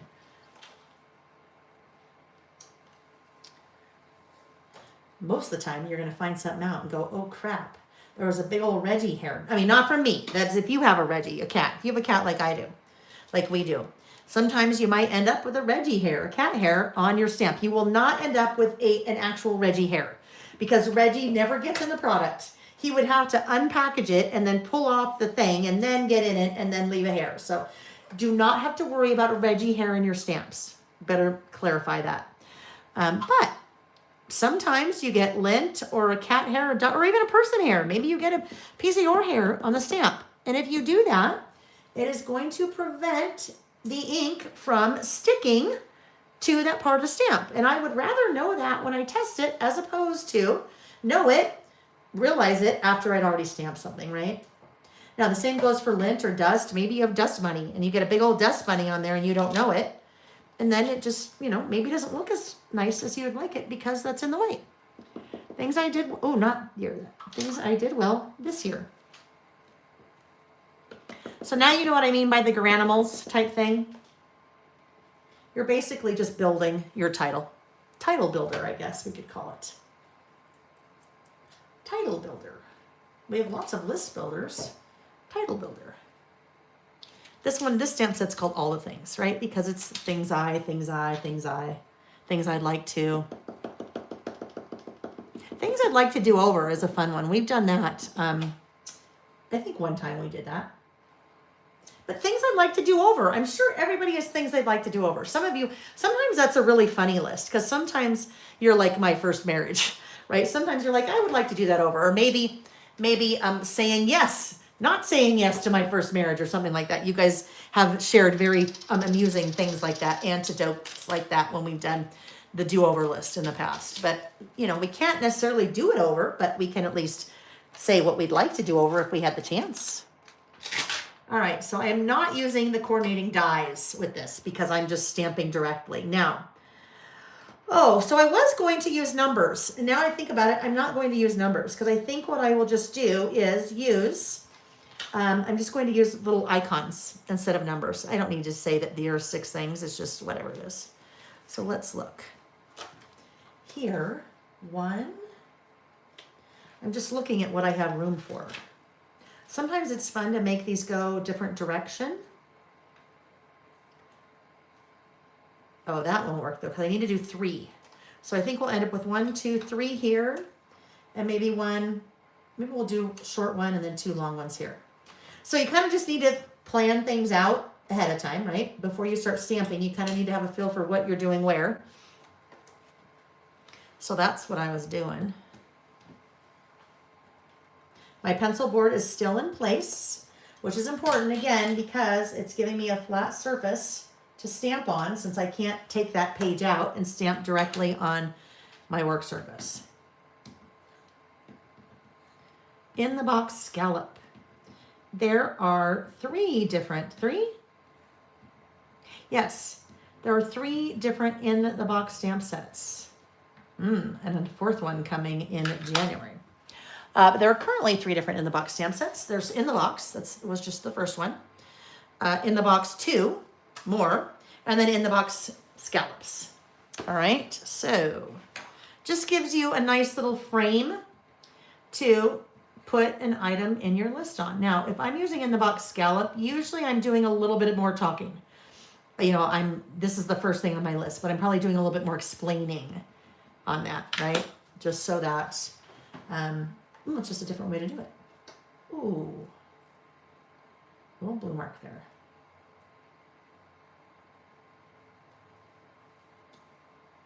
Okay, first box. So cute. Okay, and I don't think we need to use this one again. I think everything else is, I better have something short there that I did well. Oh, look at Amy, I love that. Amy just put one link in there that said in the box collection. So you click on that in the chat, you will see all of the in the box stamp sets. They all have coordinating dies too. And as with 90%, I'll say 90, depends on how new the stamps are, or new the dies are, or new the Little by Mail products are. But you will see different examples, different projects of how I have used them, how design team members have used them, how, just to give you lots of different inspirations. So if you're like, oh, I'm kind of interested in this in the box scallop, I would like to see some different ideas on how it's been used. Then you go to the website, in the box scallop, and then you see the product image, like the stamp itself, but then you will see other supporting images. So you can get a feel for, I don't know about you guys, but I'm all about the inspiration. Sometimes you just feel like you need, like, I have this stamp set, I don't know what to do with it, I need some ideas, and then you go and see, and you're like, oh, okay. And sometimes the inspiration that you're getting looks nothing like your finished project, looks nothing like the project you were inspired by, but it just, maybe it was a color palette and you thought, oh, I love those colors together. And then you head down that path.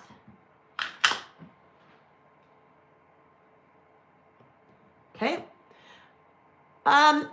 So, oh my goodness, Jolene, you know this is coming, don't you, Jolene?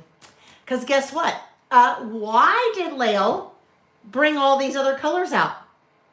Why did I do that? Oh, okay. So,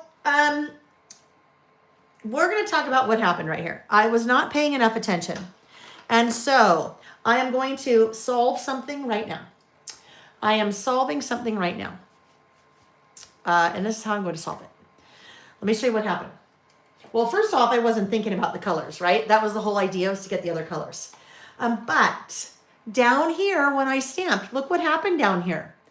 I was not paying enough attention. The reason why that happened is my pencil board.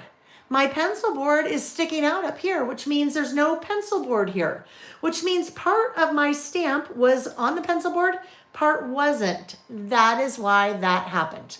So let's talk about how I could fix this. Well, I know how I'm going to fix this. I am going to take some white cardstock. So I'll tell you in my head, as I think very quickly, there are a couple of different ways I could fix this. Number one, I could just leave it and go, oh, well, that's the way it is. I'm not going to start over. Another way I could fix it would be to get out my tape runner, put tape here, adhesive here, and do that. And basically, those pages no longer exist because I taped them together. I don't want to do that because I don't want to take that much more time to start over. What I am going to do is come back. I'm going to clean this stamp. I have 6 boxes. I have 3 colors. So I can stamp each of those twice. Now, because I'm going to re-ink this right away, it's really important that I dry it, okay? It's still a little bit wet. There's a little bit of moisture there. Your inks, depending on the type of ink you have, your ink can be water reactive. Distress oxides are pigment-based ink. Pigment-based inks are water reactive. So the ink will react to the water or the moisture on your stamp if it is not dry. Now, in some cases, you want it to be water reactive. You want to do cool things with it. That's not me. I don't do mixed media. That's usually not something I'm going for. So you want to dry in between. What I'm going to do here, I am going to stamp these 3 colors twice. And then I am going to use the die to die cut them out. And then they will sit right on top of whatever I did here. Oh, so good. That one is cracked pistachio. If you are newer to Lael by Mail, all of my stamps are manufactured in the US. They are photopolymer stamps. So difference between photopolymer and acrylic. Number one is the cost. Acrylic stamps, if you're finding very, very inexpensive stamps, like if you're finding a 4x6 stamp set for $6, that's an acrylic stamp set. It is different material. It is a different manufacturing process, generally manufactured overseas versus the US. But the whole difference, I don't need that anymore. Really, the difference is in the quality of the stamped impression. With photopolymer stamps, you get a very nice stamped impression, very clear. And probably one of the best ways that I can show you that is the Things Eye. I mean, that is a little teeny stamp, and it is just nice and crisp. These guys are crisp too. Looks super crisp there. All right, so we need to dry again. And then we are going to, oh yes, thank you, Sylvia. Thank you. Sylvia said, don't forget one of your boxes is the long skinny one. And you know, I would have totally done that, right? Wouldn't I? Let's just hit that one up right now. Let's start, we'll do a pink okay, we'll do pink for the big one, and then we'll do a pink for the small one.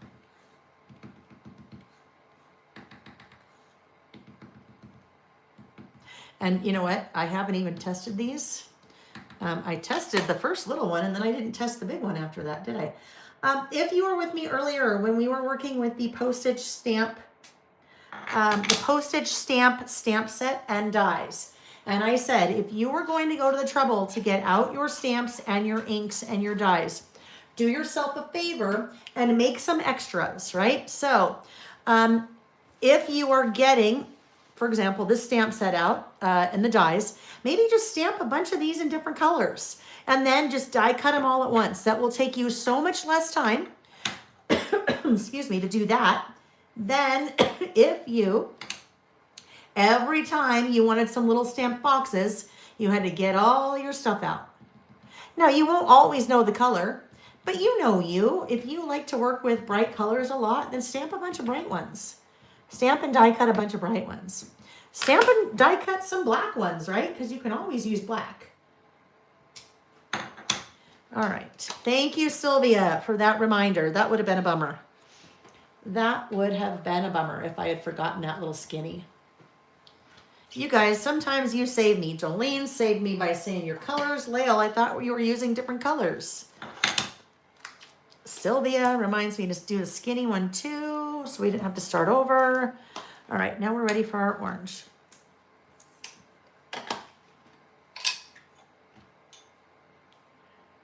Okie dokie. Now, when you get an intricate stamp like this, that is when you realize the value of a die. Because if you were trying to, I mean, obviously, you don't have to use a die. If you wanted to, you know, stamp on white cardstock and put it on pattern paper, you could just cut out a rectangle, right? You could definitely just cut out a rectangle, but you wouldn't have those cute little scallops as part of your stamped image.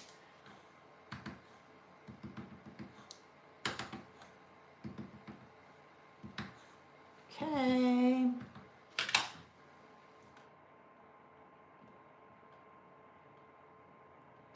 There we go. All right, let's move these two guys out of the way and this one out of the way, clean this, and then we'll grab our die cut machine really quick and die those little pieces. Okay. This guy back here. Get our dies. So I store my stamps and dies in the same little sleeve. So I use my stamp storage sleeves too. Where's a little plastic? Oh, there it is. To store all these guys. So that is what I pulled it out of originally in the box scallop. So that is a 4x6 stamp storage sleeve that I cut the top off of. All right, so now let's get out our trimmer. Just trim this guy in half like this. I think that's maybe just trim a little bit more off this side just to make sure we've got plenty of, it's narrow enough for our die cut machine. All right, so where did I put the die cut machine? Did I put it away? No. Is it on here? Here are the plates, pardon my reach. Here are the plates. Okay, it's an 8-pound machine, so it's not like it just, you know, skipped away somewhere. All right, friends. Oh, I remember now. It is a doorstop, so Reggie could not get in. Poor Reggie's UPS delivered something. Reggie's sitting on a stack of box outside of my craft room door here. It was a doorstop for the Regimeister. All right. That plugged in again. Okay, so now we're making our little sandwich, right? Your dies are all about creating a sandwich. We have a bottom plate. We have, with this particular machine, this is the Anna Griffin Empress Mini. We have the magnetic mat. I am going to put my stamped image here. I will lay my my die on top of that. And because the mat is magnetic, it's holding that in place. That's why you don't ever see me like use any washi or something like that to hold that in place. Our top plate. This is an automated machine, so it's plugged in, powered on, and I am just going to put those plates in and click run. You heard that. Did you hear that click? That was basically those two really heavy rollers in there are rolling the that sandwich through. Look at how cute! Rolling that sandwich through, and when it cuts, basically that noise it's making. I don't know if you can hear it or not, but it is. Well, it's just the end of the pressure after it hits the die. Okay. These would make like the cutest little place cards, wouldn't they? Make cute little place cards for something. These would be little cute little gift tags. Like if you are, if you've got a little gift bag or something and you wanted to make a little gift tag, stamp there and then write some little message in that little gift area, in the little box. And then punch a little hole in the upper corner, add a cute little ribbon or some baker's twine or something and tie it around the gift bag. Or maybe a bottle of something that you are taking to someone's house, like a little hostess gift, like a bottle of wine or a bottle of sparkling cider or something like that. I am not having to worry about the top and bottom of these guys because the die is the stamped image and the die are the exact same on the top and bottom. So I don't have to, kind of make a mark there so I know what's the top and what's the bottom.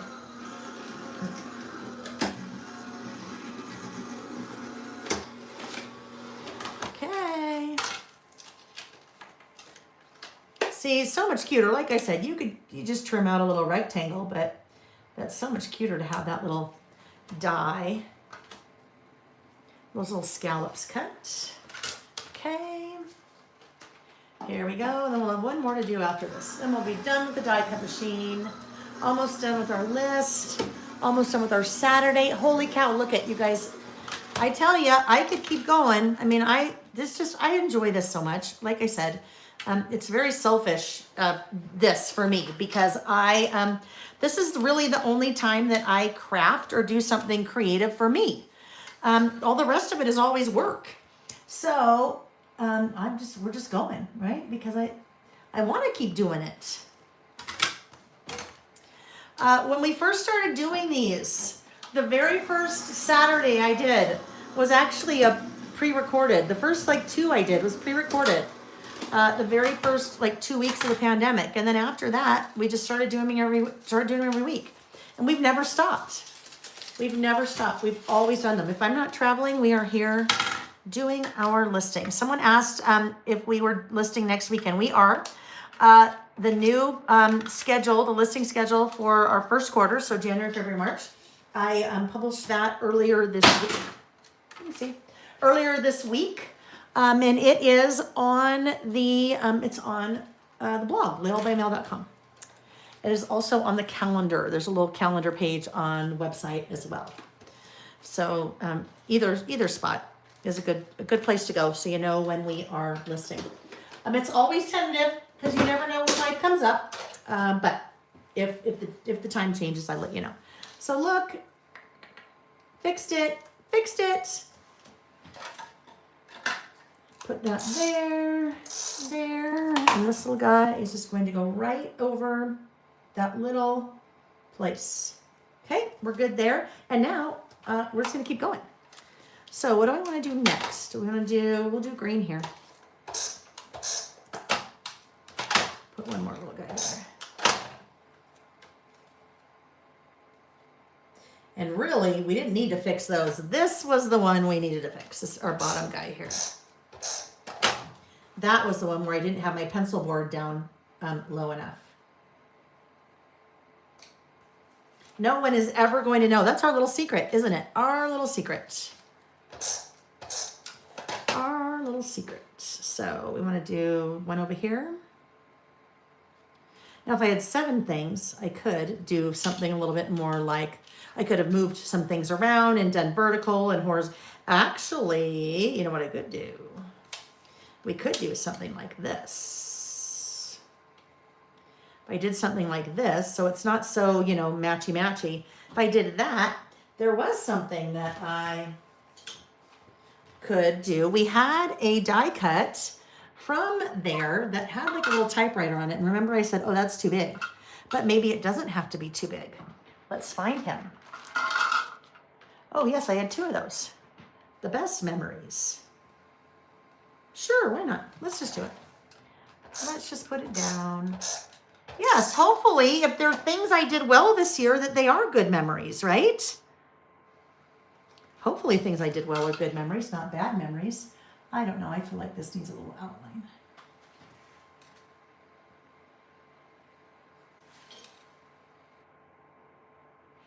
All right. Now, the only thing is that green, I wish it was a different color, but that's okay, right? It's fine.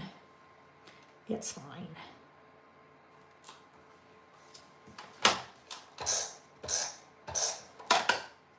All right, now I've left all this space because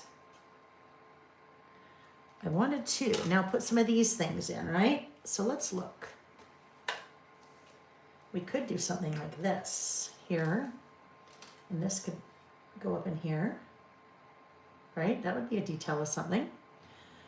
We have this big guy. If we're gonna use a big guy like this, we probably better use something big and a big one, not a little one. Let's keep going and see. Maybe we kind of have a bunch of big ones over here. So maybe our butterfly is here.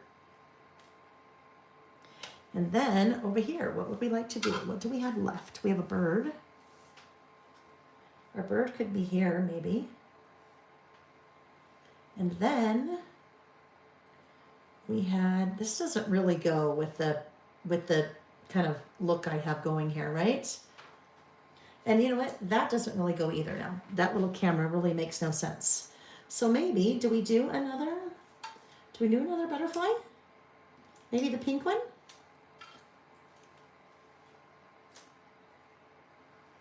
There we go. I didn't even use any stickers this time. I just used the die cuts. Okay.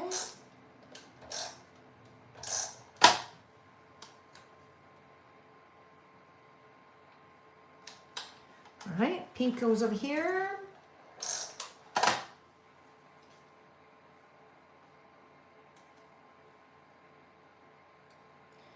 Better leave a little bit more room on that because it's such a teeny one, right?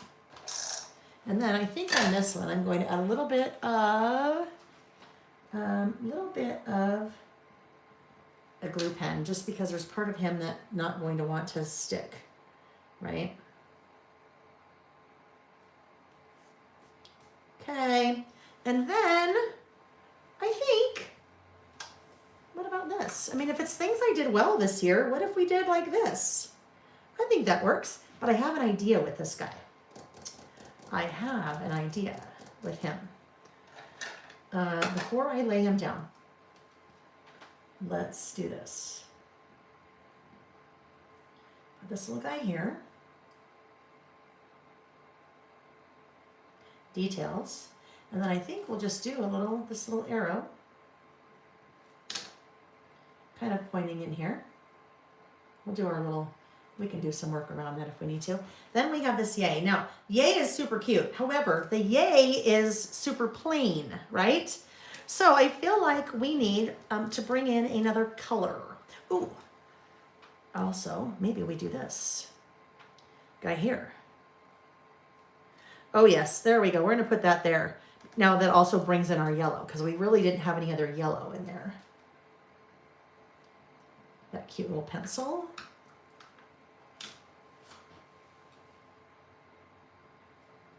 Our number 2 pencil. All right, so this guy. I think what I'd like to do, we did faded jeans, right? We did faded jeans. So I'm going to find my faded jeans watercolor pencil. And again, I don't do watercolors, but I do use colored pencils. So I'll just use these as a colored pencil. Faded jeans. Faded jeans. Where are you, faded jeans? I clearly skipped them. Faded jeans. Here we go. All right. I am going to color in that guy very lightly, and then I'll bring a little bit more of that blue in. Very lightly. Faded jeans. Now, I will tell you, I also swatch my colored pencils. Now, this is pretty easy because if the ink is faded jeans, this is faded jeans. But I also have lots of other colored pencils. And so, just as we swatch our inks, it's a good idea to swatch your colored pencils because something like this, look at all those blues. If I was trying to decide which was the right blue, I'd have to get every blue colored pencil out and then, make a little mark to see if it was the right color. But we are doing this, we're doing this here. And I don't want it to be super dark. Hopefully we like this.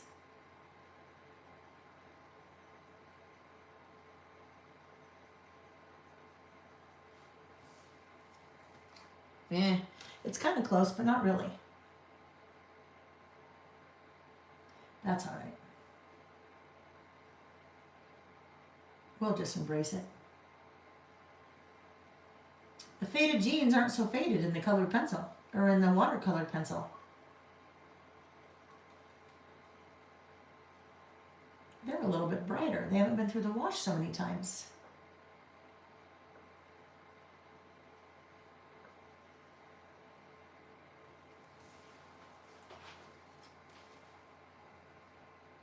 It's fine.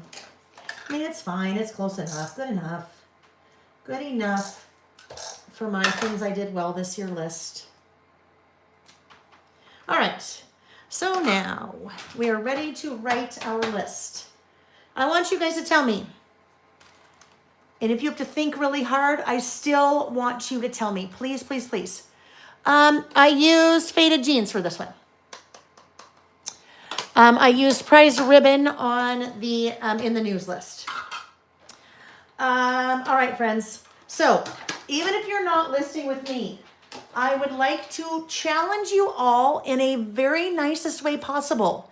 Please, please, please tell me in the chat something that you did well this year. Okay? Something you did well. I know you did something well. I know you. I know you did. So don't tell me you didn't. You might have to think hard. If I knew you, I could probably come up with something. Oh, I know. Cindy. I just remembered I read this. I got to read this because this could be on Cindy's list. Cindy and I have had several conversations about this topic in person over the last year. Cindy said, Lael, you'd be proud of me as I joined a social group in my area. I am meeting new people all the time and trying new things. That could be at the top of Cindy's list, something that she did well this year. She put herself out there to meet new people, and now she is so happy that she did, right? Cindy, that makes me so happy for you. I knew it. I knew it would come. Julie. Okay, now Julie, the way that you worded this could be taken in multiple ways. Julie said, started my first garden and killed it. Still have kale growing in December. So I think what Julie means is she started her first garden and it went very well. Like she's saying I killed it, as she means she did well with it. Because if she still has kale growing in December, that's not a bad thing, right? That's a good thing. So I get it. For a minute, I'm like, wait a minute, I don't understand that. Valerie, hi. Valerie lost weight. She lost 23 pounds. Good for you, Valerie. Zen Girl said she gained weight. And you know what? Maybe she gained weight really well, right? That's totally okay. Terry stepped into being a grandma like a rock star. I love how you phrased that. Heather overcame so many obstacles. She's still standing with her head held mostly high. She's learned so much about herself this year, and 2026 is going to be a breakthrough year for her. I love that, Heather. I love that. Mariposa said I was so much better at committing more strongly to my faith by consistently attending church and taking part in church activities. Good for you. Diane spent more time thinking about what she ate and truly how she felt after she did eat. Changed everything, right? Jolene, she spreads kindness confetti to brighten others' days. I love that. I love it. Crafty Witch, healing from past trauma. Louisa said something I did well, connecting several girlfriends who are not crafters, but had a great time of catching up, and we got together twice. Perfect. I love it. Melissa started making new friends and got boards decoratively painted on her garage. Carol, learning to give herself grace and rest after doing a month of radiation in January. Carol, good for you. That's so important that you did that, right? Because you probably thought you just needed to keep going, because that's sometimes what we do. So important in the healing process. Becky, hi, Becky Moore. So my friends, guess what? Becky, I don't know if you've been here earlier. I'm just seeing your chat now. Becky Moore MT is my graphic designer. If you guys didn't know that, I haven't talked a lot about that. But she is the one behind all the stamp designs, I would say probably since April of this year. So if you've liked the stamp direction we're headed in, Becky is a huge part of that. Becky, season pass, the winter spring season pass is all Becky. And year in review this year, also all Becky. Becky and I have known each other. We actually worked at Basic Gray together a lot of years ago, probably 2008, I want to say. And we've reconnected in the last year. So if you like what you've been seeing, it's Becky. If you don't like what you've been seeing, then guess what? You just say to Lael, there's too much Lael influence on Becky. And then that's why you don't like it. Just teasing. No, maybe not. Yes, Becky has been in the industry for a very long time, and she is incredibly talented. And I'm so incredibly fortunate to have Becky as part of the team. So now, Becky, I don't even know what you said. What did you say? Becky said something about something that made me, I don't know. She commented on something that made me see that. Anyhow, Jackie's been taking care of her mother, which is hard, right? It's hard. All right, friends. Oh, I'm so glad you guys get to meet Becky, and now you can send all your praise to Becky. All right, so I am going to now write my list. The 6 things that I did well this year. And the shortest one, and this was Nick's, but if you know me, my hair takes forever and an eternity and a day to grow. And the last year and a half, religiously, every night, I have had a routine. And it has made such a difference in the health of my hair and just some of the things I'm doing, even outside of that. But so this one is a nightly self-care routine focused primarily on my hair that has resulted in longer, stronger, and more healthy hair. Now, a side benefit from that is I am one of those people, I'll jump on the bandwagon, the newest thing to try, and then I am notoriously awful at following through. Maybe a couple days, maybe a week, maybe a couple of weeks, and then I just lose it. I don't follow through. So this for me, for a year and a half to have been doing this is a big deal. And I see the results. But a side benefit from that is I go in these spurts where I'm like, I need to clean my face every night before I go to bed, take my makeup off, do all of that. And that's another one of those things that, for a long time, I'd be like, I'm going to do it. And then I would stop doing it. But because I'm doing the hair stuff every night, it's just right there and I do the face stuff. So there's even been a side benefit of that. Kathy, I love it. Kathy shopped for crafting supplies like a champion this year. And Debbie said, I stopped buying craft supplies. Not, right? Not. All right. Okay. So next up we have, and I see, you guys know, you are more than welcome to always give product suggestions and always put through product requests. You know, I will always listen to those. Some things it makes sense for what I do to do. Some things it doesn't make sense. Some things if we can do them, we can. I mean, if there's a market for them, we can. And if there's some things that we just can't do, then, you know, I always listen. But the whole design process is very fascinating. Usually it's me coming up with an idea, and it's usually based on, hey, I really need this. I'd really like to have something like this to work with. And then Amy and I sit down, and a lot of times Amy and I flush a lot of that out. And then Becky comes into the play, and it's like, okay, like for example, the last couple weeks, we are already working on the new travel collection that will be re-released in March. Brand new travel collection this year. So with that, lots of me sitting down, inspiration boards. These are types of icons I want. These are types of words and phrases I want. And then that goes to Becky, and then Becky starts the process. So it's a very involved process. Paper collections, much more involved than, say, a stamp set. Some stamp sets are done very quickly. I think it's if I give a really clear picture of what I want. Sometimes when I'm really ambiguous about what I want, there's back and forth, but that's on me. But the whole process is very fascinating. And when you have a really good team and a really good graphic designer that listens to you and puts in the time on her own to understand what it is that you do and to get to know your style, that for me has been game changer with Becky. So Becky is, I can't even tell you, such a joy to work with. And then Amy is the glue that keeps it all together. All right, so now where's my list? I remembered that was one of the things I did, but where's my little list that I've been working from? That was one of the good things I did. See, and that's not big, right? That's not, I mean, for me, that's big. I really stuck to a routine, which historically, I am not good with that. So there you go. Next up, my next one.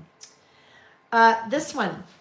I focused, I put some major focus on my health this year. I am down 38 pounds so far,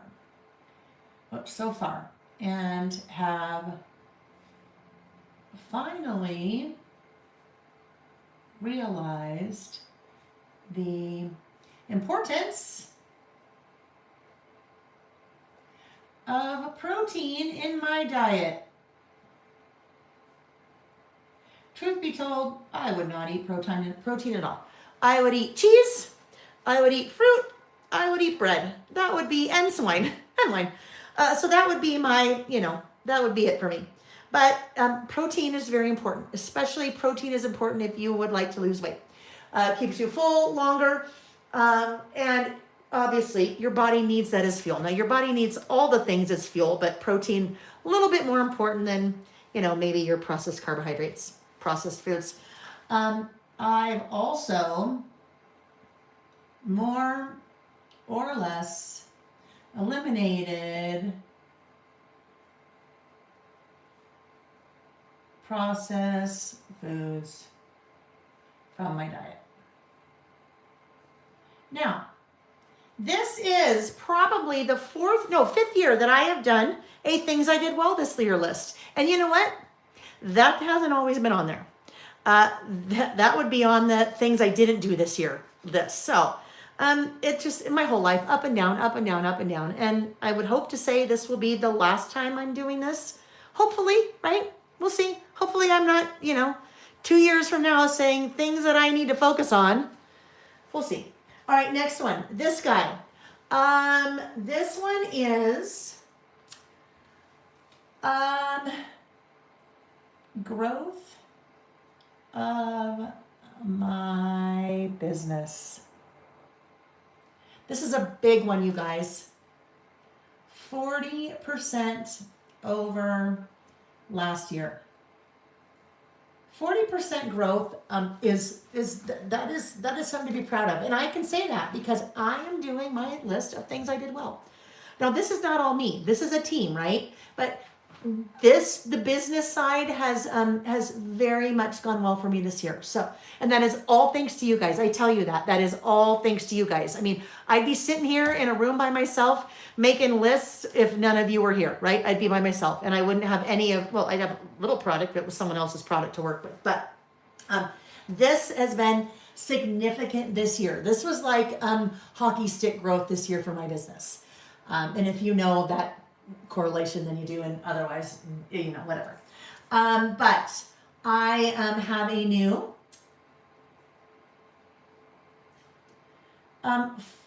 not full-time graphic designer. I have a new, how about dedicated And I don't mean that the designers I worked with before weren't dedicated. They just weren't dedicated to me.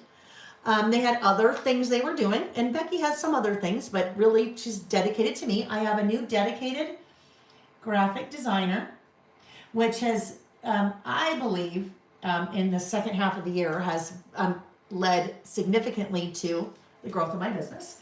I launched 2 paper collections this year, which never done before. Postcards and passports, and Dear December. Those were working with a prior graphic designer. At least 2 paper collections this year. This is another big one, and I was trying to figure out how to word this. We are working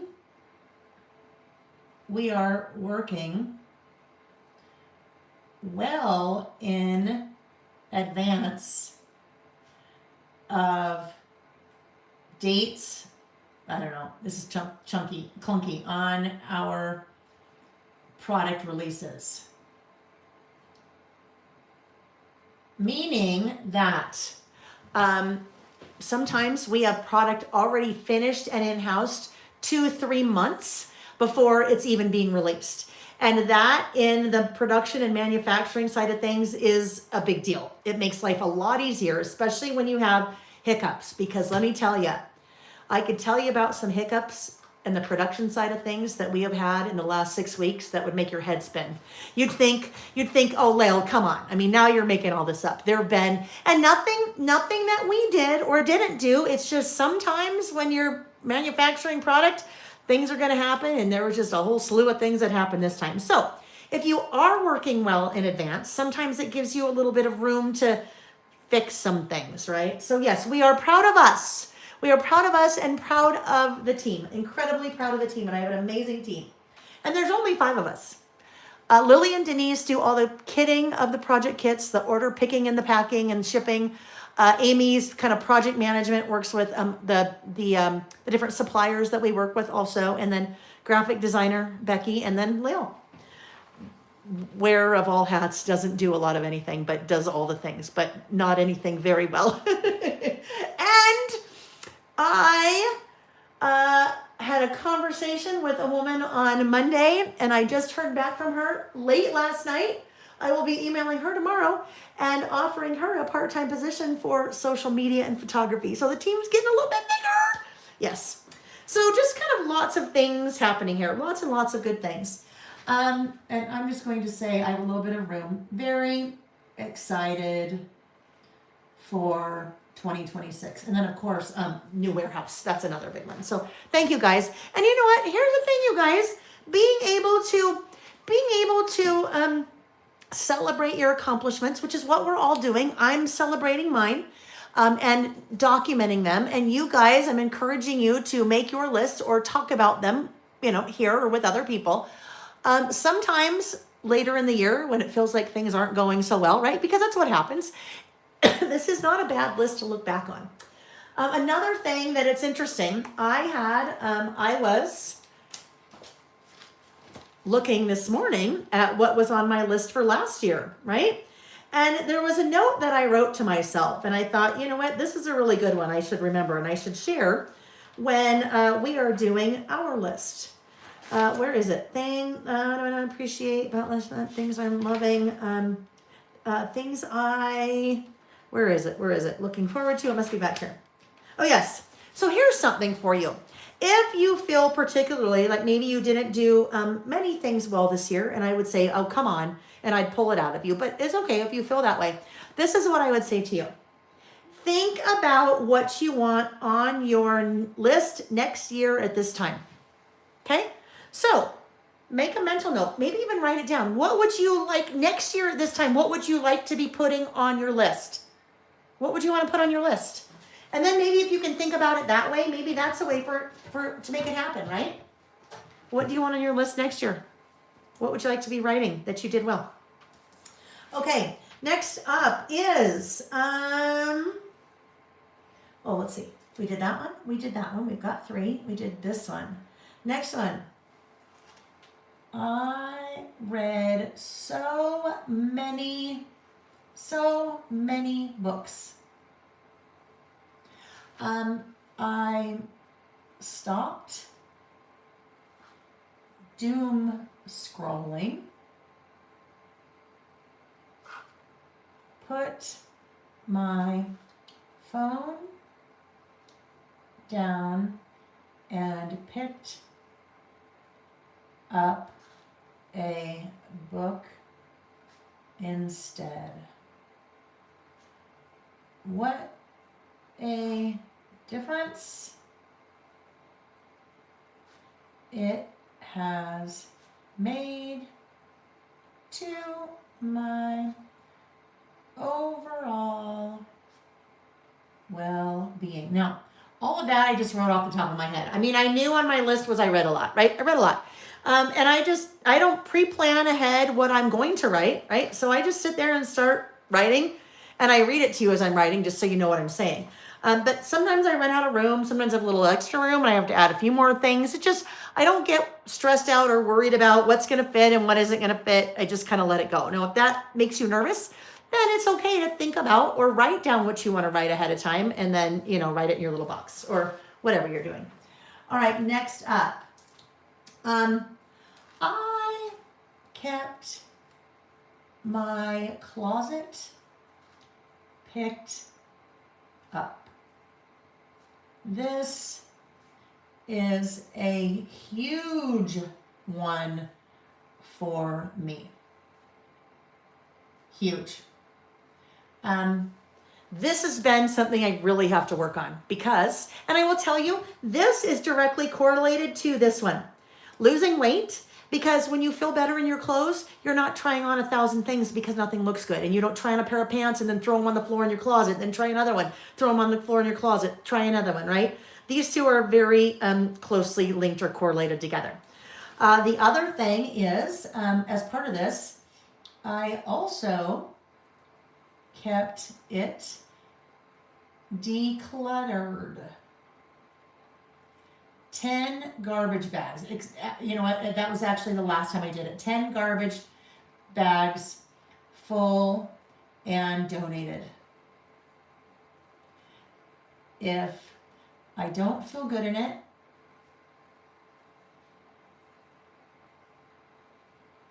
and it doesn't fit,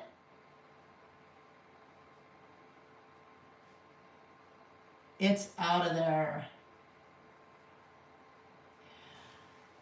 Another big one, right? And I tell you, I had clothes that still had the tags on them. Some of you can relate to this. Vicki and I talk about this a lot. I had clothes that still had tags on them. And when I bought them too small, thinking, you know what, I will fit into those one day. And guess what happened? And I completely skipped the whole opportunity to wear them. And you know what? Then I felt guilty and I'm like, well, I should keep these things. And I'm like, why would I keep these things? They don't fit. So you know what? I bought them. I never wore them. But you know what? Someone else can really very much enjoy them. The lady that has cleaned our house, she comes every other week and she has worked for us probably about 20 years. She is originally, I think, from Guatemala. But she's lived in the United States, I don't know, 30 or 40 years or something.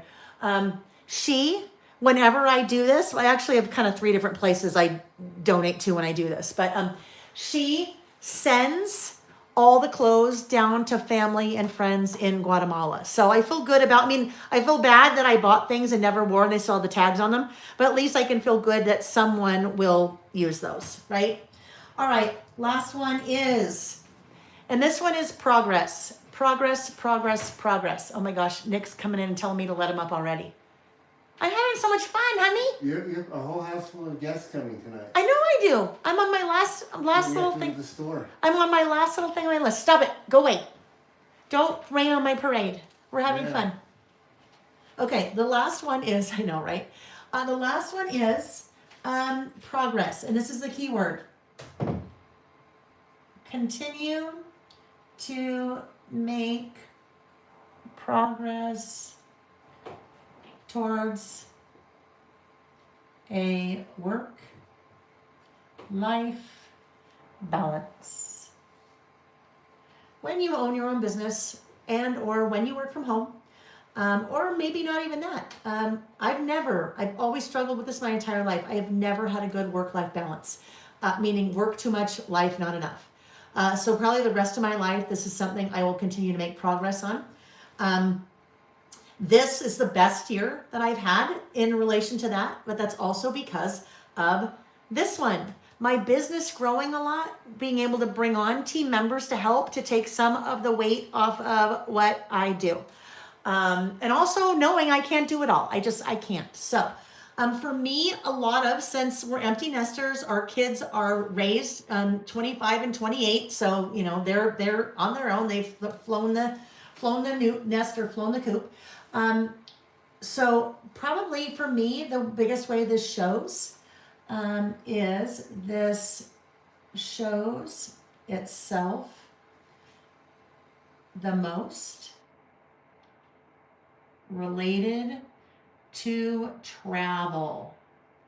I love to travel. I live to travel. And I really live to travel. I work so I can make money, then I can save it to travel. Nick is the exact same way. So this has always been a big part of our life. But this year is the probably really first year that we have really, really, really embraced this and said, you know what? We're not going to be young forever.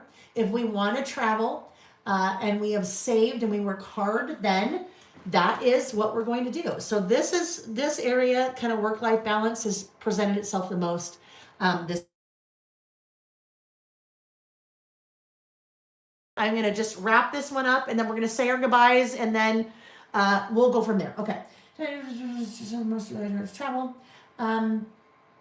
It is the area that I find the most pleasure from. I don't know. This is just add balance. That end of that didn't quite make sense, but we get the gist. All right, friends. So I will need to add something else up in here somewhere. I don't know what that is. I will figure that out later. How about that? That's easy. Then I'm not going to overthink it. We'll just add that little arrow. So while I am finishing this, while I'm adding my little arrow, is that the same guy? It is. Let's just talk about what's next. We are, on Tuesday, friends, free classes now, once a month. And those are how I am using Season Pass to set up my Traveler's Notebook. Entirely different from anything that we do here, all right? And now this year, starting with January, I have made them free. So anyone that would like to attend, you are more than welcome to come, hang out, even if you don't use Season Pass, even if you don't use a Traveler's Notebook. Lots of fun and education and things that happens when I do that class. I'm going to, as I talk, move the camera, move the lights and all of that. So that's Tuesday, the 30th? Is that the 30th? I think it's the 30th. We are also listing next Saturday. All right, we're listing the next couple of Saturdays before I'm out of town. So check out the calendar on the website or check out the blog post. And I have missed all kinds of comments in the chat. So I know I asked about what you were doing well. I heard from some of you what you felt like went well for you this year. So I appreciate that you shared that with us. There we have it. So guys, that's our last listing session of the year. Crazy, right? One of these days, I keep saying I need to do this. I need to do a list every year of how many hours, how many minutes we listed, how many listing sessions we had, how many lists we did, different things like that. So I think that would be fun. Maybe what I'll try to do is, we'll at least talk about that. I'll share those figures next Saturday when we're together. I will commit to that. Oh, Reggie just is joining again. He's joining the party again. He just jumped up again. I will remember to do that for next Saturday. Next Saturday, the 3rd, I think it's January 3rd, will be our first listing session of the new year. And that is where we'll really start to embrace wrapping up the year 2025 from our listing perspective about last year, in the news last year, things you're looking forward to next year, or I guess it'll be this year, it won't be next year because it'll be 2026. Anyhow, so lots of fun listing and things coming up in the new year. Guys, thanks for joining me. Thanks for joining me this last Saturday, kind of your holidays. I love it that you came to hang out with me, and I love it that you gave me a reason that I could spend, let's see, oh my gosh, 3:30. 5.5 hours just crafting, right? Just crafting and playing and having fun and being social and sharing and a few little tears, but good tears, right? Oh, I know, Reg. Okay, here. He's starting to paw. He's starting to paw me. So, anyhow, friends, enjoy the rest of your evening.